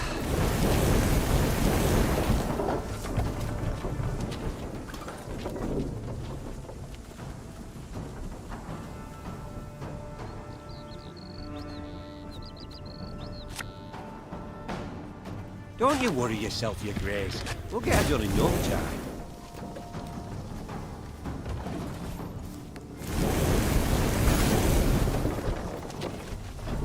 Must be an important lesson in this. But what?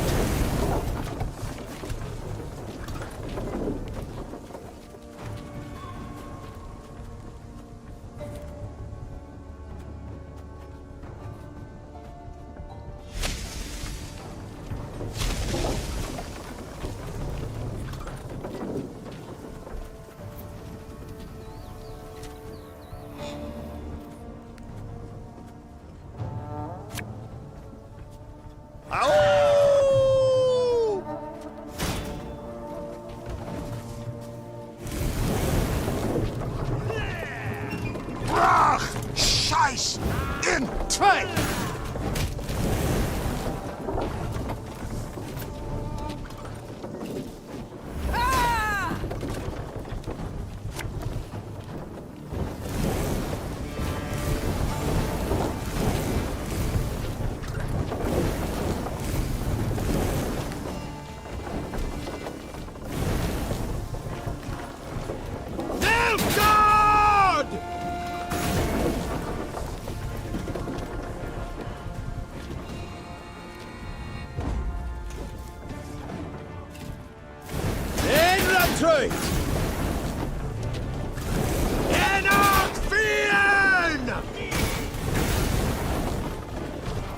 Off to the front yet again. God! Mercy! Have mercy! Normally disciplined, determined to an extreme, these Nilfgaardians quickly broke rank and ran. Deserters! Leaderless, Your Grace. A scout reported. Headed south they was, towards the frontier. Chained prisoners now sat along the dusty road. Niamh stopped in front of one. He was ragged and unshaven. Flies had taken an interest in his poorly bandaged hand. Spotting the Queen, he lowered his head and quivered with terror. I know you take us for savages. Began Niamh, her gaze passing over several scraggy black-clads. But fear not. We shan't flay you alive nor eat you for dinner. And when a truce is signed, you'll be sent home. Where I most sincerely hope you'll stay this time. As the Queen mounted her horse, she barely concealed a grimace. Her thighs were sore and chafed, her hands raw from the reins. But she bit her lip and rode on, for the prize was now very near.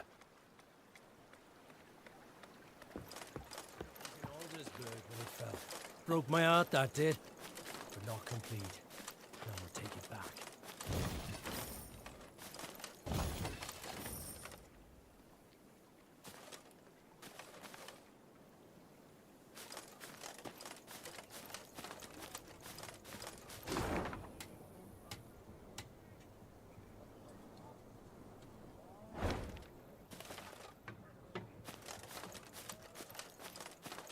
The good mothers guided you to victory. Meve noticed one of her scouts, a certain Corporal Larkin, halt his mount and train his gaze on the woods. Your Grace, I thought I heard something. Could have sworn. A whisper, maybe, but... nothing now. It's all gone quiet. I think I might have imagined it, in fact. Imagined? Meve placed her hand on his shoulder. No one has sharper senses than you. If you claim to have heard something, it's worth a closer look. Corporal Larkin saluted, then rode past the trees. Suddenly in shadow, he keenly scanned his surroundings. Something caught his attention. He dismounted, then brushed aside ferns, exposing tracks made in the mud. Your Majesty! He shouted, quickly turning towards the road. Sound the alarm! It's squirt! An arrow whisked through the air, pierced his throat, and suddenly silenced him. Then the forest came alive with cries in the Elder tongue. Elves on the attack.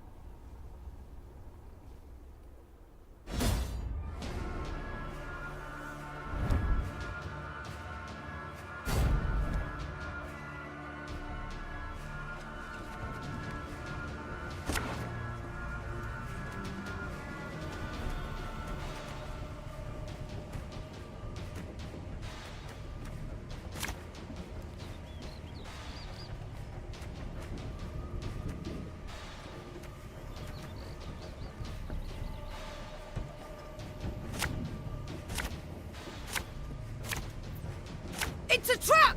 2 arms! I told you it'll never end. Got business for me?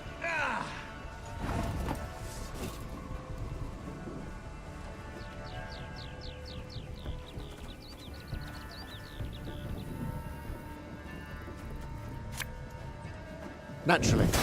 At once.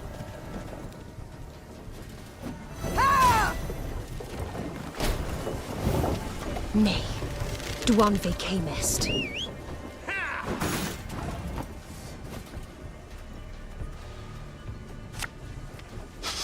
I smell a leak.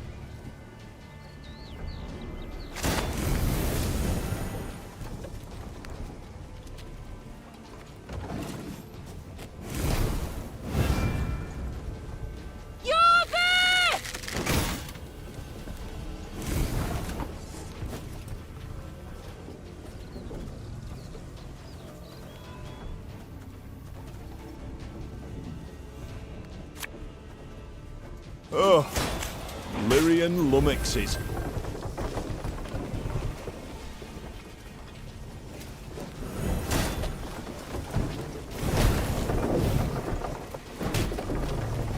Swords I smile at, weapons laugh to scorn.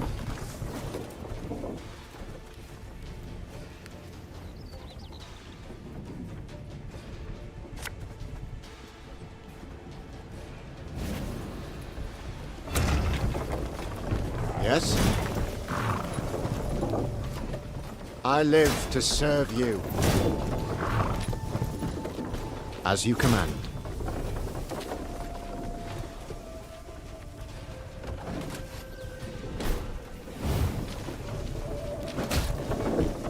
I was hoping you'd say that.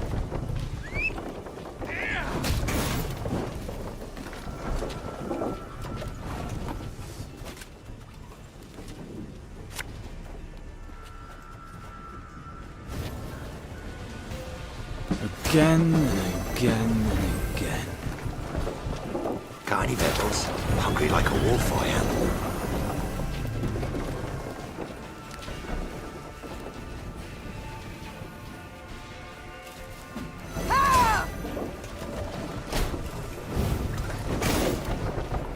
None shall tread on us!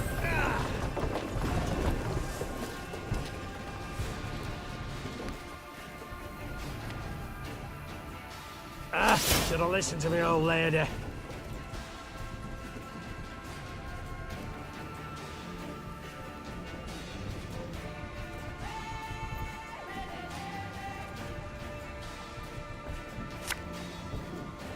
Armor won't serve him.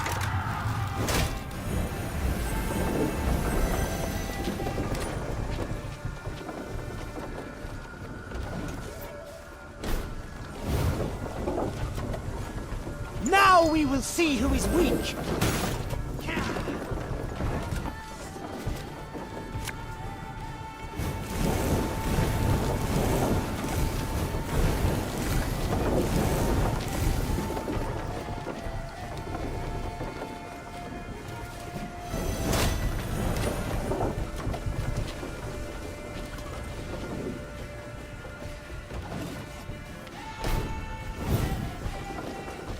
Oh, my.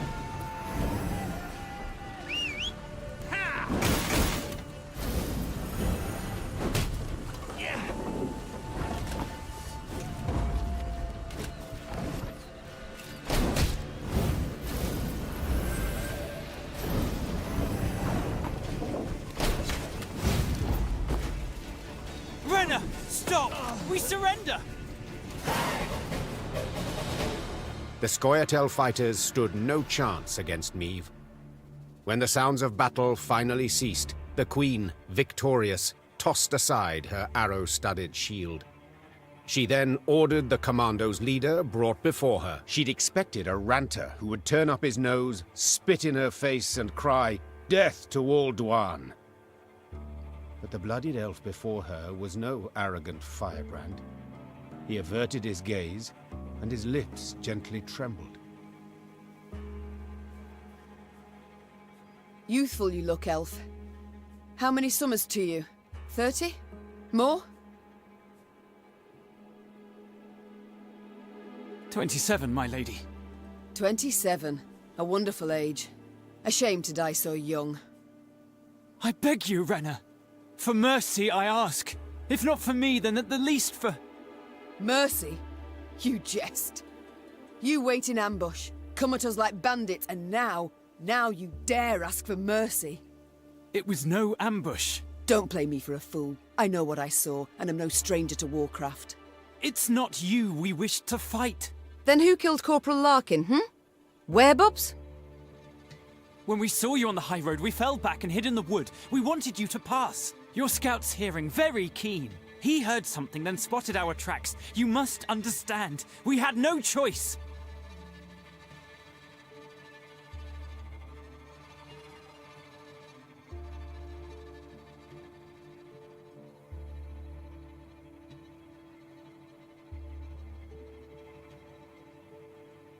You know you might have surrendered. Like Dristan's commando. Is that what you mean?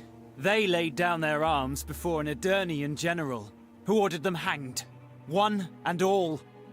If we're to die, we prefer to die bows and swords in hand. Why are you here? Were you to rescue Epdahi?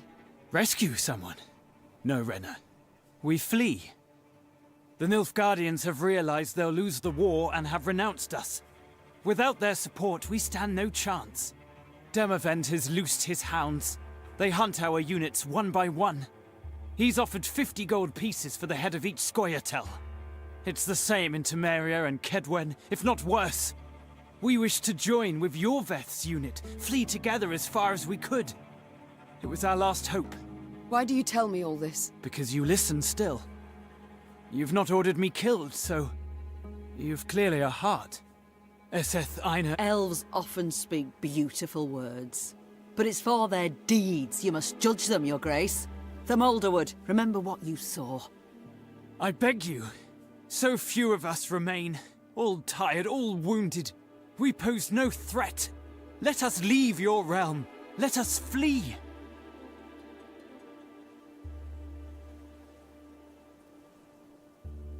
Enough senseless killing for one day. So be it. You're free to leave. I don't know how to... Make certain I don't ever regret this decision. 'Twould be thanks enough. Your Majesty, they attacked us. Came at us unprovoked. Truly, Rayla. Unprovoked. Because it seems to me, we've provoked them for years.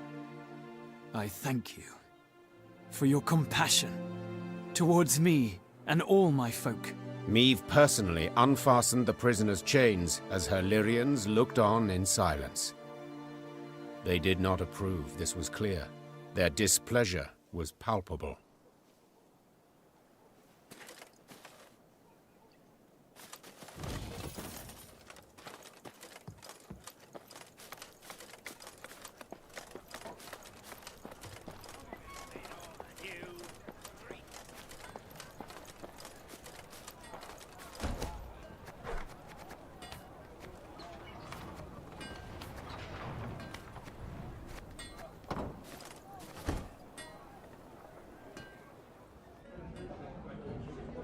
Your Grace, I wished once more to express my gratitude for your show of mercy. I showed mercy, true, but felt much more.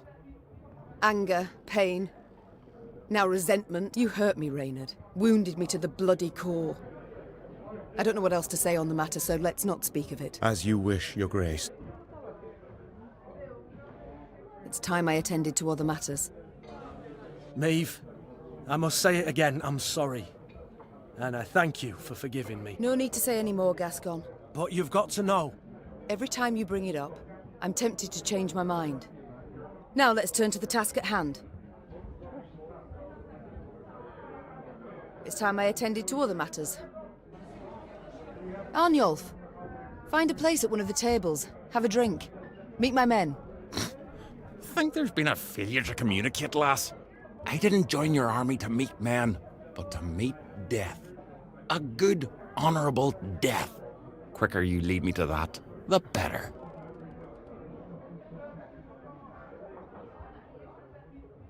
So long, Arnulf. Yes? War's nearly over. What will you do? Where will you go? The war against Nilfgaard, perhaps. But others drag on, and will continue to do so. What do you mean? What war will persist? Scoia'tael survivors still hide in the forests. Yes, but I've heard they retreat to the east. Simply let them go. Let them leave our lands. Why ever not? To see them return even stronger? No. We must slit their throats, one and all. Now. Crush them like worms beneath our boots. Rayla, at some point one must admit there's been pain enough. One must put away the bloodlust. I shall do so in my grave, and not a moment sooner. I must go. We'll speak later.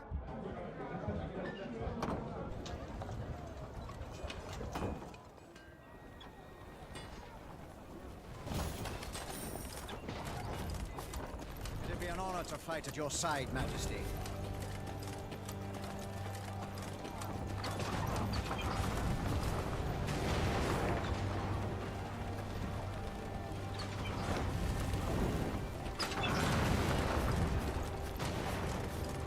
The Lyrian corps neared Aldersburg, and it could not have been on a more idyllic day. The sun shone, birds sang, trees rustled in a light breeze. But Meve saw it as she had at the war's start. Walls illumined by a fire's glow, the cries of fleeing civilians, the stench of burning flesh. As on that day, Aldersburg was under siege. Yet this time, Eden's flags fluttered in the field, while Nilfgaard's tattered sons crowned the fort's towers. The Queen found Demavend's tent without difficulty. Made of sheets of silk edged with silver thread, it positively shone. Seems the realm's restored to a virtuous path, muttered Meve.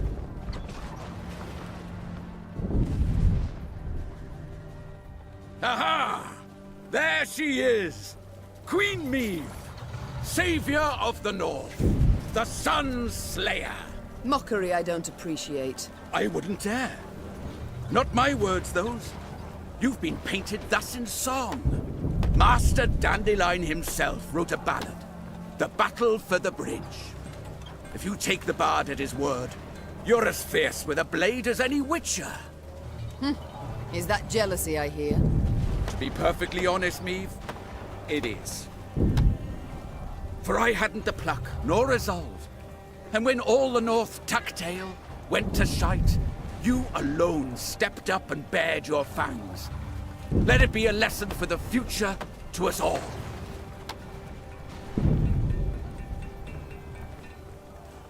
You called out the future. Tell me, how's your son? Baldwin. Ah, growing like a weed he is. And the spitting image of his old man. Good news all, especially given the mother's profession. She's now Countess Demeretta of Gullet, a lady of the court. Oh, your lawful wife must be thrilled. Hard to say in truth. I've not seen her in some time. Duty keeps me away, you understand. You work hard, I'm certain. Many a night, too. You might say so indeed. But enough about me. As we're chirping away like two gossips in the field, do tell me, what of Willem? He perished in the assault on Rivia Castle. Oh my. Fighting for which side? The right one. Demavend, the wound is fresh, the pain immense. I'd rather we not speak of it. A lesson for the future? What do you mean? My dear, this war won't change a bloody thing, you know. Nilfgaard will be Nilfgaard, the North the North. We'll sign a truce, the Blackclads will turn tail towards home, but the old borders don't satisfy a soul. I'm perfectly satisfied with them, thank you. And I just wish other folk would respect them too. You're one hell of a warrior, but you're no strategist at all. Your perspective, you've got to broaden it. Nilfgaard, we cannot allow it to regain strength and spirit, else we'll face another invasion within a decade or two. Measures are required. Preventive, preemptive, whatever the learned call it. Build an army, a vast one, wait in ambush, and when they least expect it, break their bloody spine. Just think, if we were to join forces... Enough. I don't wish to hear it. Won't even entertain the thought. I'll help you take Aldersburg, but then I'll go home, where, God's willing, I'll live to a ripe old age. As you wish. We can mount the assault at any time, but... My scouts report a small Nilfgaardian force approaching from the south. They've stayed off the roads, moved only under the cover of night, escorting someone. Who? I've no notion. Could be a mage. Devilishly unpredictable, that lot. Could wreak havoc in our ranks. Either way, before we rush at the walls, we must make certain they don't reach Aldersburg at all. I shall see to it. Are you sure? You've just arrived. Must be weary after the long journey. An understatement if I ever heard one. But I wish all this to be over, quickly. Meave set out after the Nilfgaardians immediately, a cavalry escort in tow. Her unmatched scouts, who had led the army through the mountains of Mahakam and Angren swamps, quickly found the enemy's trail. This way, Your Grace. It's not far now. That very same day, Meave's force caught up to the mysterious black-clad unit. Lyrian riders surrounded the foe, forcing the Nilfgaardians to halt. All fell so quiet, the creaking of taut Lyrian bowstrings could be discerned. The common tongue. Which of you knows it? I do, Your Majesty. You also know who you deal with, I see. What is your name? Kaldvin, Your Majesty. At last. A Nilfgaardian name I can pronounce. So, Kaldwin, It seems this war will reach its end in 2 days' time at the most. 'Twould be silly to die today, wouldn't you agree?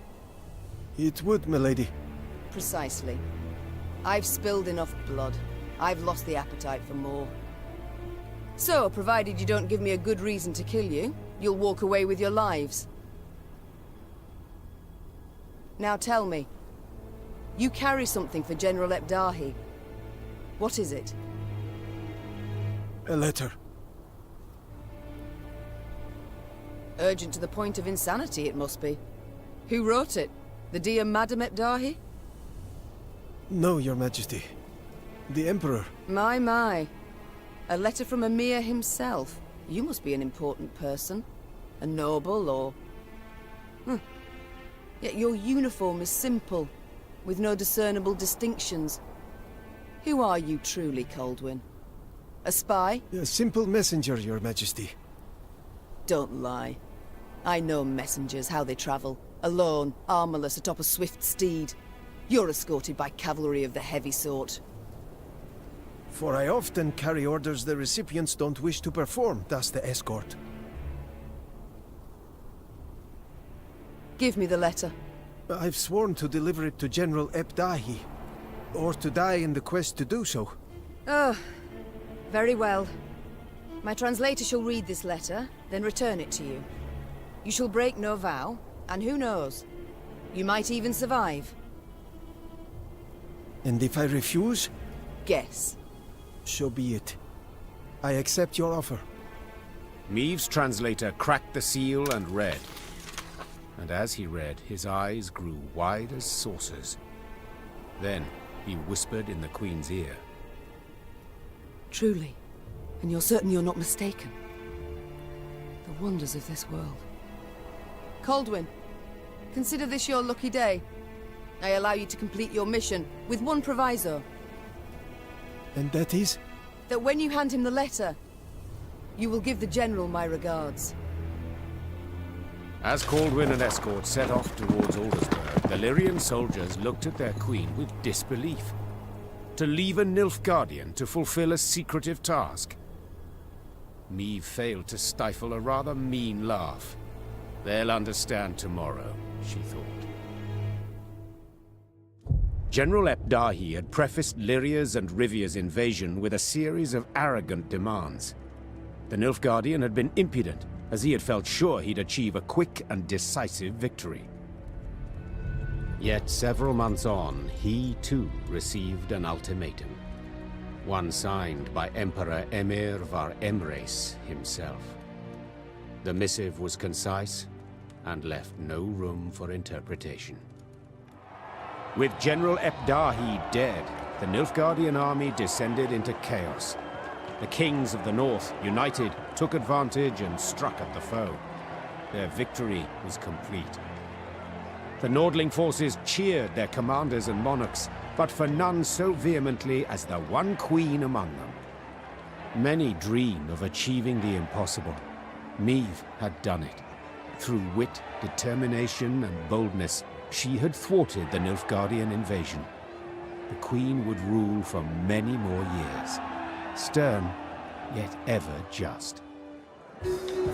Ah! So a lass saved the North from the Blackclads? That is one way to put it. Well, I'll be damned. And a chap, she find herself one in the end? Leave it be. Bloke's been spinning the tale all night. Story's done. Time we got some shut-eye. Yes. Particularly as we've yet a long road before us. Phew. Throat must be parched as old leather after all that. Except, I'm itching to know what happened to the lot of them. Reynard, Gascon. Ah, very well. Whom shall we start with? Willem? A pawn, a tool in others' hands. Most, if not all, had seen him thus. Yet in the end, he proved his worth soundly. Though he'd started the war a traitor, he perished in the fray a hero, and would be remembered as such. Having settled in Rivia, Gascon embarked on a life worthy of his new title. In doublet and ruff, he looked to his ample fields and livestock in daytime, attended banquets and feasts come the eve. And then one night, he grabbed his bow and quiver, saddled his favorite mount, and disappeared without a trace. As news of the Nordling victory filtered south, Nilfgaard's inhabitants greeted it with disbelief. Returning Imperial soldiers told stories of Lyria's cruel queen, who murdered prisoners and sullied sacred laws. They referred to her as Gvaeldet, the bloodthirsty one. Once the Scoia'tael had withdrawn from the northern realms, non-rebel elves and dwarves emerged from the woods. Though they returned to their homes in human communities, they lived in fear of their neighbors, aware that the next massacre would eventually come. And Meve? As I said, she ruled with an iron hand, not fist. Ever alone, ever strong, dousing dissent with commanding gestures. She was beloved, I've no doubt. Yet her subjects always breathed easier when her gaze moved on from them to someone else. And now, if you'd allow me... Of course. Leave him be, lads. Let him get some rest. Till the time comes for the next tale.